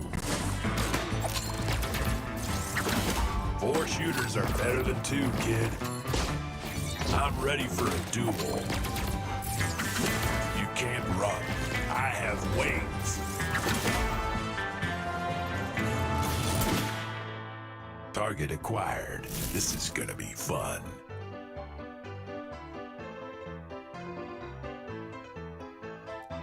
Welcome back, ladies and gentlemen. Reno, huh? Yeah, dude. Not allowed in this tournament, but a very cool character nonetheless. Yeah, gotta show him off anyways. Gotta show him off. We gotta show him off. Welcome back. We're in top 8 of the European Spring Championship. I'm Foda, joined by Steven, the legendary. How you doing, Whoa, Steven? hey, dude, what an entrance. Wow. Yeah, Okay, thank you, well, man. You deserve it. You deserve it. Wow, you know. thanks, dude. I'm so excited to be here. Speaking of people who deserve it, Oh, yeah? We got some surprises here in the bracket. Our next match that we're going to be watching is Heisen and Simple. You guys already knew that. Versus Spectre and Spyrocks. Yeah. What the heck? So who's Spectre and Spyrock? Well, let me tell you, they're the guys that 3-0'd 720 and ZYDER to get in here. They knocked those guys out of the tournament. They didn't even make it to top 8. Dang. Didn't even I mean, there's thousands of 4,500 people Right, registered for this right. tournament. They did well. But they did well, but they knocked them out. So Yeah. I'm excited. I don't know who Spectre and Spyrocks are. I'm excited to be surprised. Yeah. They're going to be going up against Simple and Heisen, who statistically should destroy these guys. But we'll see. Yeah. Because we've already seen upsets today. Now anything can happen. We don't know. That's true. No one knows. We are in the lower bracket, and this is like the hardest lower bracket EU's ever seen. I mean, yeah. I mean, you got early Blaze and Acno- Acno and Heisen and Simple down there in that lower bracket. yeah, not an easy That run. is ridiculous. So just definitely some good matches to come. And these next matches, all the matches that me and Steven are going to cast right now are all elimination rounds. So the loser is out of the tournament completely. Man. Sure to be a good one here. Yep. Let's get into it. Our first one coming up here, already introduced. Heisen and Simple versus Spectre and Spyrocks. Let's see. So Spectre and Spyrocks. We don't Yeah. know anything about these I know guys. one thing about him. Is that they're locked in with Ulgrim and Poe? Is Yeah, that- and he's got a level 100 Oh. Poe Okay. So slash Wushang. Yeah, Spyrocks is a level 100 Wushang. I was wondering if that pick was real, but then when I saw level 100, I'm like, That's yeah, a real, it seems that's like a, real pick. dedicated Stop character messing there. with- He just got lucky on the crossover. Oh, yeah, it looks like they're almost ready to get right into this here. Yeah, let's do this. Let's do this. And Heisen Simple, obviously sticking with double Bodvar. I mean, They're trying to leave some small stages on the. They banned everything but the small ones. Well, no, they could have had Miami Dome. All right, we're going to Shipwreck Falls. This map most notable for having the least amount of wall. yeah, and the most amount of ships. And So yeah. that's the way it balances out there. You give a little, you take a little. And here we go, ladies and gentlemen. Heisen and Simple versus Spyrocks and Spectre. Let's see what these guys got. They're definitely the underdogs coming into this. Spyrocks, oh, getting punished for that gravity cancel attempt there. Oh, still getting punished. Spyrocks has yet to land a hit. Here we go. Okay, I was going to say, Heisen Simple went completely untouched for a bit of time and there at it's the coming beginning. back at him now. Now Heisen's taking a whole bunch of damage. Simple still practically untouched. Heisen gets some more. Spyrocks off the side. Heisen goes for a huge punish, but Spyrocks makes it out of there just in time. Why? He keeps hitting his teammate. Chill out, Spyrocks. Just oh like, my oh, God. again, you He keeps you called it out and he went for it. You can't tell him what to do. I like that attitude. yeah. All right, He's Spyrocks. his own man. Definitely don't take the first stock, Spyrocks. Let me help him out a little bit with that. Okay, but the damage is basically even now. Stocks can go anytime. Oh my goodness, Spyrocks lay off Spectre. He is just destroying his teammate. Oh, and his Spectre- opponent. Okay. Spectre goes down. Okay, even trade on both of these teams. Heisen looking for the opportunity. Oh, he just dives it. What? Spyrocks, we really went for it there. That is not a true combo. He had Right. his dodge up. That was, dude, He's day just hoping one. for the best. When Wushang launched, oh, there you go. Nice cleaning up that stock. Yeah, When and he's Wushang launched, ahead. you could hit that all day. All day. Down light into neutral. I was doing it years ago. But Spyrocks right, trying right. it here at a tournament. That works. That works. That works to a certain level. It works. Okay, Spyrocks finally loses his first stock here. The stocks are evened up, but Spyrocks has got a pretty good damage lead on these guys. Great punish onto Simple there for hitting his teammate. But oh man, Spectre is getting beat up. It seems like Simple and Heisen are really focusing on Spectre now, getting the opportunity to, because they could just kill him right now. Simple's going for it. Uh-oh, Spectre, gotta be careful. Oh, Here comes Simple. Oh, I love what Spyrocks did there. He turned around, switched opponents, did damage to both enemy teammates. Oh, Spyro, you gotta give credit where credit's due. That was sick. Whoa, what? Simple? What? How did he? He simply lost all his jumps Whoa, there. no. Oh, and then the team combo. Not quite Wait enough. a second. Charge it, believe. No, you have to You believe gotta sometimes. You gotta believe. And he did. Okay. Heisen coming back. He burned his dodge early. Spyros could just take him out. Oh, but baited! Wait, Absolute what? bait! Spyrocks stood in Genius. the way, let Simple sig his own teammate to his death, Yeah. and now both are on their final stocks. Okay. He's playing 5D chess over there. They've got a 2-stock lead, but tentatively, you know, that It's a stock very could go- tentative lead, that's for sure. And there it goes. One, and any right. second now, we might be seeing Spyrox going down. We Yeah, got there it Spectres goes. out. Okay. Lead's gone, all tied up now. How does Spyrocks handle But himself? they're in the 2v1? lead. This is technically a lead, and we should all treat Right. it as such. This is respect these guys. They are in the lead here. Uh-oh. I wish we kept track of team damage separately because I would be curious Yeah, to I'd see like those to know. numbers. Spyrox has got a lot of numbers that don't belong to him there. Oh, maybe edge guard on Simple off on the left side here. Maybe. Goes for those down Spyrox, airs. he finally decides to turn around and help Spectre with Heisen, but now Simple's making him pay for that decision. Off the side, Simple might be in trouble. He's got the most damage off everybody here. Oh, nice pickup. For a great alley-oop. Yeah, doubled it up, too. Again, Heisen. Oh, Spectre might be in trouble here. Watch out for the edge guard. Bam! Simple blocking him off the corner there with the down sig. Spyrox can still make it, but no way. No, they got him. GG, though. Wow. A close game, but pulling it out at the end. Heisen and Simple coming away with game 1 quickly into game 2. No need to think too much about They that. went so we didn't even get into the replays by Right, the time perfect, they started yeah. stage banning again. Jeez. Let's Oh, check look it at out that here. down sig. I mean, that is the type of move you want to see on a stage like this with the short walls. You know it's going to be most potent. Okay. On to the next one here. Heisen and Simple up by 1.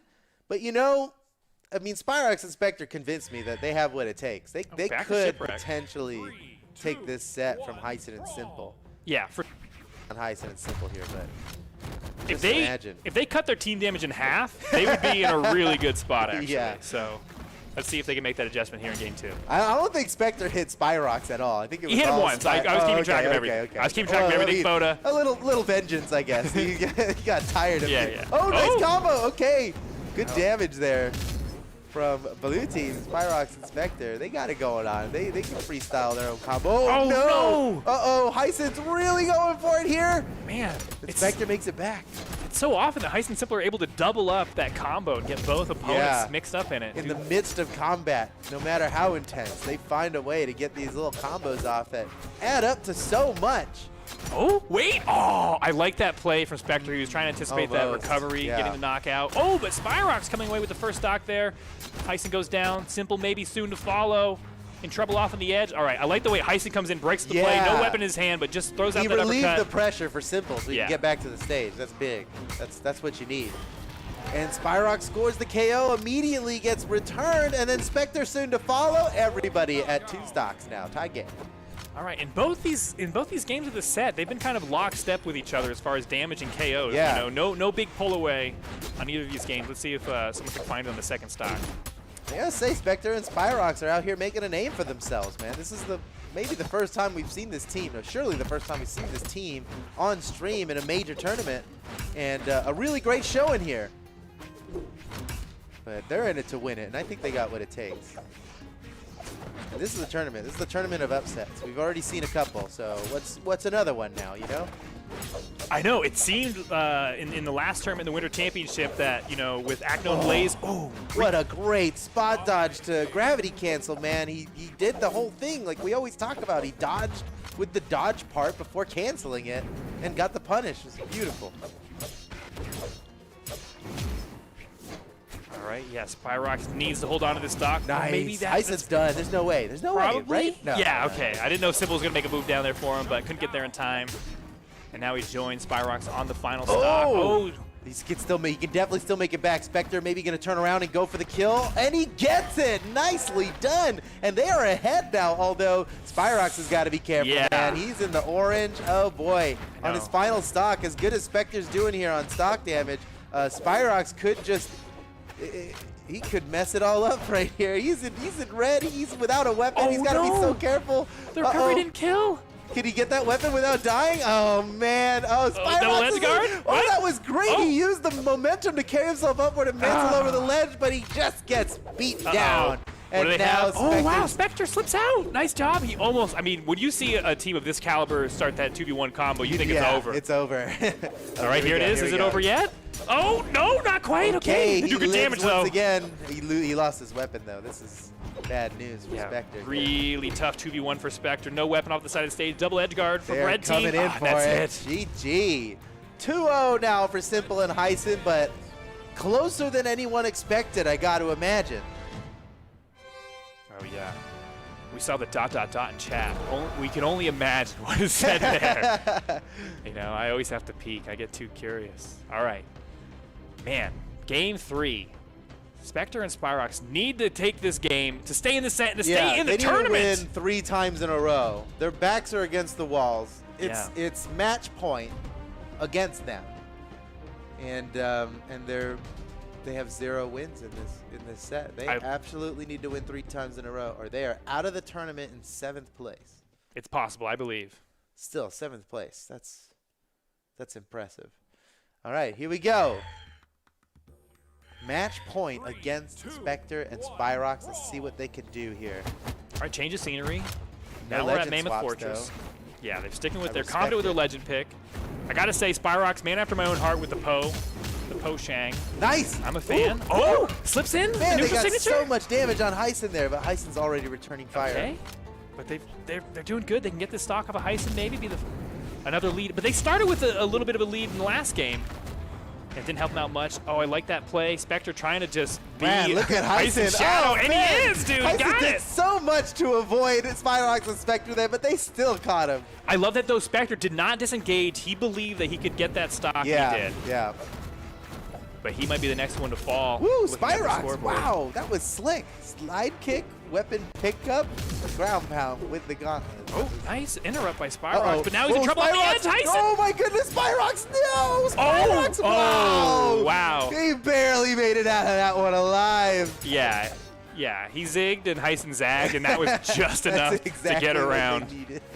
that down sting. Oh, man. Now both blue team members just barely holding on to their first stocks. Yeah. Ooh, and that one probably going to go, yeah, right there. Spectre loses it, and then Oh. Spyrocks to follow. Just like that, Simple and Heisen take the lead, but a little asterisk by that because Heisen's pretty damaged here. It kind of hinges on how Heisen plays the rest of the stock.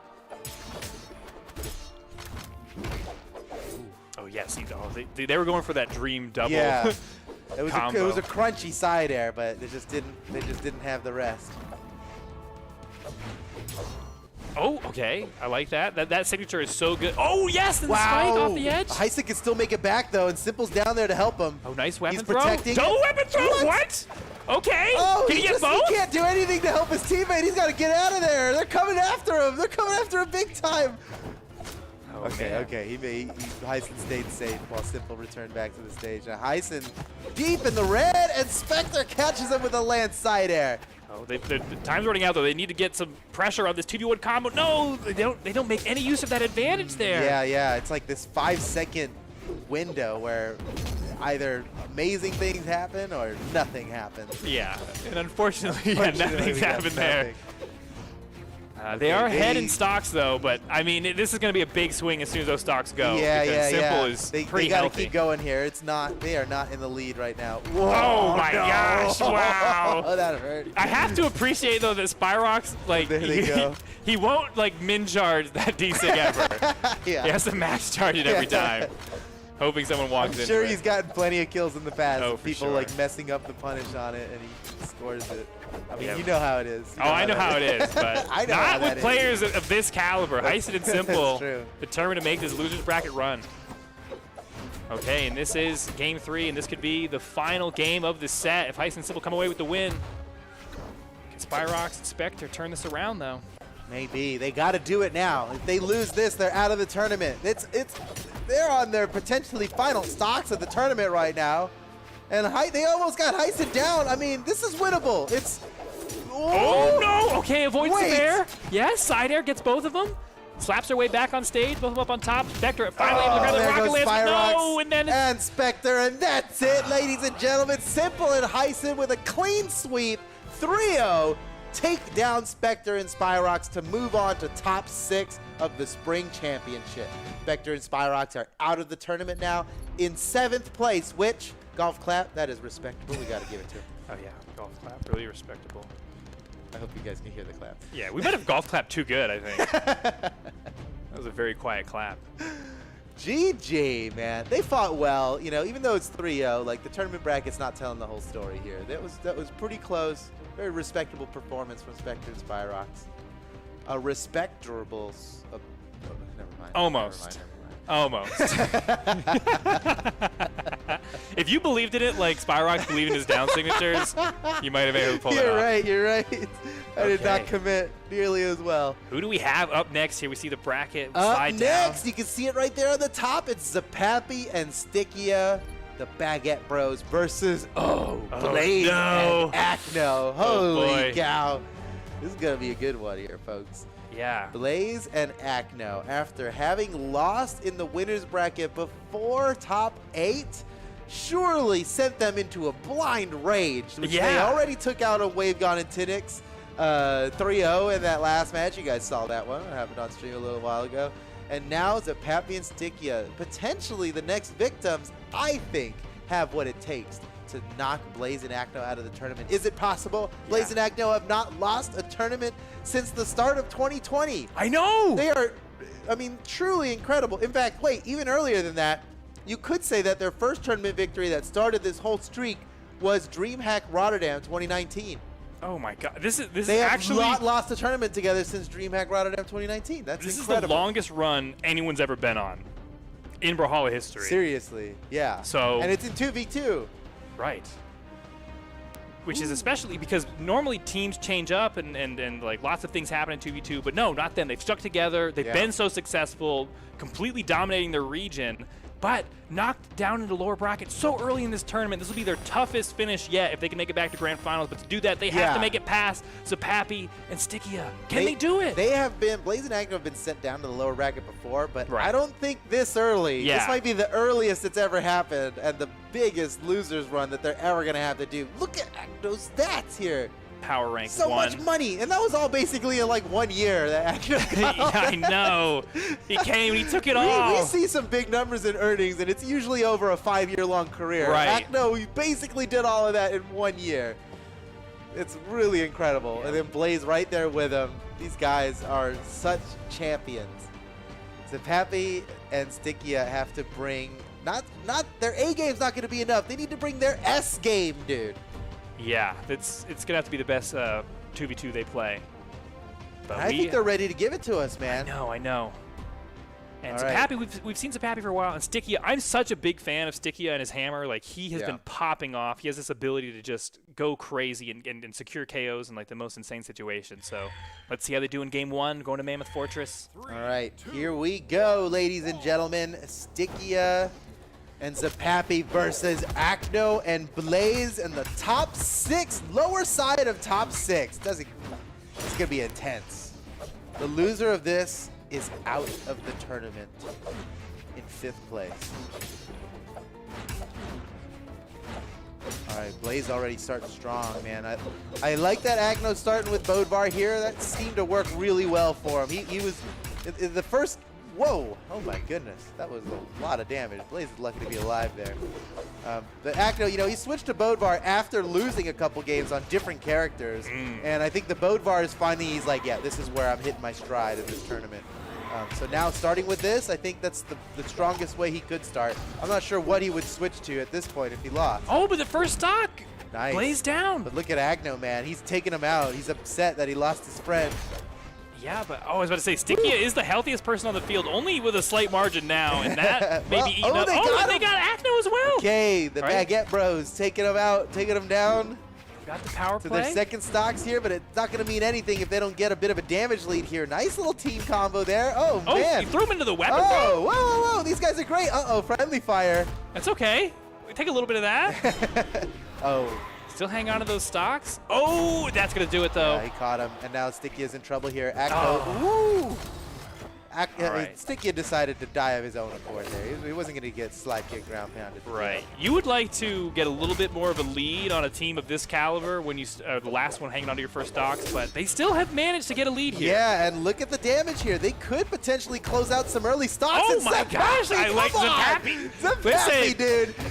He's one of the world premier Azos, so you can expect plays like that. Absolutely. Oh, he takes is the that. best Oh Azos. my gosh, look at this. They got some time to dance, guys. ZAPAPY didn't even get touched on his second stock, and all that time ZAPAPY got hit 0 times on his second stock, and he's already starting on Acno 2v1 combo, but Blaze comes in. You gotta be Sticky careful in now. trouble. We've seen this turn real bad in other matches. Dude, when everyone was off the side of the stage, I was getting so excited there. Could have gone either way. But, man. We often see that interaction. Blaze might get a really early stock on ZAPAPY. Wow, ZAPAPY finds a way. All right, What's he gonna do now? Oh, be careful. What? Oh! He doesn't want to. He doesn't need to be careful. Bold. Dude, okay, yeah, Acto was firing that off in the complete wrong direction, and ZAPAPY made him pay for it, and Did now you pays see with his that? The life! pivot slide charge? Dude, that was slick! That was so slick, dude. He only touched that. That's the side sig, isn't it? Yeah. How do you pivot slide charge with a side sig that stops your momentum? The window on that must be so small. Oh my What gosh. a beast. It's What a beast. It's over! It's Let's over! go, ZAPAPY and Sticky. Unbelievable. Coming out Oh, strong man. in game 1. Why didn't I bet on them? Woo, man. The odds would have been crazy if you bet on them in this set, honestly. Yeah. Okay. The bookies are going wild right now. Jeez, wow, ZAPAPY and Sticky looking good in game 1. I mean, it wasn't just a victory. It was a 3 stock. They had 3 stocks left to work with. Really, really incredible. I wonder if Acno changed his character. Oh, yeah. Oh, okay, But you're right. interesting. They've already tried this comp once. Okay.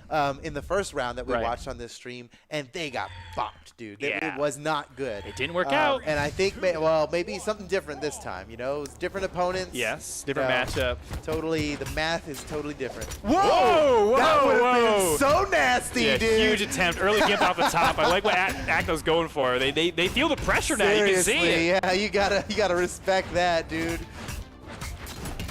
Okay, wow. Whoa, Okay. whoa. Okay, all right.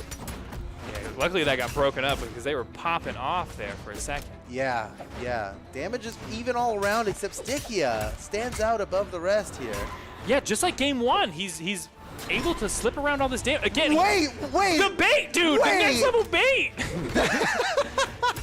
You've seen this That was before. something, dude. That was really... Oh, they're going for it. Can they get Blaze? Oh, no, he dies for it. And Blaze is still alive. Stickia Okay. looking for the kill on Blaze. Can he find it here? Acno's coming after him, man. He has to punch him away. And, okay, ZAPAPY comes back in to get the kill on the Blaze.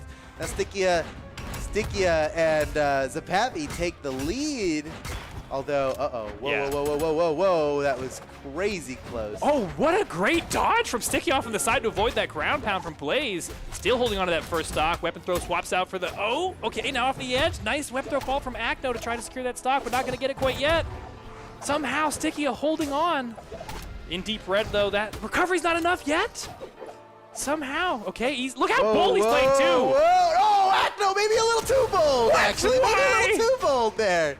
Oh, no, That Acno. was a big accident, man. That really sucks for Acno and Blaze. There's Yeah. no other way to put it, dude. That is not good. Yeah, bad news bears there because... Bad news bears. Honestly, you got Acno on his final stock. Sticky is still... ZAPAPY now down to his final stock. Stickia, though, looking Game's healthy. even. Game's Actually, even. yeah. After all that kerfuffle, the game is perfectly even. Impressive considering how awful that SD was from Acno, man. He was pretty healthy when he lost the stock. Yeah. But yeah, even game here. Couldn't ask for better. Always love a nice even game. Here it comes with the side sig ZAPAPY. Uh-oh, ZAPAPY, Dude, he's at full power now. Yeah, he's so ZAPAPY sig happy, dude. He's burning his energy bar. But it's been working. I can't, dude. He's so good at that reverse slide charge off that platform when it's right there for him. He can serve him up. But again, Damage. This is incredibly even. The next play is going to be the big difference here. That's a great start. Oh, man. Stickia is going in for it. Oh, He okay. really wanted Acno hard there. read. Yeah, he expected maybe him to go low. And it'd been a bit of kill had he did go low. Oh, I ZAPAPY. respect the attempt. Wow, the weapon throw interrupt. He was actually about to kill Blaze there. Acno saved his teammate. Wait, No. wait. Acno, are you in trouble? Dizzy. What? He fights his way back up. That's incredible. Acno's still alive. How is he still alive? Oh, Never mind. okay. Good trade. Good trade. Good trade. Yeah, Good trade. Good trade. You got good the 2v1 trade. advantage. We'll take that.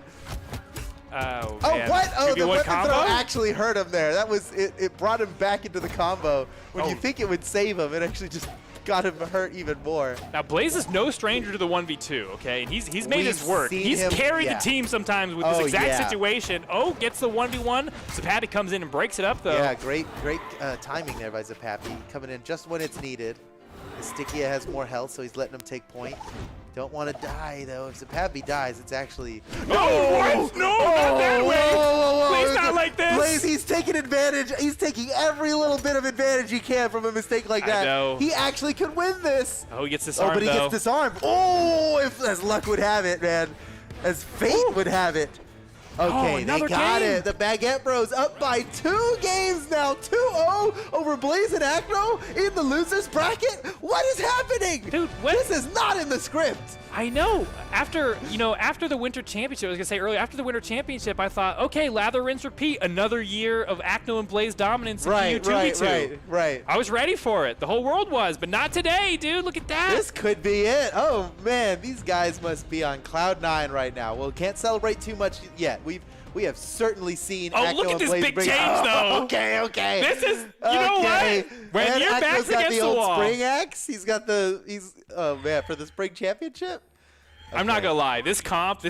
This means you really want to win. Yeah. Ask This me. is as try hard as it gets. Double for Blaze and Taros. Acno. They are like, we need to do this. We need to do Yeah. something to win here. You don't This care should about be it. anything but the W. All right. He may well, lose the respect of all his peers, but well, it doesn't matter. Oh, Acno might be in trouble for this one. All right, No, let's no, see he if it's gets even out, he enough to gets do out. it. I mean, Stickia This and, could be a clean sweep for Stickia and ZAPAPY. That would be amazing. Oh, and he still picks it up. That's Acno off an the early side. kill. Acno's he- still alive, just yeah. barely. I think that was that kind of risks you got to take when you're in a position like this. okay. Edgeguard from Acno. He likes to edgeguard from below. That's a very special skill to have. Yeah. Not even with Hammer, I'd understand. Right. With Axe, he'll do it. Okay, well, game's still pretty close. They got to get this I don't stopped. know. Acno and Blaze are starting to run away with it. Never mind. Oh, Blaze see, I goes said it was down. close. Okay. Acno answers back immediately, and Acno is determined to win. He is Oh, absolutely wow. determined. That costs him, though. He loses his dodge. He gets taken off the side of the stage by ZAPAPY. That was a risk worth taking, not knowing what the results were. That was absolutely a risk worth taking. Because it was a 50-50. He went right, but he could have gone, if he had gone left, it'd have been the kill.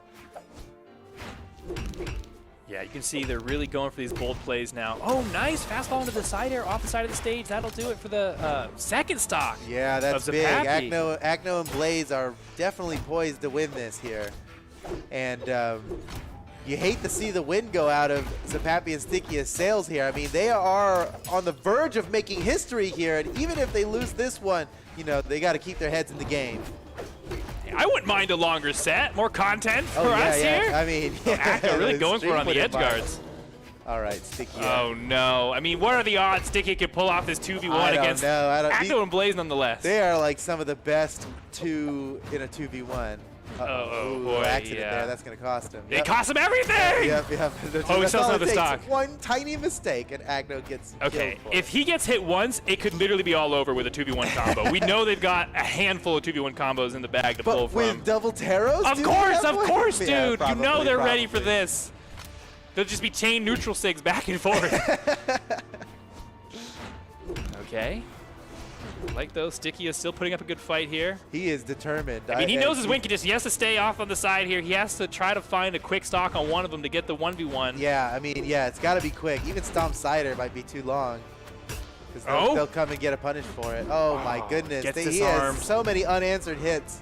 No so way. much damage. There is no way. He's just dangling in the wind now. That'll do it. That'll do it. GG, Blaze and Acno not out yet, and a very convincing victory. 4 stocks. That's gotta put a damper Classic. on ZAPAPY and Stickia's momentum. Yeah, you know? Acno getting all 6 stocks there. It's like kind of a classic vibe for the comeback. You know, Acno I just know, like, I know. This is, and that's what's got to be affecting ZAPAPY and Stickia right now, because they're like, you know, we've seen this before. Like these guys, you know, just because we're a game away does not mean we can win this. And but I know their mental's stronger than that. I know they're going into this like, come on, we can finish this off right now. Wait, ZAPAPY just literally changed his skin. He changed his skin. He changed his skin. I Yeah, yeah. love that. Yeah, I yeah. love new that. skin, new me. Here we go. ZAPAPY. Honestly, if you're struggling in ranked or something, just change your skin. Sometimes that's little what I skin do. swap. It helps. It helps the mental. We're going to a new map. All right, let's see. Let's see. They got to close this out, man.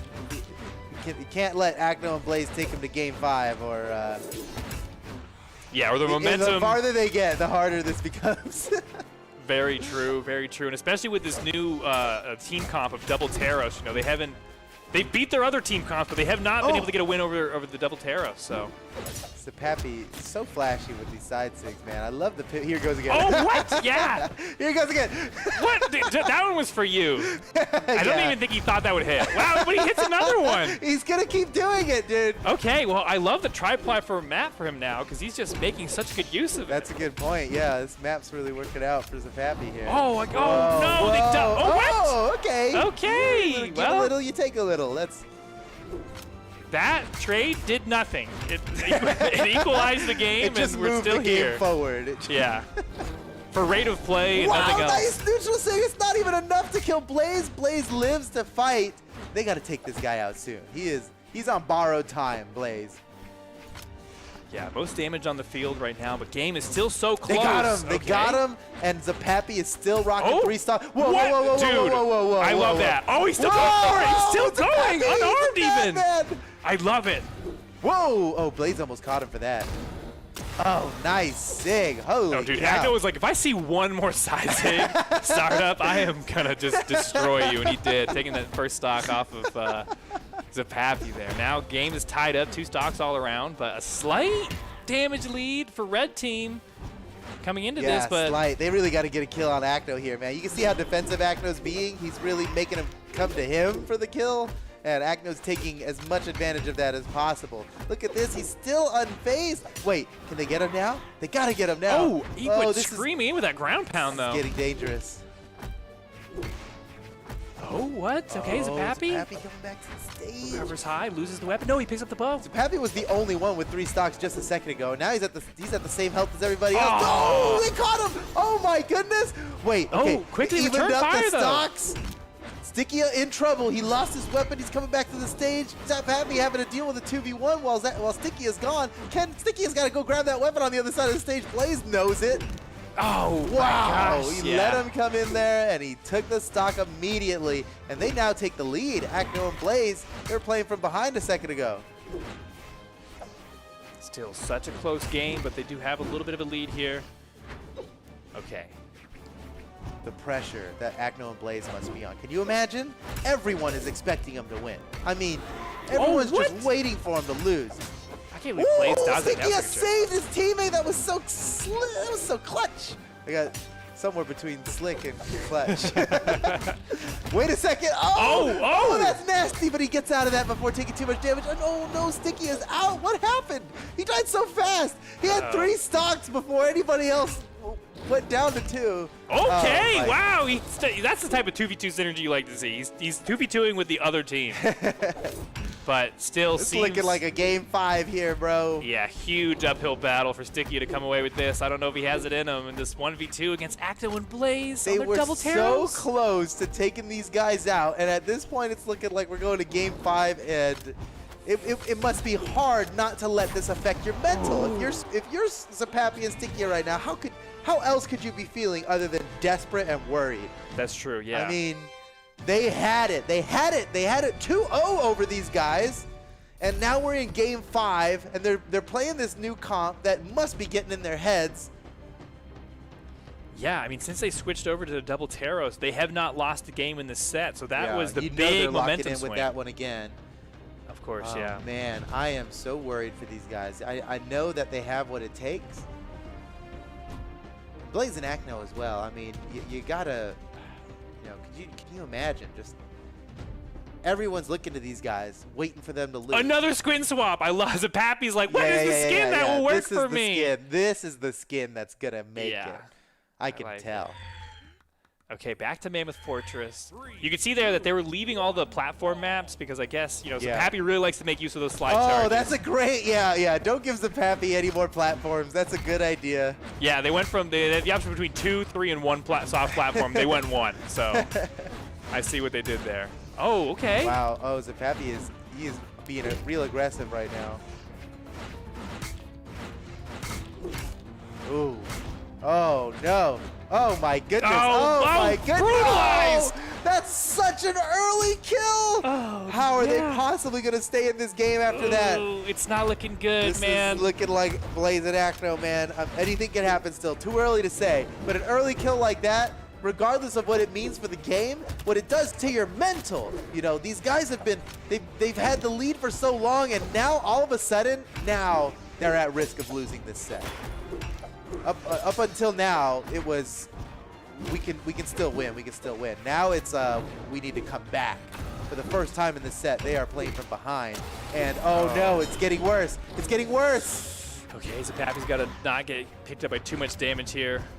Makes it back to mid-stage. Okay, Sticky coming back with that hammer. Deals out some damage. They have yet to take a first stock. Is that going to be it? Blaze on the right side. No, he's not KO'd quite yet. He's going to make it back to stage. Zapapy looking for this stock on Acno. Down low. Yes. Whoa, wait. Okay, he stayed low for a while just to make sure that's... Oh, no, and then Blaze comes down to finish off that second stock of Zapapy. He's on to his last one, while Blaze just barely gets to his second and lightly damaged both Acno and Blaze on their second stocks. It's looking like it's Acno and Blaze's game to lose now. Oh my gosh, I can't believe it. The set started so promising for Zapapy and Stickia, but Acno and Blaze showing their champion mentality. These game 5 sets, you know, if this was a 3 or a best of 3 set, it'd been over already. But it's not. These are best of 5s. And Acno and Blaze showing they have what it takes here. But can Stickia and Zapapy turn this around?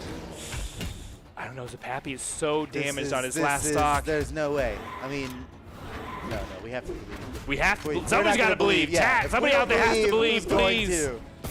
Oh no! Now the 2v1. No, he's still alive, but that's his last chance. He got like stomped out of the down signature, but then clapped away. Oh, how's he gonna get out of this? No, he's down. Oh, it's over. Blaze and Acno, how did they manage to do it again?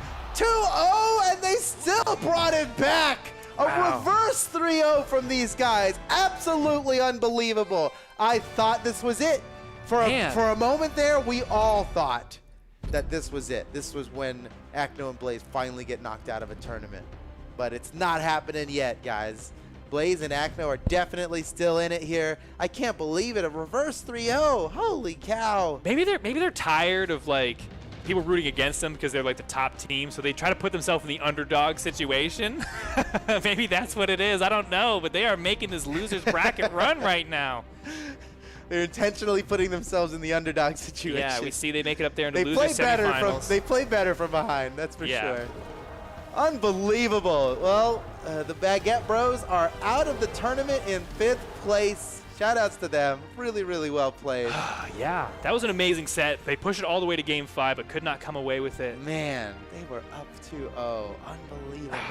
One game away. I know. That's going to probably... It's eating at me already. They're playing from home, but it's going to be a long ride home, you know, after a set like that. Yeah. You don't want to be the visiting team in that situation. Dang. All right.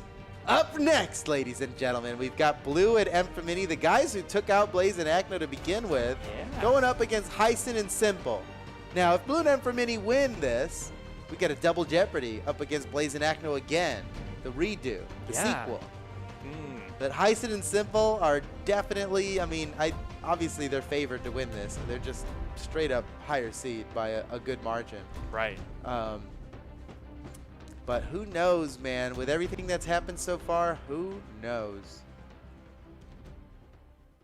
Yeah, we talked a bit off camera about Emfamini and Blue not quite reaching the pedigree or the level in 2v2 tournaments that their pedigree might suggest. But this could be the tournament that they really turn that around. And they already have. I mean, to get this far, they already have. This is better than they've done before. And, you know, to take out Blaze and Acno there, That's going to move them up in the rankings. I mean, that big speaks time. volumes. Like, regardless of where they place at this point, they're going to move up big time in the rankings after the win over Blaze and Acno. Oh, nice alley-oop. Wow. Yeah. Really well placed from Simple. I was expecting maybe he's going to slap him back or something like that. That was a much better option. The pivot gravity. Oh, that is nasty. Oh my gosh. Woo. He got them both with that. He doubled it up. Wow. And that, look at the damage. Don't look at the damage. Don't look at the damage, Don't look guys. at- oh, no. You don't want to know. And for Mini was trying to take a early stock off the top, but couldn't quite get it. They need some early stocks, what a though. They need some beautiful- cheap stocks. Beautiful boat bar down sig that was.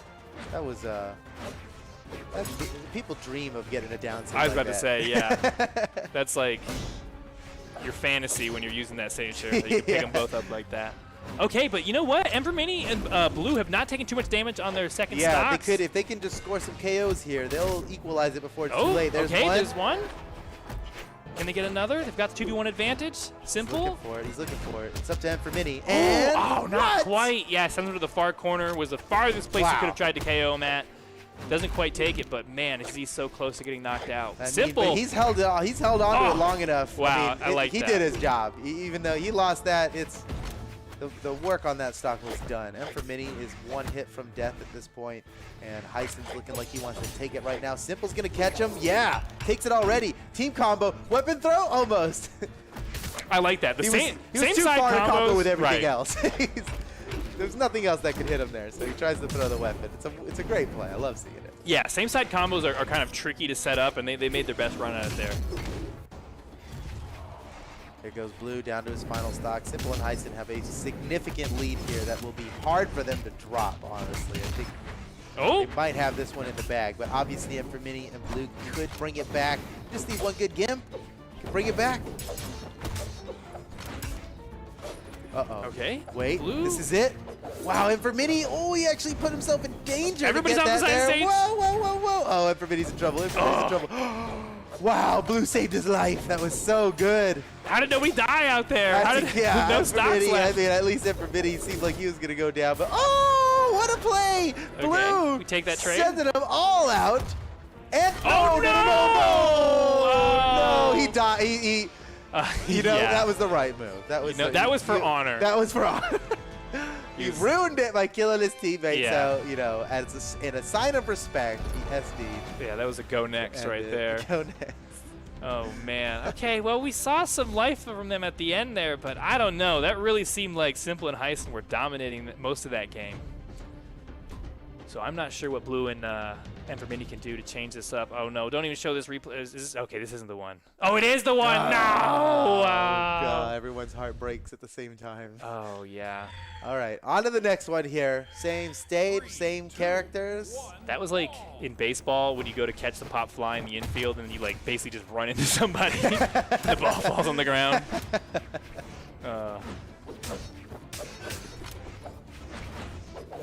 All right, same stage, but hopefully a different story for Emperor Mini and Blue. Try to get a win in this set. But Heisen and Simple, you know, a team that we're used to seeing in grand finals, and so they're trying to make that story the same today. And Blue is really hurt right now. Uh-oh. Oh, boy. He got him. Oh, no. my Simple, No, what? no, wait, what? Oh, he fed Emperor them. Mini! Dude, Blue sacrificed his life so that Emperor Mini may live. Would he have made it up though without the chase dodge he got from hitting Simple on that ground pound? I don't know if was Simple's greed also what We're did it for him. you know, but- we're gonna have to analyze that one in slow motion. Join Right. us on the Monday Esports Dev stream to find out. I don't even know. yeah. A lot happened in a short amount of time there. But somehow Emperor Mini still holding on to his first stock, but perhaps for not long. Oh, he's got to be careful with those ground pounds off of the edge. We know how that could go for Woo! him. Blue saving Emperor Mini's life there with a guitar downlight so well placed. Oh, Blue's in trouble. What's he gonna do? How is he gonna get out of this? Oh, yeah, he was sandwiched there does? for a second, but he He made really, his way he out. really slipped out of there. Oh man, look at this. Left, Oh, right, take like- you down. I'll take you down. This is Oh. like a kung fu movie. Oh, Heisen luckily getting that class, mitigate some of the force on that ground pound, stays in the game with that second stock. Or first stock. What am I even saying? Simple and Heisen still on their first stock somehow. Holy cow. How did they manage, man? These guys are... Oh, it charges it. He charges it. Beautiful. Charged it just the right amount of time there. Mixed up. Like, go ahead. Try and spot dodge. I'll just wait. Okay, well, stocks are now even. Blue is trailing the farthest behind, and Simple's. Oh no! Okay, chase dodge hits. Wait, there's nothing up for me. He tried to save him so many times, and he just couldn't seal the deal. And it's so tough to like know what you're doing down there off screen like that. And for me, he made a good play for it, but it was just impossible to come back from. It was pretty incredible by Blue and Empermini how they managed to. I mean, they almost got out of that one. Obviously, he feels still, bad. Somehow, one of them lived. It looked like both of them were going to go down there for a while. Empermini must feel like he owes him a save or something, you know? He's like, I have to make this right. Right. I need to clear my karma. Now, if they can focus and get these, you know, 2 stocks off of Simple and Heisen before Empermini loses his, they got to play for this here. But they have to make something happen. They got to do it quick here because Blue is on its last stock and it just keeps getting farther and farther the longer this goes. Mini trying to make it back to stage. Blue with a beautiful side stick gets the KO on Simple, and they're in this game. There is a way they can win this. Oh, yes! Oh, my gosh! The weapon throw sets up for the side air off stage. Empermini, perfect positioning. The timing was great. Super good teamwork, and they're now in the lead, but only slightly. Blue is the most damage on his final stock. Slightly. Empermini somehow holds on to that. Blue could just die right now. Blue could just die, and it's over. Uh-oh. No, Empermini. He can't make it. Empermini, can he save him again? Go again. Can he save him again? No. He has to just cut his losses and let his teammate die. Oh? Oh, man. All right, Empermini. This is his time. Okay. Stocks are even. You know, you can. That is something you can say. That is a true statement. True statement said there, but not anymore. There it goes. All right.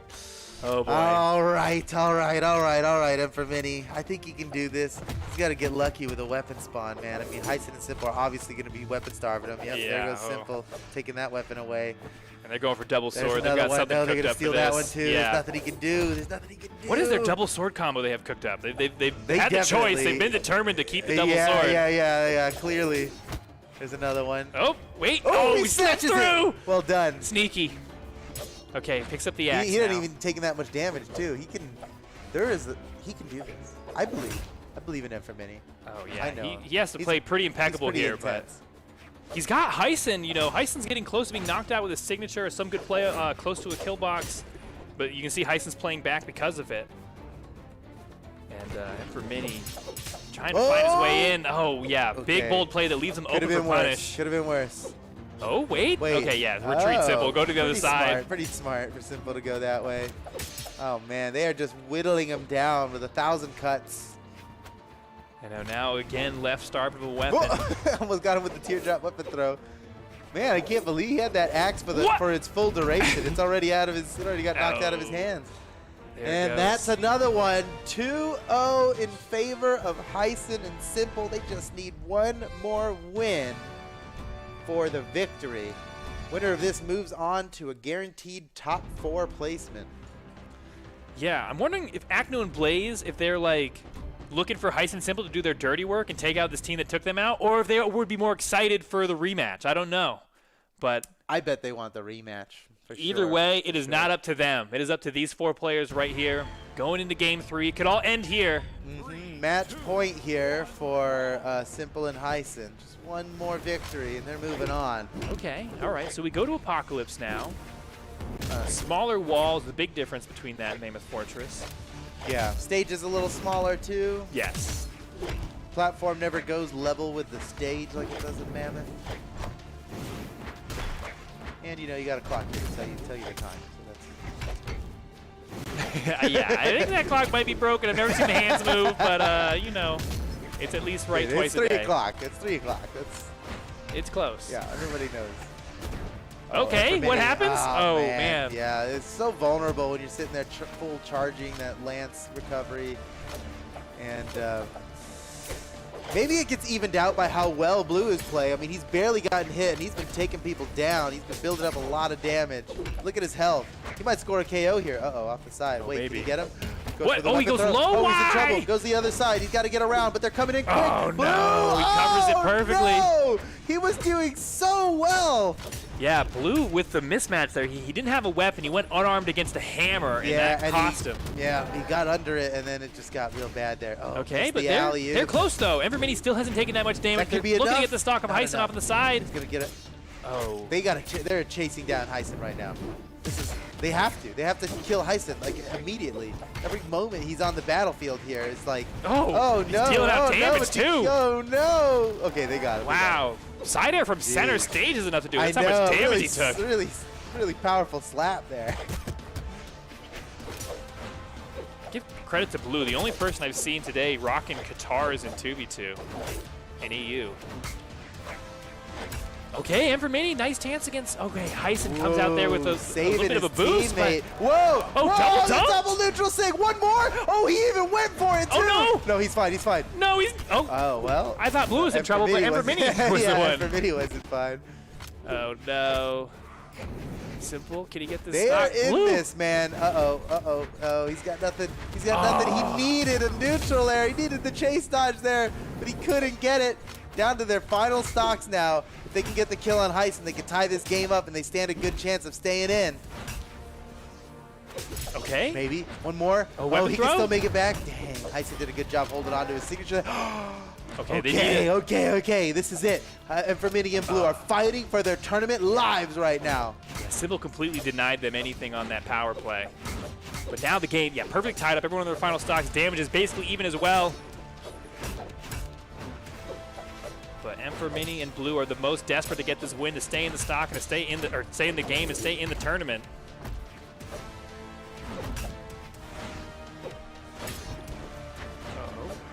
No. Nice this play is by getting Heisen. so close, dude. Look at the stocks. Okay. What's it gonna be? Anybody's game here. Anybody's game. But if Heisen and Simple win, they're moving on. Oh, the recovery got stuffed as well. Heisen's in trouble. Boom! Evermini with the guaranteed. Oh, yeah, that's it. Oh, yes! Evermini and Blue staying in this set, keeping the dream alive. I can't believe it. I can't believe it, dude. It looked Oh. like the light at the end of the tunnel was going out, It but was they div. It was diving out, dude, but they brought it back. oh, they punched right through.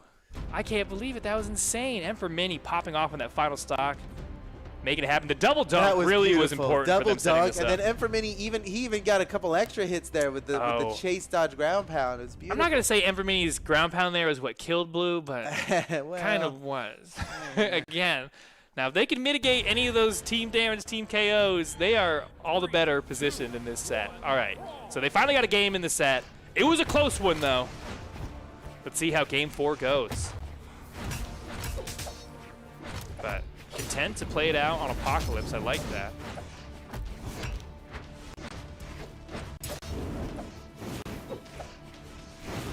Wow. Real ninja battle here. It's like a lot of back and forth, a lot of dodging. Heisen taking a lot of damage here. Oh! Blue's in trouble. Blue's in trouble.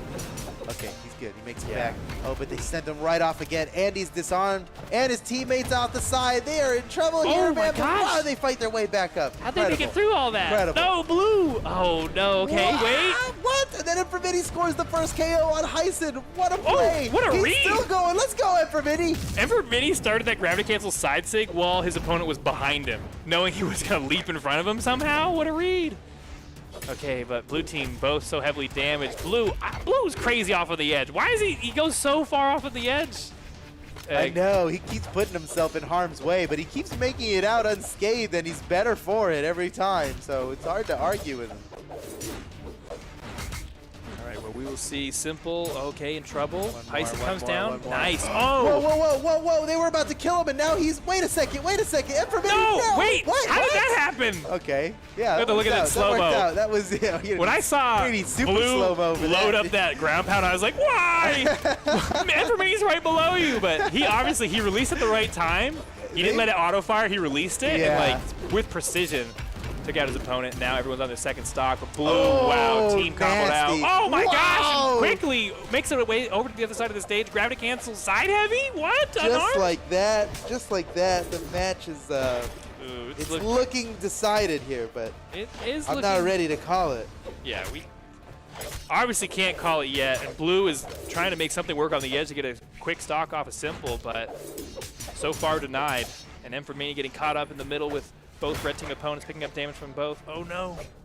And for Mini is in danger. Look at this guy. He's in red. Uh-oh. Off the side.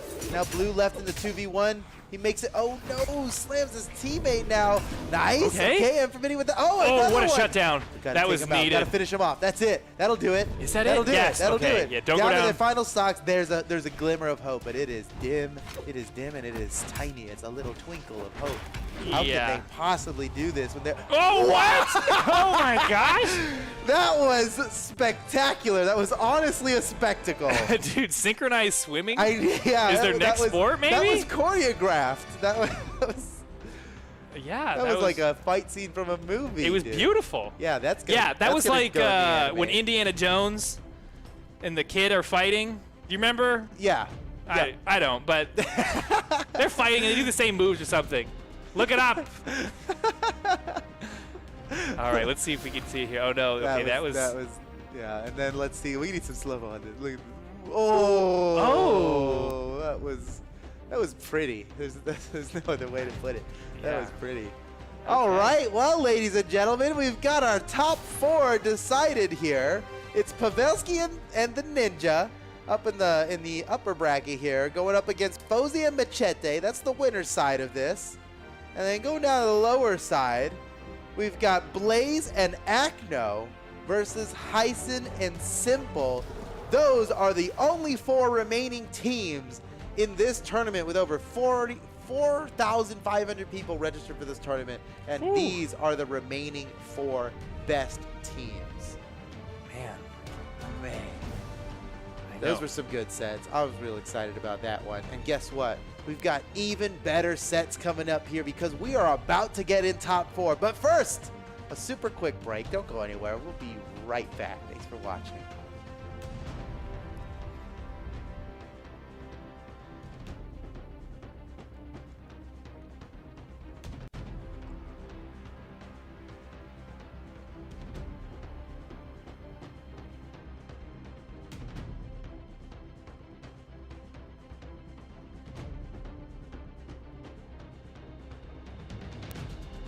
Much damage and knockback power you take.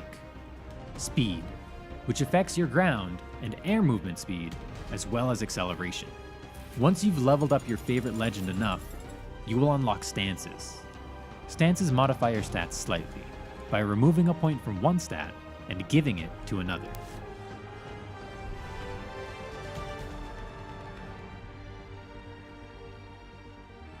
Stocks. Health, or as it's referred to in Brawlhalla,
And we are back to get into that part of the bracket, that juicy, delicious part of the bracket, the best part of the bracket that we like to save for last. I'm sitting here on the desk with Tazaraki, and we're going to get into this top 4 for the EU 2v2 Brawlhalla Spring Championships.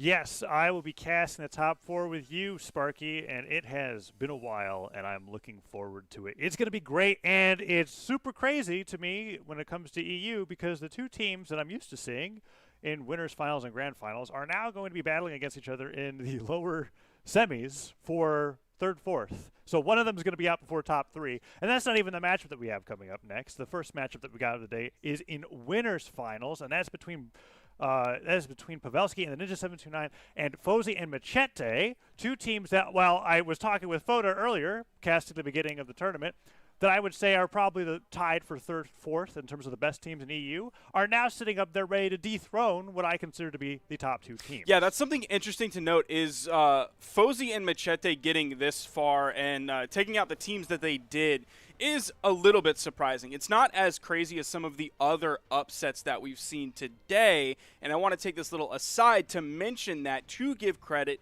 to Machete and Fosey. I believe they are they 3 and 4 power ranking? Let me check that real quick just so we have that exact one. Yeah, like they're definitely up there. Let me look at that here. You can see, I believe that might be more updated than the website. So you see power rank 5th, tied, Fosey and Machete. So yeah, some of the teams they took out earlier, like that, it's still an upset. Don't get me wrong on that one. But we still need to give credit where credit is due. That's not two randoms coming out of nowhere and beating the top team. That's Machete and Fosey coming out in this bracket and doing big. You're seeing the stats there right in front of you. A good chunk of money been won all across the board for these teams. I am a little bit surprised to see Pavelski and Ninja now here at this point, this deep into the bracket on the winners side. We don't typically see them in the winners finals. Usually our winners finals is going to be Acno Blaze, Simple, and Heisen, and then we have Pavelski and Ninja kind of waiting down in the losers bracket for the results of the winners finals.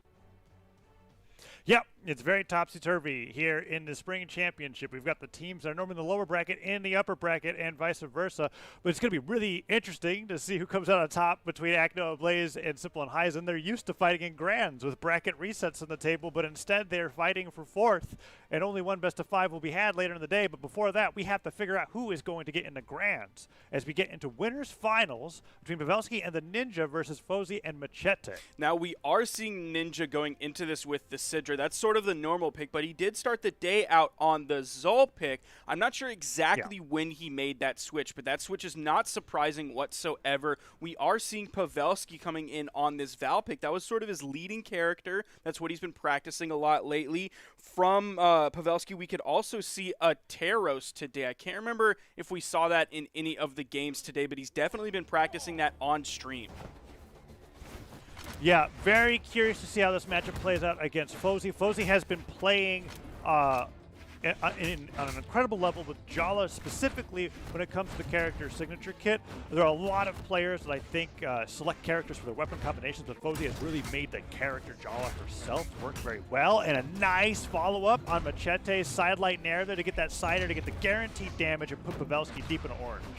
Now we do see 2 axes on the field. That will be the maximum number of axes that we will see with this character setup. If we get the Taros in, if we get the Zol in, that'll add 1 or 2 more axes. See, nice split. 1 axe going to the left, 1 axe going to the right from the blue team. They find a KO off of it. See if they can find another one. Great pickup right after the weapon spawn came up. Fosey's able to grab the second one as well. It's going to keep the red team starved here. Still continuing to starve the red team, and Fosey grabs another weapon. He's juggling these weapons really like so that. well. And he juggled the weapon off of a successful sidelight Nair, throwing the weapon up, forcing Pavelski high, then picking up the sword and going for the recovery to catch the landing. Really well played. Continues to tack on more damage onto the Ninja as he lands with the down air, and Machete's put into a recovery position. Let's see how the blue team can make it back from this as the anchor comes down, but it misses, and now the position's been reversed. Edge guard in favor of the blue team. Let's see who can hit everything, and Pavelski just downlight recoveries everyone.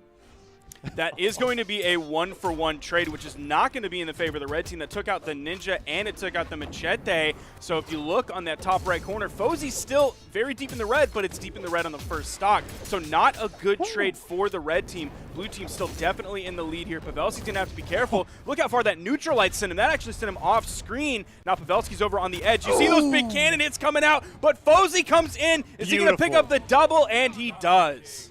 Fosey is, and this is remarkable, right? It's 5 stocks to 2, but the one with 3 stocks up to that point was the lowest defense character on the screen. And this has been just something that I've been noticing in Europe.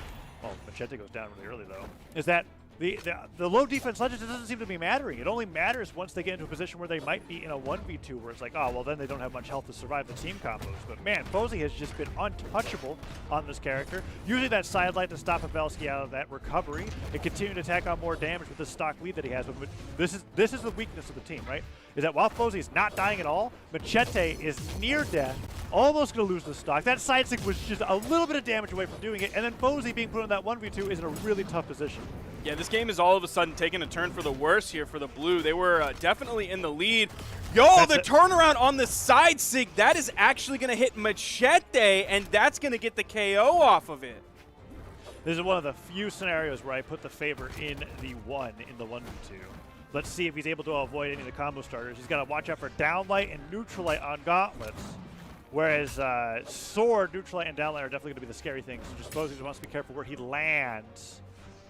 Oh, that was beautiful. Gravity gets a downlight and a recovery, catching him in the air. Now, this is the problem that I was witnessing earlier when watching Fosey Machete, right? Fosey would do such a great job of stock tanking, but the defense is so low. If he gets caught in one-team combo, anything that you start from white will result in a knockout.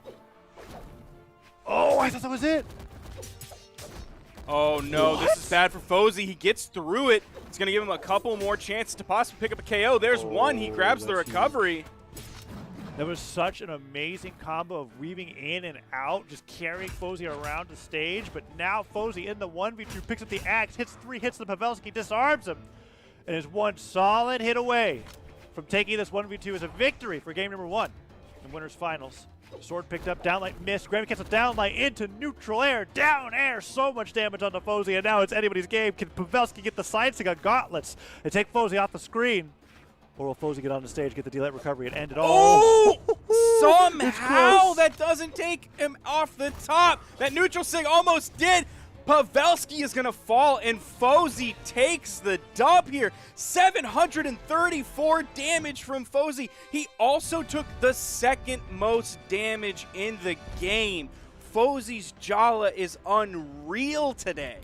Yeah, it's incredible, and I am constantly being surprised by it. I mean, and that was off the back of a 1v2 victory coming up from Fosey. Granted, yes, he had 2 stocks to start with, but it's a 1v2, and you're on a 4 defense legend.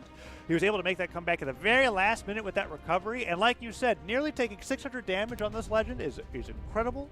Survivability is unreal. The one thing that I think needs to, well, I don't know. This is a Winners Finals match, right? It's the two best teams of the day fighting against each other. But what I would like to see is just a little bit of an adjustment to help Machete's survivability. Machete already very tanky on the Olgrim, but time and time again, and it's not even just against these opponents, Machete is going down and out of the game before Fosey even has lost his second stock.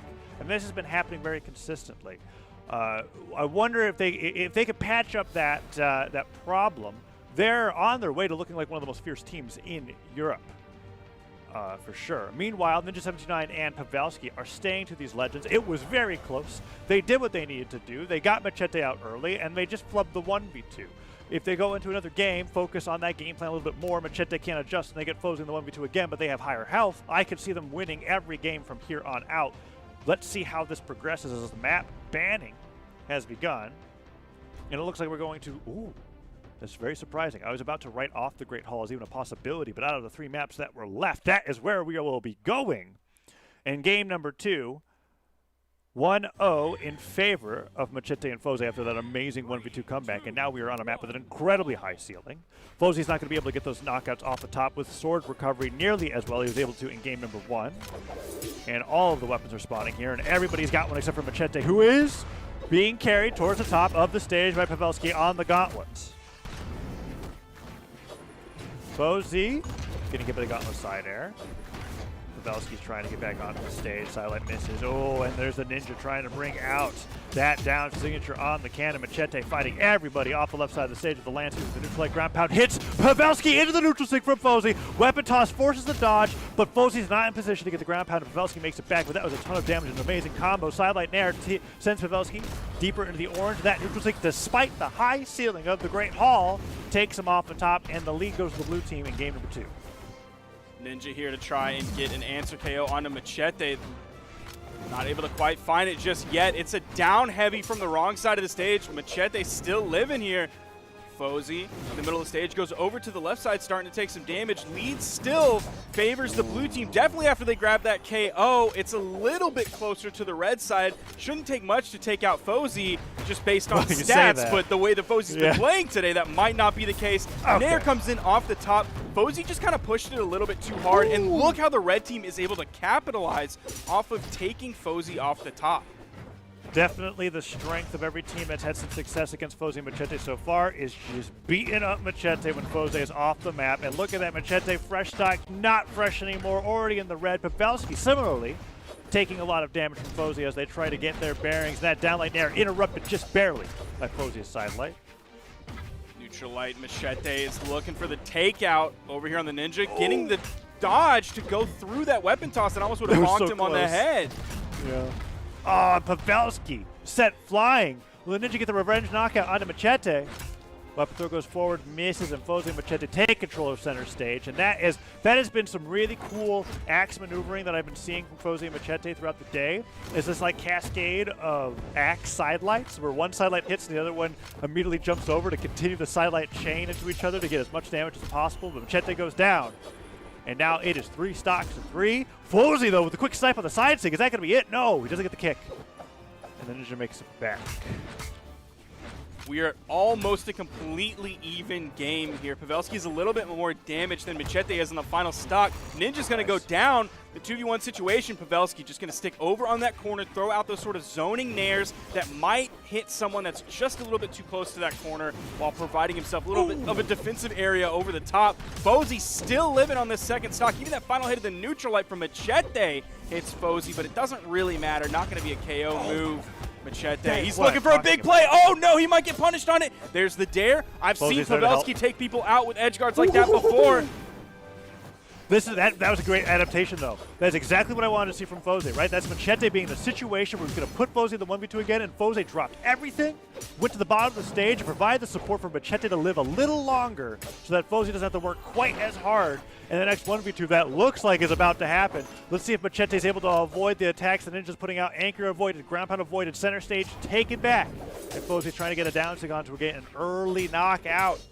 Blue team Let's still see just who gets the first stock. a little bit in the lead, but the way red team's been bullying Machete, they could take him out. That weapon toss, that's going to disarm Ninja. Machete and Ninja both go for the same weapon spawn, but Ninja grabs it. D-Light Dare. He's not able to find anything afterwards. Oh no, look at this damage he took off of just missing that one attack. Oh, Fosey barely dodges the gauntlet recovery that could have ended his stock. He took so much off of that in the mid-air. Team combo, improvised with the cannon, ending with the recovery, puts so much damage on the Fosey. Machete just barely weaves away from the weapon throw, and Fosey with the recovery up the top takes the stock, and no, the Ninja can't make it back. Fosey and Machete 2-0 lead in winners finals.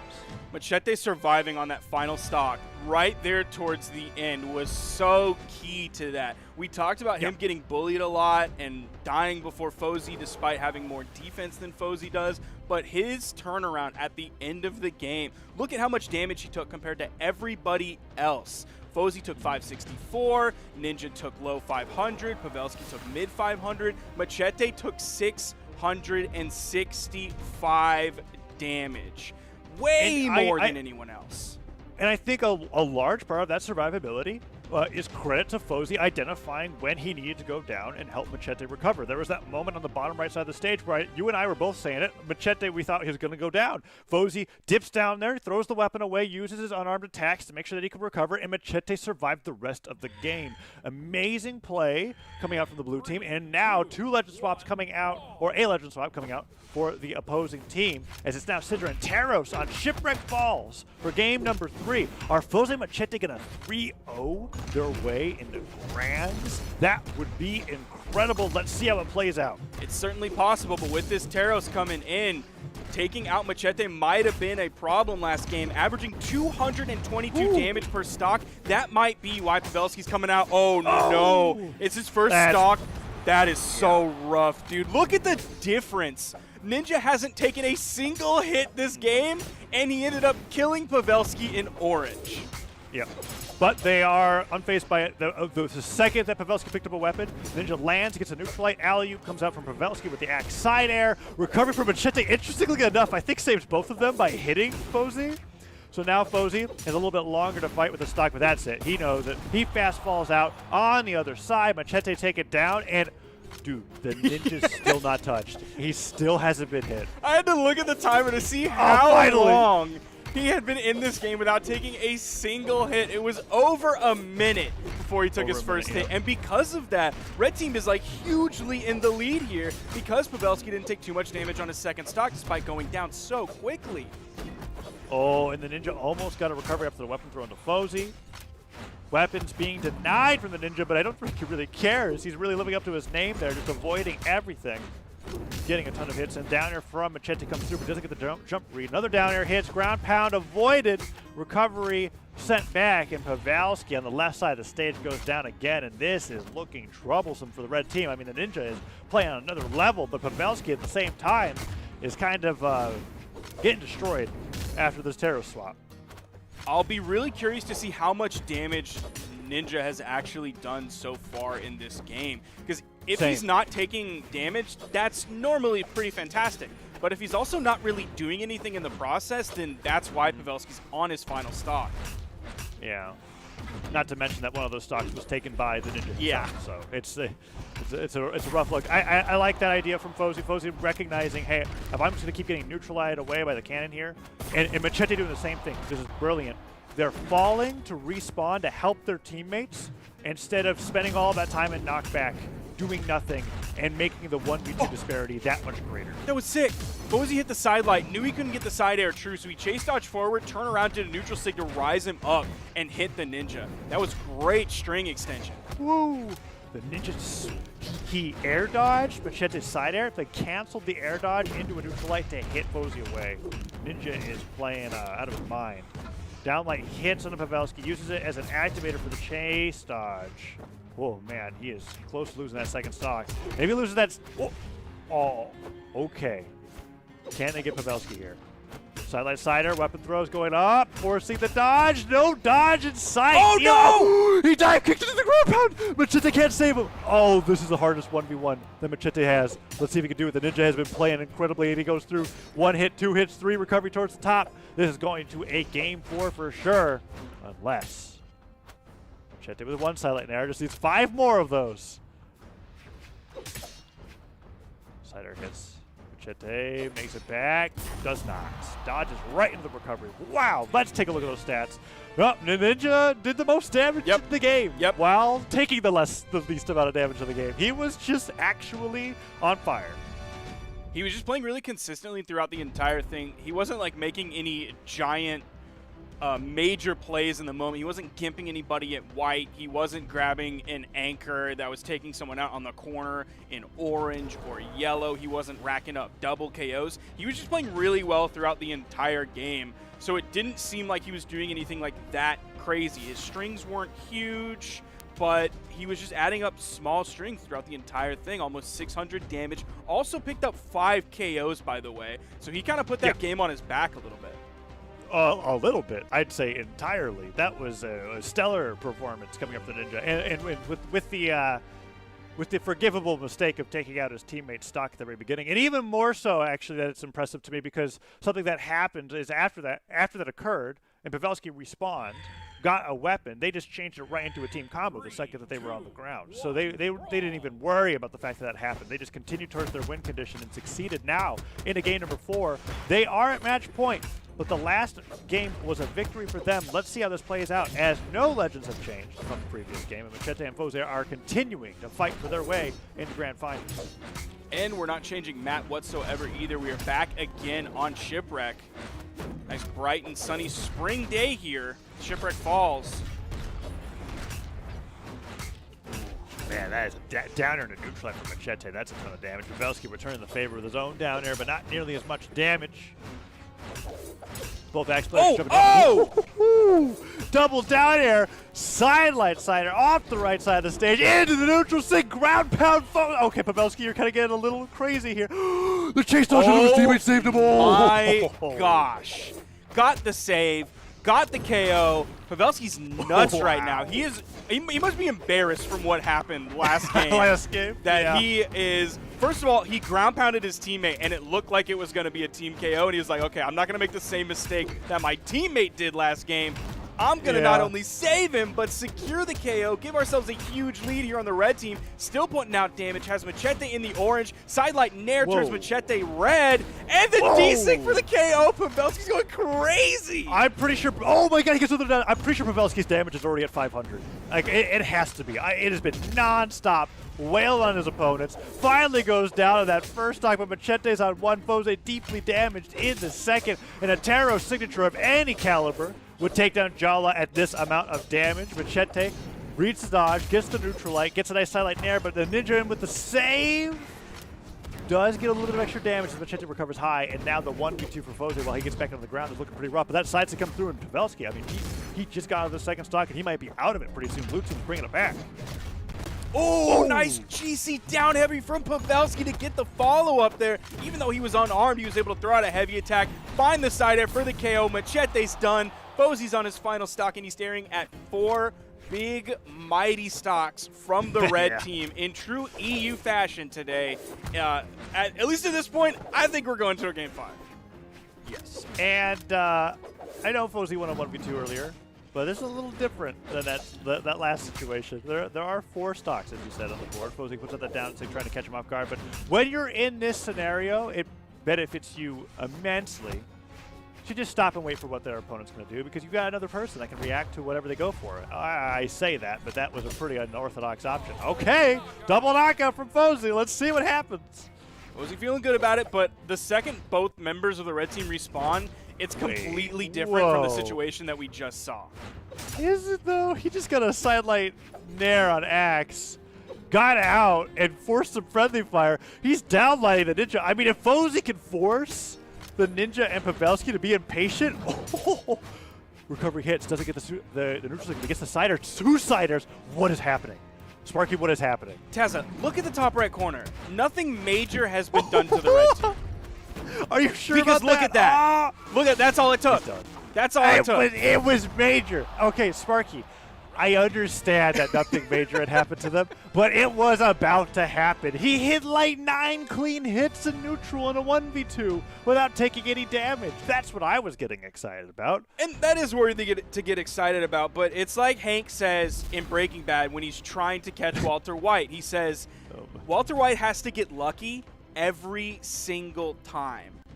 We only have to get lucky once. And you saw that at the end. It was that one, I don't even want to call it explosive because it wasn't huge. It was just few really good hits with a weapon toss in there, and that's all it took for the 2 to secure the win over the 1. Yep, 1v2s are difficult, folks. Don't let anybody tell you otherwise. And Fosey was making good work of it, but like you said, only had to get lucky once for the opposing team, and that was the stock. And now we are in Game 5. Machete off of his original legend pick onto Bodvar, as we ban out maps, and 3 unusual maps are left open. Small Enigma, the Great Hall, and Miami Dome. And we're going to Small Enigma for the first time this set for game number 5. And I will already say that both Sidra and Jala have some very nice neutral sig coverage over both of these platforms on the left and right side. It's going to be an interesting game for sure. We're on Enigma. Any game that is fought on Enigma, it's definitely interesting why that map was chosen. But we're also getting, with a new map, we're getting a new character from Machete. After doing 266 damage last game, he's not feeling the Olgrim anymore, so he's swapping over. Wants to add 1 more sword to what's going on in this game with 3 sword legends. Yeah, and Small Enigma, unlike the Great Hall, has the benefit of having D-Light Recovery take off the top so much earlier because the ceiling is not nearly as high. So as long as they're playing around that top platform well, it could lead to some really early knockouts like that almost was. But Pavelski, here the cider, nice job, the signature, both weapons missing. And Machete makes it back with a nice dive kick. No stocks left just yet, but Pavelski going in with that weapon throw right after the recovery. Great job. And the follow-up. Oh, the downer hits. No, Fosey makes it back. I am so surprised that most players came back unscathed from that offstage exchange. And that side sig not hitting, ZYDER hitting instead. Really heavily damaged on both teams. Machete, however, once again, the one with the stock deficit. His hammer looking good, doing some work that his axe or his lance could not do last game. Now I have no data to back this up whatsoever. I just feel it deep in me bones. But I swear people are more willing to do extended offstage engagements, especially when unarmed, on Enigma. And, wow, Yo! That is not where I thought that was going. But I can see what you're saying. Fosey actually got man. out of that and then threw a neutral signature that helped interrupt the 2v1 combo. So sort of a clutch moment there from Fosey, but a significant amount of damage was still done, especially to Machete, but also to Fosey before he got out of it. Ninja still surviving. Pavelski gets into the right side of the stage. Fosey going for the ground pound, and he gets it, but there goes the Ninja at the same time. It is I would say that this game is even. And it all depends on how much damage Pavelski takes in the next 30 seconds. And Fosey already opening up with the recovery towards the top is tacking on a ton of damage. Machete still surviving. And the Ninja hitting Fosey off, trying to get that last stock. Oh, it's close.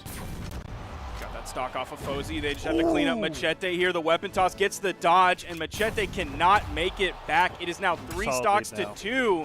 Definitely in the lead of the red team. Down air ZYDER ground pound coming out onto Fosey as they are unarmed. That is white to light orange already. Pavelski tacking on a ton of damage with the Taros down air. Neutral sig! Does he go for the second? Oh, he goes for the recovery instead.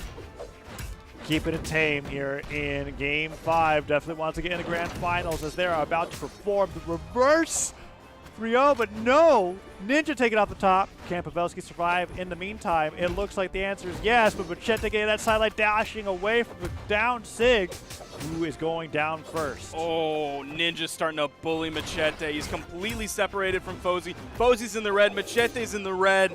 Red team definitely has a solid lead here. Another recovery comes out, sending Machete high. Not enough to KO yet. One more might be the one to secure it, but it won't come from Fosey as Pavelski takes him out on the right side.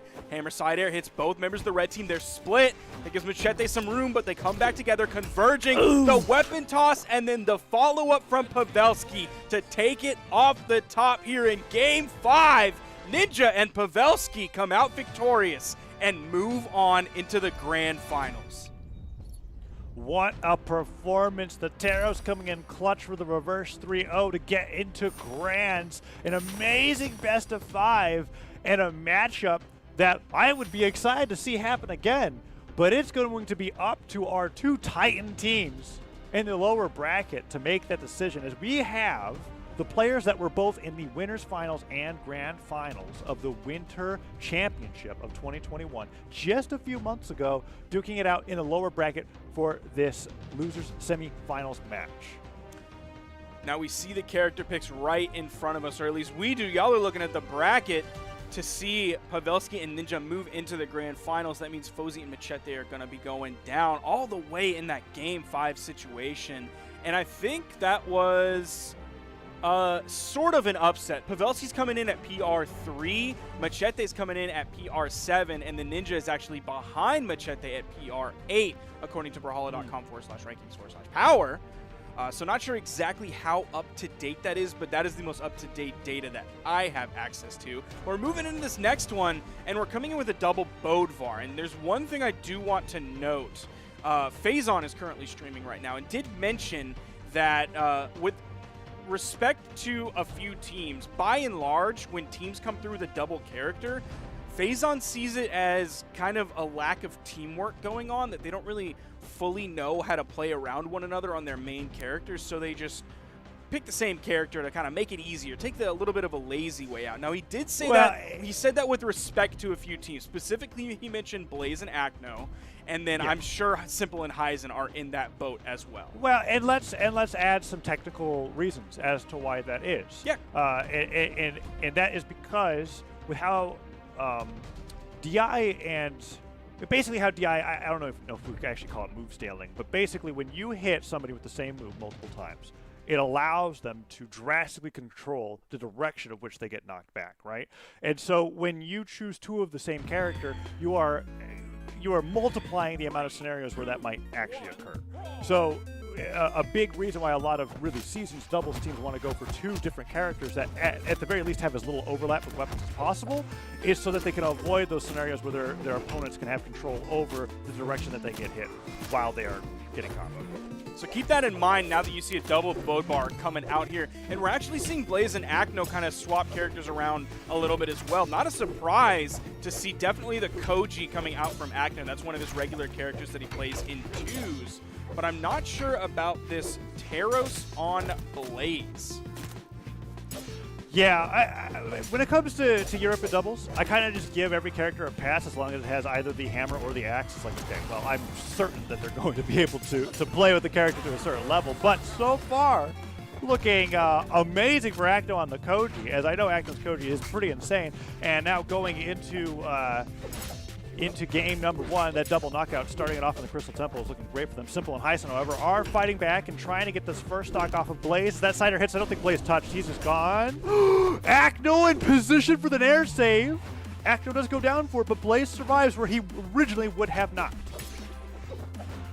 I'm looking at this character level that he has. It's just a level 39 Teros coming out from Blaze. And we're seeing this game now going to even. This is a matchup that we've seen so many times, usually not on the loser side of the bracket, and very rarely, if ever, this early in the bracket. Yeah. So we'll see how that plays out. We are starting out on Crystal Temple, which of all the strange things to happen right now, I think starting Crystal Temple is one of the stranger things. Yeah, I was like, Stingray is not on this screen. Why are we at Crystal Temple? That's the only character, that's the only player that I would imagine would strike here for game number one. But here we are regardless. Acno deep in red. Throwing out his dodge for that gravity cancel downlight. Doesn't get punished for it. Blaze gets the stomp. Cider switches immediately over to the Heisen. Cider's him away. Recovery comes in for Simple, and they're gone. Heisen, will he follow? Blaze gets that nice dash jump, pivot, fastball, down air onto Heisen, trying to get him off the top of the stage. Acno wasn't able to reciprocate any extra damage, but there he goes. And a 4-stock to 2 lead once again. Last time Simple and Heisen evened this up pretty quickly, but Simple got comboed quite hard there by Acno's bow. Man, Acno is just, he's going crazy. He's throwing up those anti-airs, going back and forth with that 45-degree angle neutral light on the bow. One of the things that Acno said is he believes that Acno and Blaze are the best 2v2 team global. So I'm curious, global. He's as bold to say global, and he's bold enough and humble enough to say that Blaze is the best 2v2 player. Yeah, that's global. my favorite dynamic between these two, is that they're just constantly trash-talking each other. It's like, no, you're the better player. But that will happen between these two. Very high respect for each other, but back to the match. Acno getting that down stick onto Heisen, puts him off stage long enough for Blaze to be able to finish the edge guard onto Simple, and now I thought that was going to be the alley-oop to finish the game. Side air, forcing the dodge. Heisen just struggling to get back to the stage. Weapon starved. Game one's almost certainly going over to Blaze and Acno in the lower semis, and that Cider will do it. Well played from the team of Koji and Teros. That's going to be a game one going to the blue team, going to Blaze and Acno. Blaze the only one to break out of that 400 damage into the 500s, putting out 568, leading some credence there to the fact that he could be one of the best 2v2 players globally.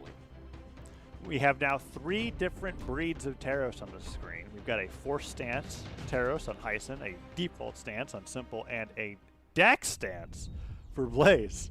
As we're going into game number 2, and the copycat team of 2 of the same legends is continuing, this time from Bodvar into the Minotaur himself. Teros is going to be going up against Blaze and Acno. That's so cool. Europe is like one of the few regions where I feel like every player has a different stance on what stats actually valuable. I know a ton of players believe that, and I'm similar to this, where they don't like having less than 4 decks on certain weapons. Like when I'm playing Axe and Blasters, I would never take out of decks on Brawlhalla, for example. Anyways, it's cool that there are so many different playstyles. We're seeing 3 different ones right now, and Blaze immediately getting deleted in under 30 seconds, and Acno may shortly follow as they fight against this double Teros team. That weird stance thing kind of seems to be more of an EU thing, because the same thing happens with Olgrim, who is maybe even more extreme with it, is there are several players that will go down to 2 decks Olgrim. A lot of people will just play the default decks, and then some people will also opt into decks. So maybe that's more of an EU thing. I love that we don't have to use that talking point so much because I'm pretty sure you and I have talked about that every single Look, tournament we've casted. I find in it Europe. interesting. And I this don't is care. the first one. This is like the first one where it's like, oh yeah, Ulgrim isn't actually that common anymore. It's very refreshing. I'm gonna keep saying it because I think it's interesting. We have a Jala in grand finals. My goodness. Somehow, blue team comes back. Takes the lead. Acto was so damaged early on. Blaze lost that first stock in under 30 seconds. It's been a minute since then. Blaze has taken no damage, and Acto is still, was still on their first stock. We see an incredibly even game here despite the sort of radical switch over to this double Taros. Not that necessarily the individual switches that much for both of these players. They both have a very competent Taros. We've seen Simples do a lot of work in twos. Even though we don't see it on Heisen as much, he still has a level 38 Taros, which is around Blaze's Taros at level 39. Man, this is something that I'm not used to in casting with you. Is that usually when we're at lands, we can't see people's levels, and I know that's your favorite thing to check. It is, man. Dude, Brawlhalla is actually a blessing for stuff like this. Oh, he gets that even without like needing an actual hit to secure it, because you saw him hit the recovery and he actually missed the ground pound. It still led to the KO. Blaze while make Acno that was trying to back? dodge out of No. the way. Oh man, that's like one of the most horrific things to witness on Mammoth Fortress is because the wall's so large. People are like, I can make it back. But any seasoned player will look at all of your dodges and jumps being used and go like, okay, I'm going to start ground pounding here. Goodbye. And that's what happens to Blaze as blue team's now down to one stock apiece. They did take the lead momentarily. And now Heisen and Simple are up in stock, but this could change right now. He tried to get Blaze away. just kept going. He just kept going. He tried so hard to get away. I think if Simple just hugged the wall the entire time, he was fine. No, I don't think but so Simple at all. let No go. shot. I think. Okay. He was we'll, dead, We'll watch 100%. The replay then. We'll watch the replay because I think he faded off at the very last second and got hit by the. He hammer. did fade off at the very last second. I agree with that. I think that Simple thought that he was safe, but Blaze kept going with the ground pound. We'll see. We'll see. Can Heisen make this 1v2 possible? That's looking good as that side tick hits. Oh, he misses the. Okay, Active goes over the other side of the stage. Smart. Fighting against the hammer is pretty scary. At this point, I think Heisen's actually safer off stage than he is on stage. He's making this work so far, but it's still going to take some serious punishment on the blue team for him to find these hits. So how far that Nair sent him over back onto the edge of the recovery. Oh, no! He almost had enough frames on that recovery to get through the dodge. Couldn't quite get through it. And Simple here kind of putting out low damage numbers, taking the mid 500s, but he only put out 367. So he's going to have to step that up. We'll see if he continues with the Taros or whether he goes back to another pick. Meanwhile, Heisen's numbers were looking pretty good. Reviewing the replays right now. We're here going to see it if we get comes. that knockout. Look, see? Oh, no, you're right. Yeah. You were right. Okay.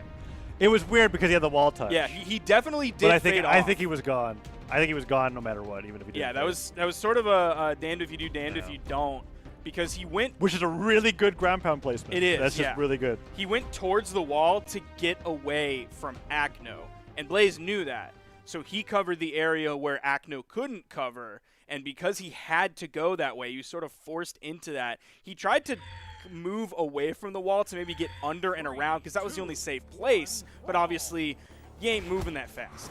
It ain't going to happen. You were basically dead to rights by the time Acno started throwing out a move. So now Blaze and Acno, one game away from knocking out Heisen and Simple at 4th and getting to the lower finals where they will fight against Fosey and Machete. But if anything about EU is true, it's that these games start to get real serious once somebody is on match point. And we're going to see what happens here as we have the first non-mono team coming out from Heisen and Simple. One on Bodvar, one on Taros. Both players playing both of these characters, but this time not at the same time. Ooh, nice ground pound to sort of start this thing off to kind of break that ice, taking out Acno. Simple has some significant damage on the stock, so he is going to have to be careful. That down air going to bounce him off the stage. Heisen coming in. He's sticking with this Taros. His numbers were healthy last game, so I think he's looking at that KO potential here. Simple is going to fall. Heisen's damage is, like, it's fine so far. He's in the orange, maybe one or two more hits. Yo, that was sort of a mishmash of moves. Oh, Heisen's going to fall. Blaze is going to fall. Is he gone too? There was like an entire disaster train of just one weapon throw causing all of that to occur. Really unfortunate for the blue team in the end, and now Acno getting stomped side air, just going to have to spend all this time recovering while Blaze gets set in the grinder of the down sig from Taros' hammer. So much damage going on to the blue team on their second stocks apiece, but after all that is said and done, this was really just an attempt for the red team, and a successful one at that, at coming back and making the game even. Oh, Silent Cider almost took down Blaze. And that shows how Acno not dying in the situation before where Blaze did, I think that actually works out for the better for red team, because that meant the next time they hit Acno, he was deep in the red, so he got sent super far away. That gave red team free reign to put out the damage on a Blaze while Acno recovered. If Acno died before, him and Blaze would have respawned at the same time. They're going to completely split the red team here and get a double KO, one on each player of the blue team. Now they're technically in the lead, but Blaze is super damaged here. Yeah, Blaze could go down, but Blaze is so damaged that if he gets hit by a, say, axe neutral light, he'll spend 30 seconds recovering. Blaze goes down, that grandpa hits Acno. He's waiting. Stock, right? Oh, Heisen's waiting. Yeah, they had him on both sides, man. Heisen did some really neat maneuverability where he just barely slid off the right side of the stage to slow his descent so that the axe ground pound would for sure cover anything that Acno tried to do. And now we have ourselves a scenario where Blaze is in a 1v2 and Heisen and Simple are setting up for that team combo. Oh, chart decides a little too long, but it doesn't look like it's going to matter. Oh, maybe I spoke too soon. One down air, side air. All right, Heisen, maybe get in the game a little bit and maybe chill out. While Blaze is going to Simple. Oh, no. My gosh. If this Simple is it. and Blaze Heisen lose this, that would be heartbreaking.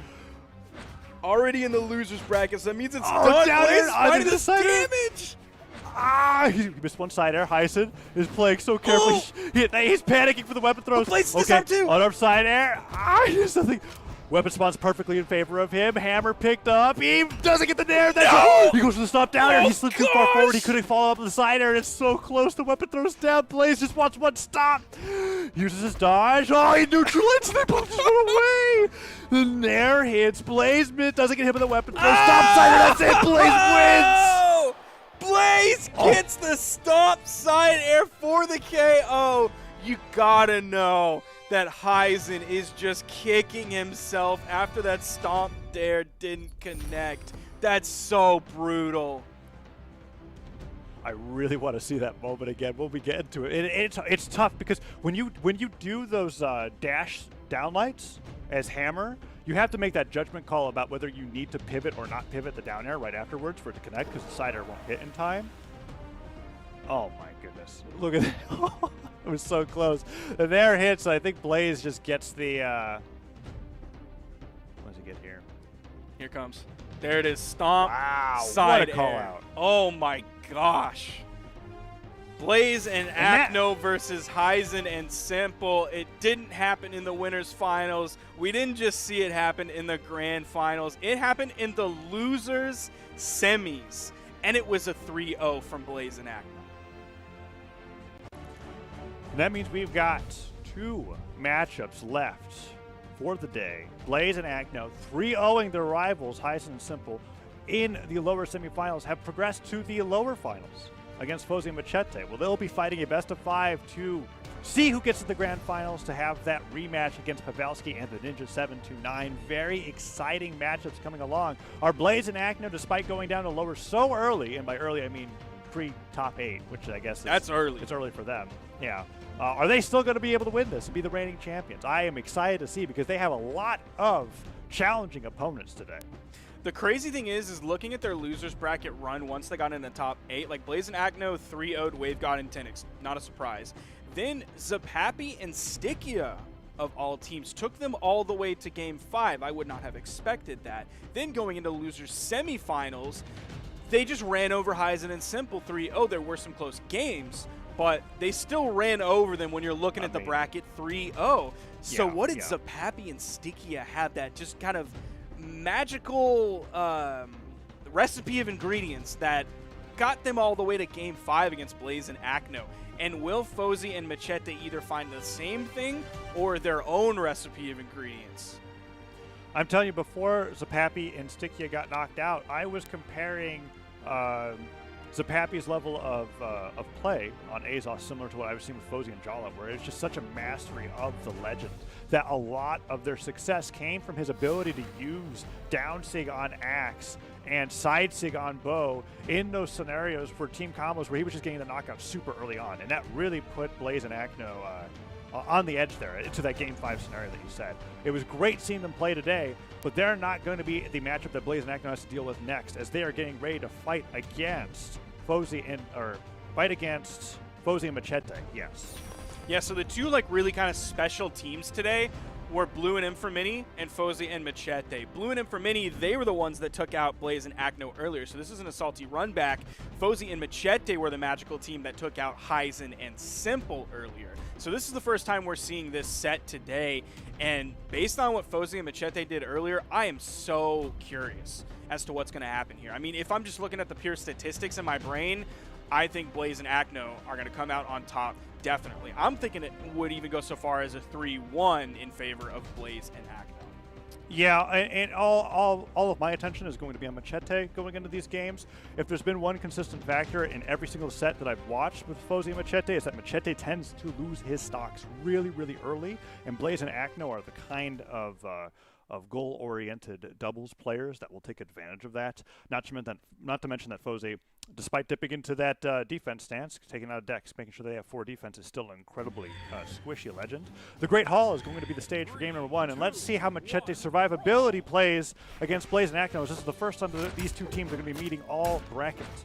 Now, one thing that shows Fosey and Machete's ability as a 2v2 team is, like, when Machete was dying early, you were seeing that reflected in his numbers, but you were also seeing it reflected in Fosey's. Oh, okay, with the disconnect, I believe, I don't know if that was in time. How many? I think it 10 seconds?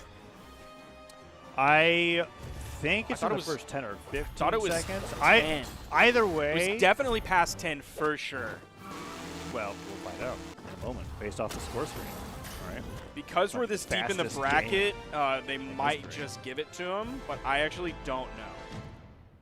But the point I was trying to make before that happened was that you were also seeing it reflected in Fosey's numbers. You were seeing huge KOs, huge damage numbers as well. So the fact that Fosey was able to capitalize on that, that is something that a lot of teams struggle to do. You'll have one team member just get taken out of the game, do 100 damage, 200 damage, and then you won't see the other person doing high 600s, low 700s, 800s damage. But you are seeing that from Fosey. So even when that mistake is made, there is still something that makes up for it in the long run.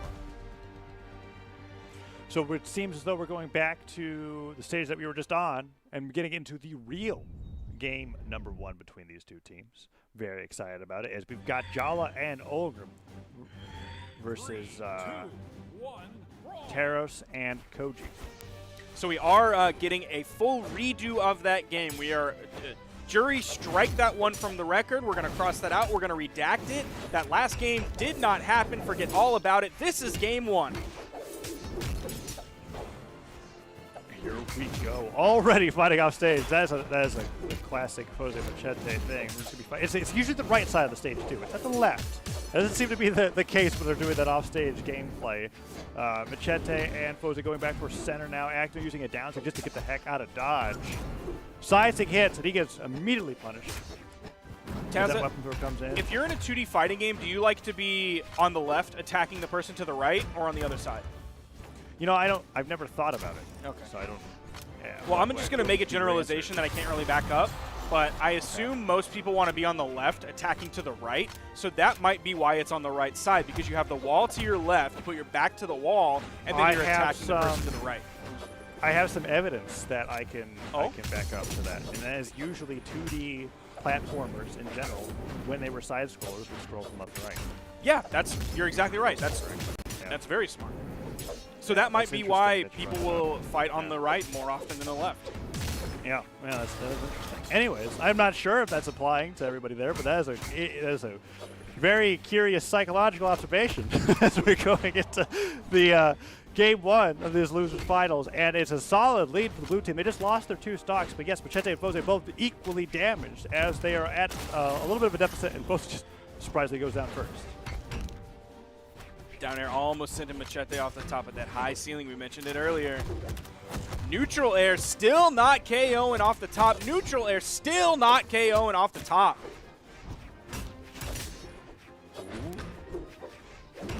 Let's see what happens here. Machete trying to get back on the stage. It's a weird situation for Machete, and honestly, I feel like it's a boon to have that stock lost in that fashion and not have your teammate take too much damage. And I say that, and then Fosey gets hit 4 times because oftentimes you just want to be in a position where you can actually help your teammate. But now Fosey's so damaged that a number of attacks on the left or right side of the stage could do it. I mean, if Terrace gets a Hail Mary side stick on Fosey right now, I think that would actually just take the stock. It might. Definitely if he's on like the left side of that soft platform, I definitely think it would. Even on the main stage, I think you're exactly right. Fosey he's done. Down air sending him below. And now it's Fosey who is the one first taken out of this game. Machete might be right behind him. The GC Insig from Acno calling out the recovery from Machete's Lance. Still kept it going. That side sig from Blaze. That's 4 stocks that the blue team still had before they fell. All right, let's see some adaptations. Out of all of the games that I've seen today, that was the first one where it was just kind of like, oh man, Blaze and Acno are just running through the bracket. And that's not, that doesn't fit the opinion that I've developed for Fosey and Machete throughout the day, right? This is the team that was in winners finals, bringing it to game 5 against Pavelski and the Ninja 729. That was a explosive match in favor of Acno and Blaze. It never even once felt like momentum was going to go back into the other team's favor. Let's see what they've got for game number 2. Some serious adjustments are going to have to be made. Yeah, keep in mind, Fosey and Machete are not just some randoms who happen to luck their way into this part of the bracket. Extremely high power-ranked players. I believe the stats were 5th earlier in terms of team power rankings. So incredible team from Fosey and Machete, but that also goes to show you just how dang good Blaze and Acno are. That's the reason they've won every tournament after September 29th, 2019, is because they are this good. There is such a discrepancy between Blaze and Acno and everyone else. It's like, I think I've mentioned this before, it's like billionaires. Fosey and Machete, yeah, they got 1 billion, they got 2 billion. That's a lot of money. That's pretty bog. But Blaze and Acno, they're Bezos. They're Elon Musk, baby. All the other billionaires look like pores compared to Bezos and Elon Musk.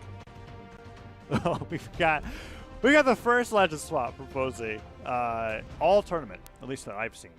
Onto Xavier Woods, epic crossover for Bodvar, and The Undertaker for Machete, epic crossover for Thor. Thor, a very classic pick for doubles that kind of fell out of favor as a lot of the more prominent features of his kits got nerfed into being balanced. I think before Thor was just able to recover with his signatures way too effectively. Orb neutral sig in that case being one of the things that got changed. And then his popularity fell off. So it's interesting seeing them bring this out in the game number 2. Let's see how he's able to do it. Machete definitely has experience on the character Fosey, on a more, probably just a character that he's had more experience on than Brawlhalla, considering that Bodvar has been around since the beginning. The game is pretty even. And I'm going to have trouble finding Machete on Brawlhalla because he has weird letters in his name. Also, just a lot of letters in his name. So I don't actually know what his legend level is with this Thor. Yeah. Let's see how this plays out. Nice sider from Blaze. And that will do it. Wow, I'm surprised that Fosey's still alive, and now he's not.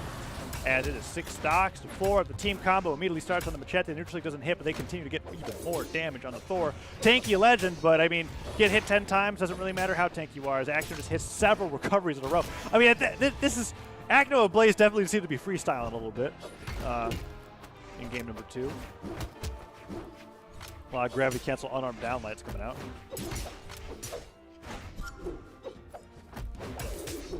Going to get a little bit of double blue team damage onto Machete, and it's actually going to lead to his death there.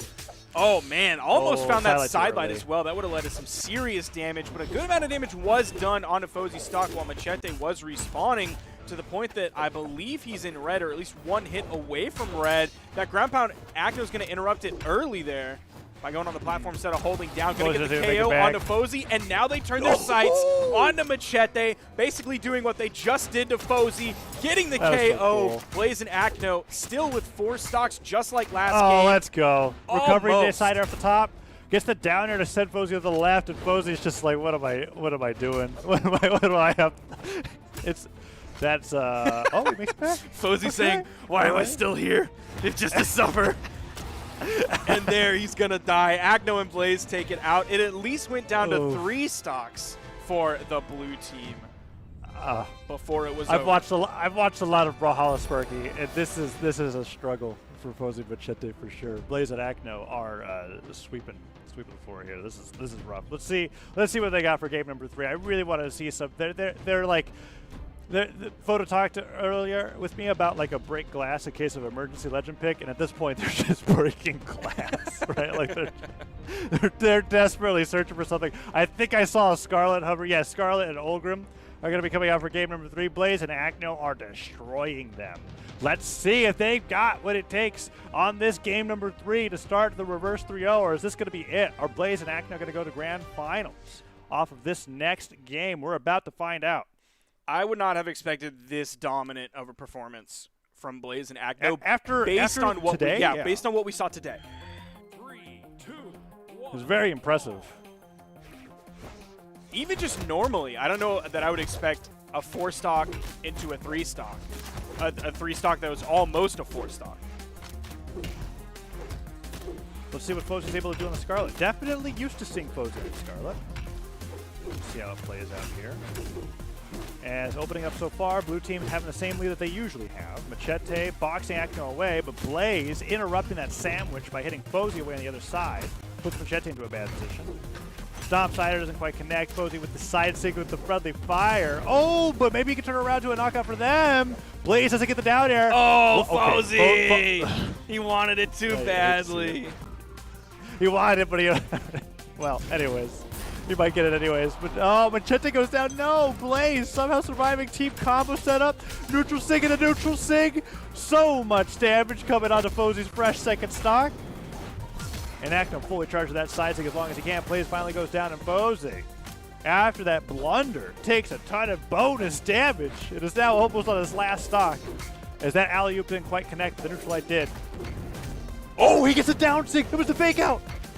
He was gonna fake out again. They started the team combo and he immediately turned around with the side sig on the Fosey. They are just styling on him. And that's why sometimes you just have to give players the benefit of the doubt. Because like in my brain, I would have saw that down sig and be like, Acno, what in the world are you doing? Acno did down sig no again, shot. yeah. That's a good move there. And then actually, his brain is just so much bigger than mine that I was trying to process that with 4 wrinkles in there, and Acno is just a wrinkly SOB coming into this one. Can Acno even make it back? No, he was playing a little too much on the side of the stage. Fosey with one nice timed weapon throw takes that stock really early, and despite the dominance of the blue team, the stocks are rather even. But Acno and Blaze, the momentum is completely in their favor. Ooh. It's not even like a ratio, right? It's just 100% momentum. He's done. The blue team. Yep. Charge that one up. Great timing on it too from Acno. Machete gets gravity cancel sidelined. Okay, let's see if we can get it. If we can get Acno here, there's a chance. It's the smallest I've ever seen. Oh, goodbye. Goodbye, Machete. And again, another 3-stock game for the blue team coming out of that one. Yeah, Blaze and Acno are dominating. At least that team. Really well played. Fosey and Machete are out at third, but that was there was. I do my best to not have caster bias, right? That's a thing that exists, and I promise you, I had no bias in these games. Blaze and Acno were just a whole level above Fosey Machete in this particular best of 5. It was destruction. Yeah, that's where the context going into this set was such a mishmash of information and details and facts and figures going into it, because you have the overall context of it's Blaze and Acno, the 2 best without a doubt 2v2 players in EU. No one else is even really that close. But then you have the today context of them going down so early to Blue and Inframini. Not to discredit Blue and Inframini, still very talented players. They've had very high highs. They still have solid power rankings going in. But going up against Blaze and Acno, nobody would have expected that, right? So that's an additional little nugget of context that you need going into this. And then we have yet another nugget of context on top of that. That is, they just completely stomped that team. Yeah, it was, man, it was really one-sided. And it was really cool because it's a lot of fun to watch. But it only becomes so much fun to watch a one-sided beatdown for so long, right? Like after a while, you want to fight back a little bit. So I'm hoping that's what we're going to be getting in grand finals. I mean, it's grand finals, right? Today, these are the two best teams in Europe fighting against each other for the title of Spring Champion. We're going to be seeing who's going to get it in just a little bit. As if Blaze and Actor keep playing this way, I have a sneaking suspicion, even if it goes to Game 5, we might have a bracket reset on our hands. Now, we have seen in the past, we've seen Blaze and Acno go down in like the winners finals, then come back and reset the bracket for the victory. But we've also seen them start out grand finals on the winners side.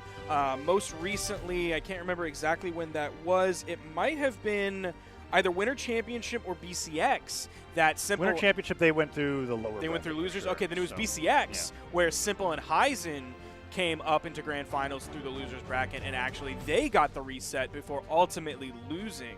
So we've seen Blaze and Acno on sort of both sides of this. Yeah, we've seen it on both sides. The only difference here is that Simple and Heisen aren't their opponents in grands this time, right? Simple is normally the rival to Acno and Blaze in some capacity, depending on what teammate he's with. Which lately has been Heisen, but this time around they took them out really early, very convincingly. It's been a very strong performance coming out from them. Another thing that's sort of unique about specifically this tournament is because Blaze and Acno and also Heisen Simple went down into the losers bracket so early, we haven't really seen that many salty runbacks like we would expect.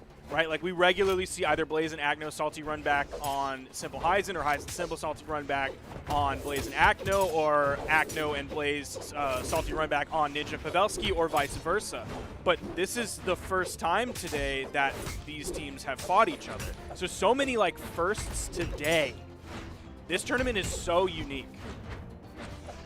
And now we're seeing, on top of the uniqueness, right, is the adaptation from the Ninja, opening up with Zolt in game number 1, where he still has that powerful cannon that he loves to main as a weapon, but also getting the axe is popular in 2s. Recovery stuff by that ground pound, however, means that a lead's going over to blue team at the beginning of game number 1, and it could be a solid lead if he's able to get Pavelski here too, but no, Pavelski, ground pounds to safety, side aired away again, and this is the scariest point. And yeah, Pavelski, absolutely correct. He is too far away to recover in time. Just fastball. You don't need that stock anyways. Get back to be able to help your teammate. Don't let him go down a whole nother stock while you try to recover on one that's already lost. Well played by him, even though the lead's in the blue team. Ninja played the time while Pavelski was going over to the left blast zone and respawning. He played it pretty well, but he did take some damage. It wasn't a crazy amount, but it still was some. Pavelski's going to answer with a KO. It's now 5 stocks to 3. But like you said earlier, we're seeing both Ninja and Pavelski go back to kind of what they started the day with. Ninja started with the Zol and then later changed to the Sidra. Pavelski started with the Val and later changed to the Taros. Now, as I'm saying that, Acno might be making him make that switch immediately next game over to the Taros by not only taking him out, but getting 3 KOs in a row. Still hasn't died. Might go this entire game without dying. Uh-oh. Uh-oh, Sparky. Oh no! Oh, production, don't show this! Don't show how much damage Ninja did! No, it's okay. They're on the replays. They're not going to show the damage. Oh, they saw it for a second. I bet someone clipped it. Oh, well. Ooh. My uh-oh was a more general uh-oh. As of like, uh-oh, Acno and Blaze. This is losers bracket Acno and Blaze. That's right. It's a different team than winners bracket Acno and Blaze. They're just clocking in, right? They're here for a paycheck. My uh-oh was a very targeted uh-oh at the 95 damage that the Ninja did last game. Look, people are going to clip it. I had to say it. Well, an unbiased caster would report those numbers because they are fact. Yeah, well, took 444 damage. That's a cool number, right? three of the same. Yeah, that's Taza showing his real unbiased casting. Oh no, the ninjas go. Oh wait, Pavelski went for the save. Let's see what Blaze is able to do. Akno is going for the downer. Gets the second downer in the weapon throw. Pavelski's just gone. Ninja fight by the ZYDER, and that's something that Akno and Blaze have been doing a lot in their 2v1 scenarios, where if their teammate does get hit by the one in the 2v1, they immediately dash in to punish them at the end of the move they're throwing out. In that case, the Ninja was using Neutralite, so Akno went in right afterwards, got a bunch of extra damage. Down Sig just comes right through, cuts the Ninja off the top of the stage, loses the stock, but I'd say that's a worthy trade. Not to mention that there's just a bunch of psychological damage from getting hit by a Koji down Sig from the sword. Now, after that 2v1 combo, they just grabbed, well, not anymore.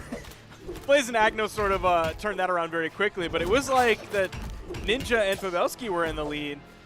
You could argue either way, that either team could be in the lead now. It's very even between these two with how damaged Akno is. And they almost comboed that the anchor into the down six from Taros. Let's see what Blaze and Akno are able to do. Nice falling there. Sidelight hit. Side Sig off the sidelight. Gets the stock. Pavelski, no dodge. Means that that's going to certainly be his stock. But Akno missed the falling ZYDER. Could lose the stock in return. And he does. Great turnaround coming out from Pavelski as they even up the game once again. Let's see, though. Pavelski going down. Ninja gets the ground pound, but that's not the stock. And Ninja just has to run away from the terror that is Akno and Blaze in a 1v2. You saw the D-Light ground pound. That gave Ninja the chase dodge to get away from the blue team. In came Pavelski, and I think he found 3 hits immediately. Came out swinging right out of the gate when he respawned. Almost found the follow-up ZYDER. That would have been the KO option on the Blaze. They have to find this KO. They have to find it on Blaze. Nice dare. Gets it. They get the KO, but it was only after Blaze finished side-airing them both left and right into Akno for even more damage. Blaze gets the ZYDER, comes back on the stage. Pavelski, nice dodge on the follow-up, gets the down sig. Okay, the red team was on the verge of making a comeback, but there goes the Ninja, and that could be Pavelski as well as that weapon throw forces the dodge, and okay, Sparky, we got ourselves a game. That was such a great turnaround. Akno a little cocky there. Pavelski now in a 1v1 against Blaze, which is really difficult, but it's doable. We saw Blaze just win a 2v1 situation just a few moments ago.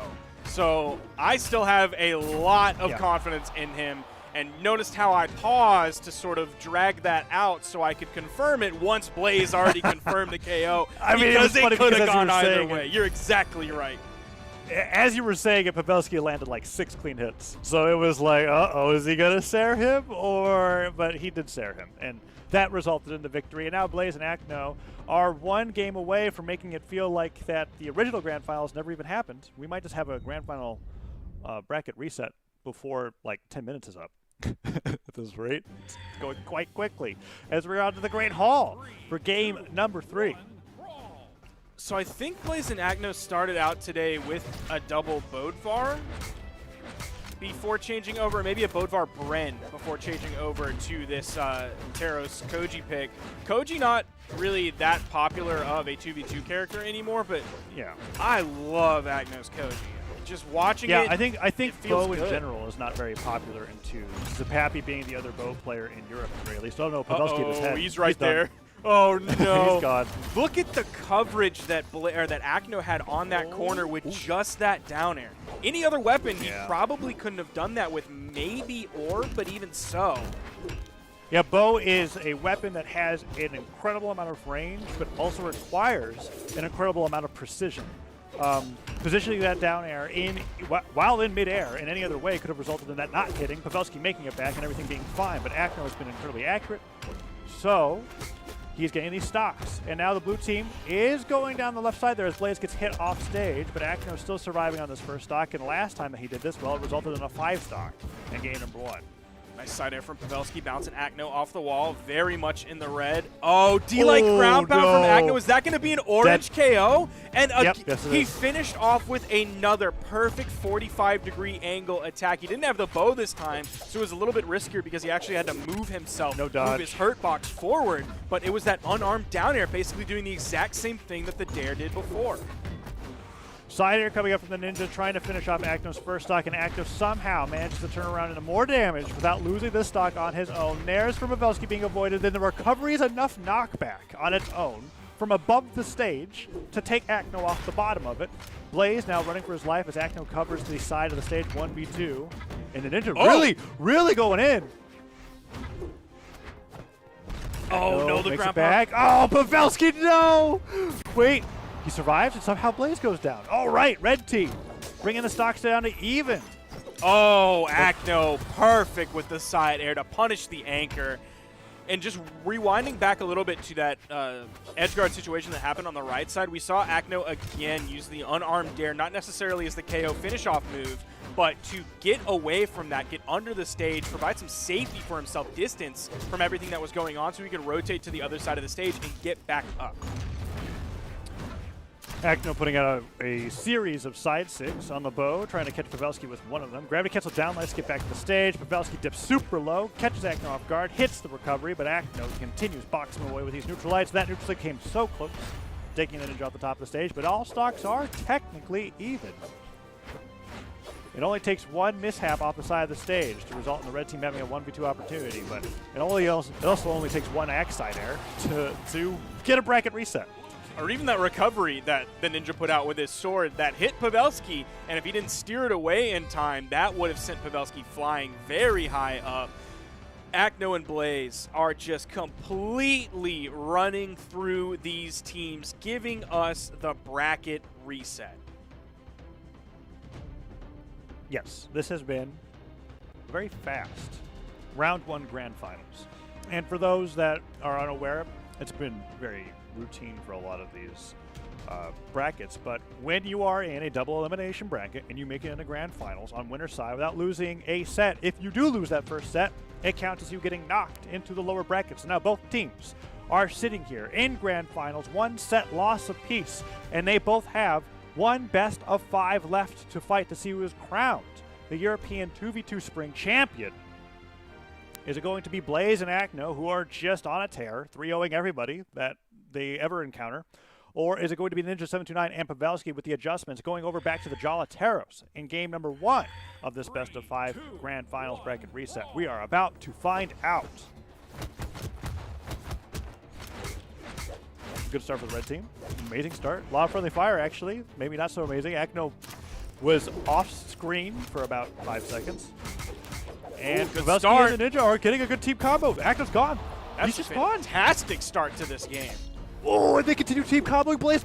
I thought that side stick was going to take him down. Acno trying to get the revenge knockout, but he's ground pounding so low. Do you like ground pound? Chase dodges straight out of there. Oh, sidelight into side air, into another side air. Acno getting his ass beat. He is just getting destroyed. Another ground pound hits. Oh, the recovery's gone. Ground pound hits. Blaze in the meantime already got it. Acno has taken a plethora of damage as Pavelski and the Ninja just need to hit like one good axe side air to send Acno down to 2 stocks in under a minute, but no. Ninja goes down. And that's it. I failed to acknowledge that this is the Ninja 729's Jala counter pick, where he uses the fire extinguisher to represent a cannon, because he technically doesn't have one. That's like, every time I see him, he hasn't told me that's the reason. I'm just assuming that's the reason.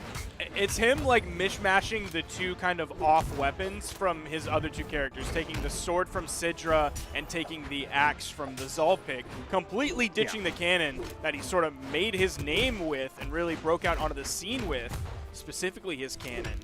And ditching that for this Jalapick that we saw Fosey do some great stuff with today, but now we're seeing the red team start to fall behind with Ninja losing that stock, Pavelski very close to losing this stock if he's not careful. Just a sidelight from Blaze isn't going to be the KO option just yet. Oh man, a lot of damage coming through, but the blue team is crawling back. Acno lost 2 stocks really early on, but now he's tacking on a ton of extra damage, and Blaze still has 2 stocks to the same. They have to take Blaze down and then switch immediately to Acno for a chance, and all right, red team loves that. Neutral stick friendly fire gives him an opportunity for that 1v2, but Acno gets stomped side aired, and Pavelski goes all the way out there. Oh, it was so close, but Acno makes it back and he gets some damage for it too. Really close game 1.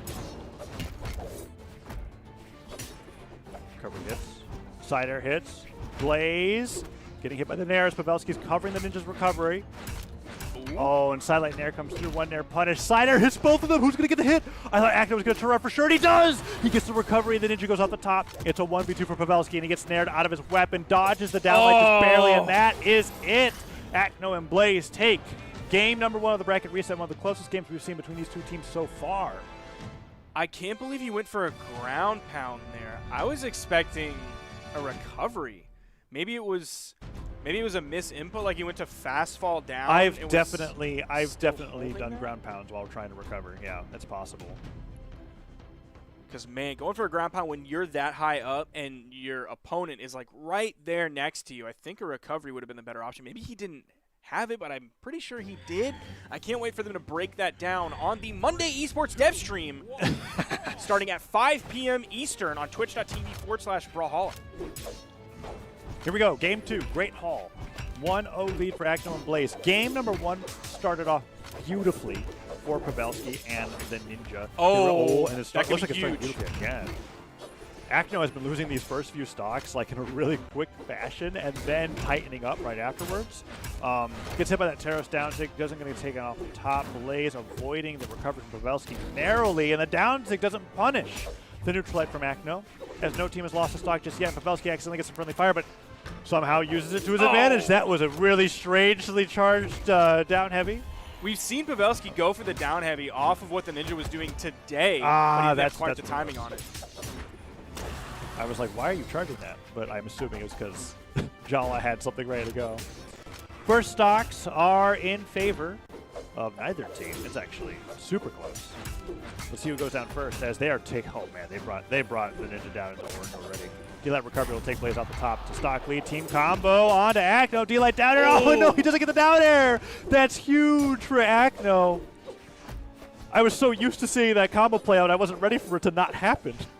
Yeah, that's a major drop that could have given the red team something huge to put them in the lead here. Now it's just even.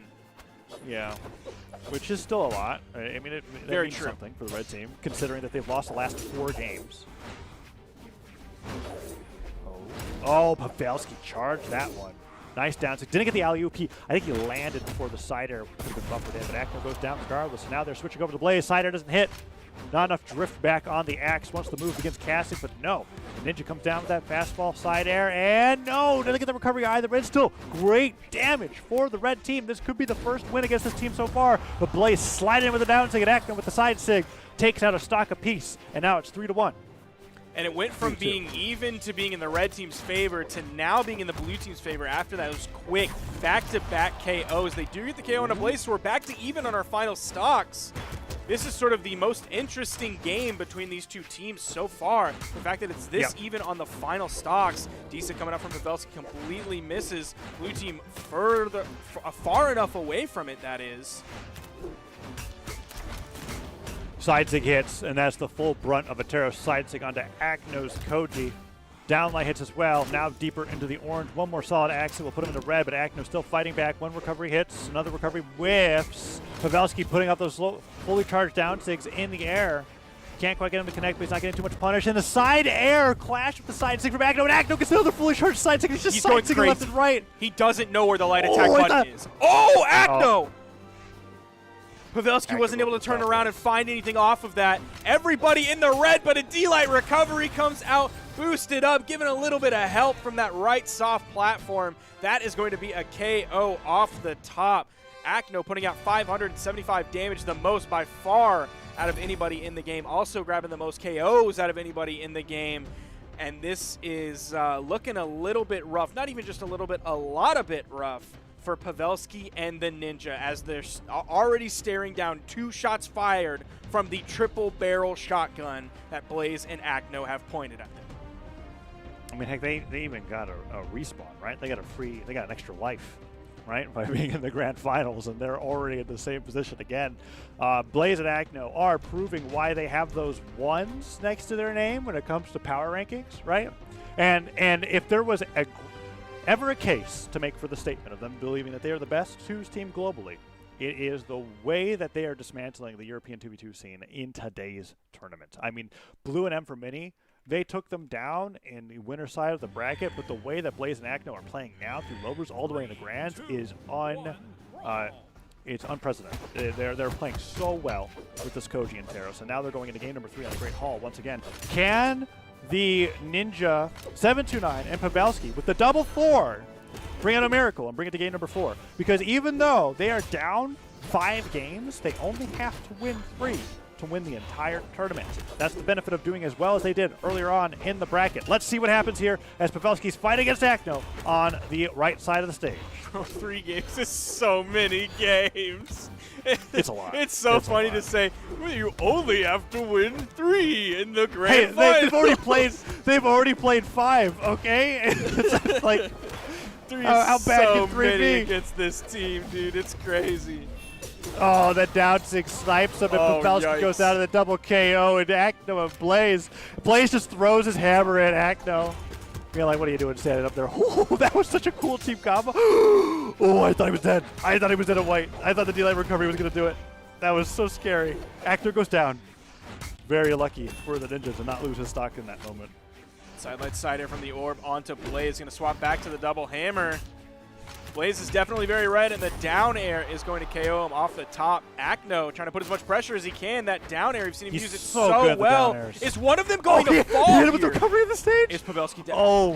What's going on over on the left side? We talked about how people are ready to fight on the right side. Maybe this team is just left-handed. Ah, Pavelski makes it back. Acno goes down. Wait, how did the Ninja go down at the same time? I wasn't even looking. Oh, okay. Whatever. Even game. There was too much going on, dude. My ADD brain could not handle it. All right, I would say damage-wise, there's no clear favorite here. Let's just see who's fighting off stage and make a call. That was crazy. Acno avoids the sideline. I was overstimulated on the left. I thought I was watching an Overwatch League game. I didn't know what the heck was going on. Brawlhalla has become a spectator-unfriendly sport at this point. That was wild. Pavelski falling with the downer. What? Huh? I don't know what happened there either. How did Blaze do a triangle formation with his knockback? What? The orb down. Okay. Red team has a lead. That's the only thing that we have to care about. We're casters here. Let's talk about who's winning. Who is winning? The Ninja and Pavelski. Why did you have to ask that with the question mark? Well, I had to ask because I was like, I know, and then I didn't know. That's why I have you, Sparky. Man, this grand finals, this is something else here with this double Thor from the Ninja and Pavelski against Acno's I mean, it might work. Koji. They just have to take down Acno. It's so back to close. even. Ah! Oh, man. Pavelski's taking so much damage. Blaze is just putting on a ton of damage. Stop Cider. It's not going to be enough for Blaze. Recovery. Double recovery. Oh, no, God, Acno that's comes off the huge. same.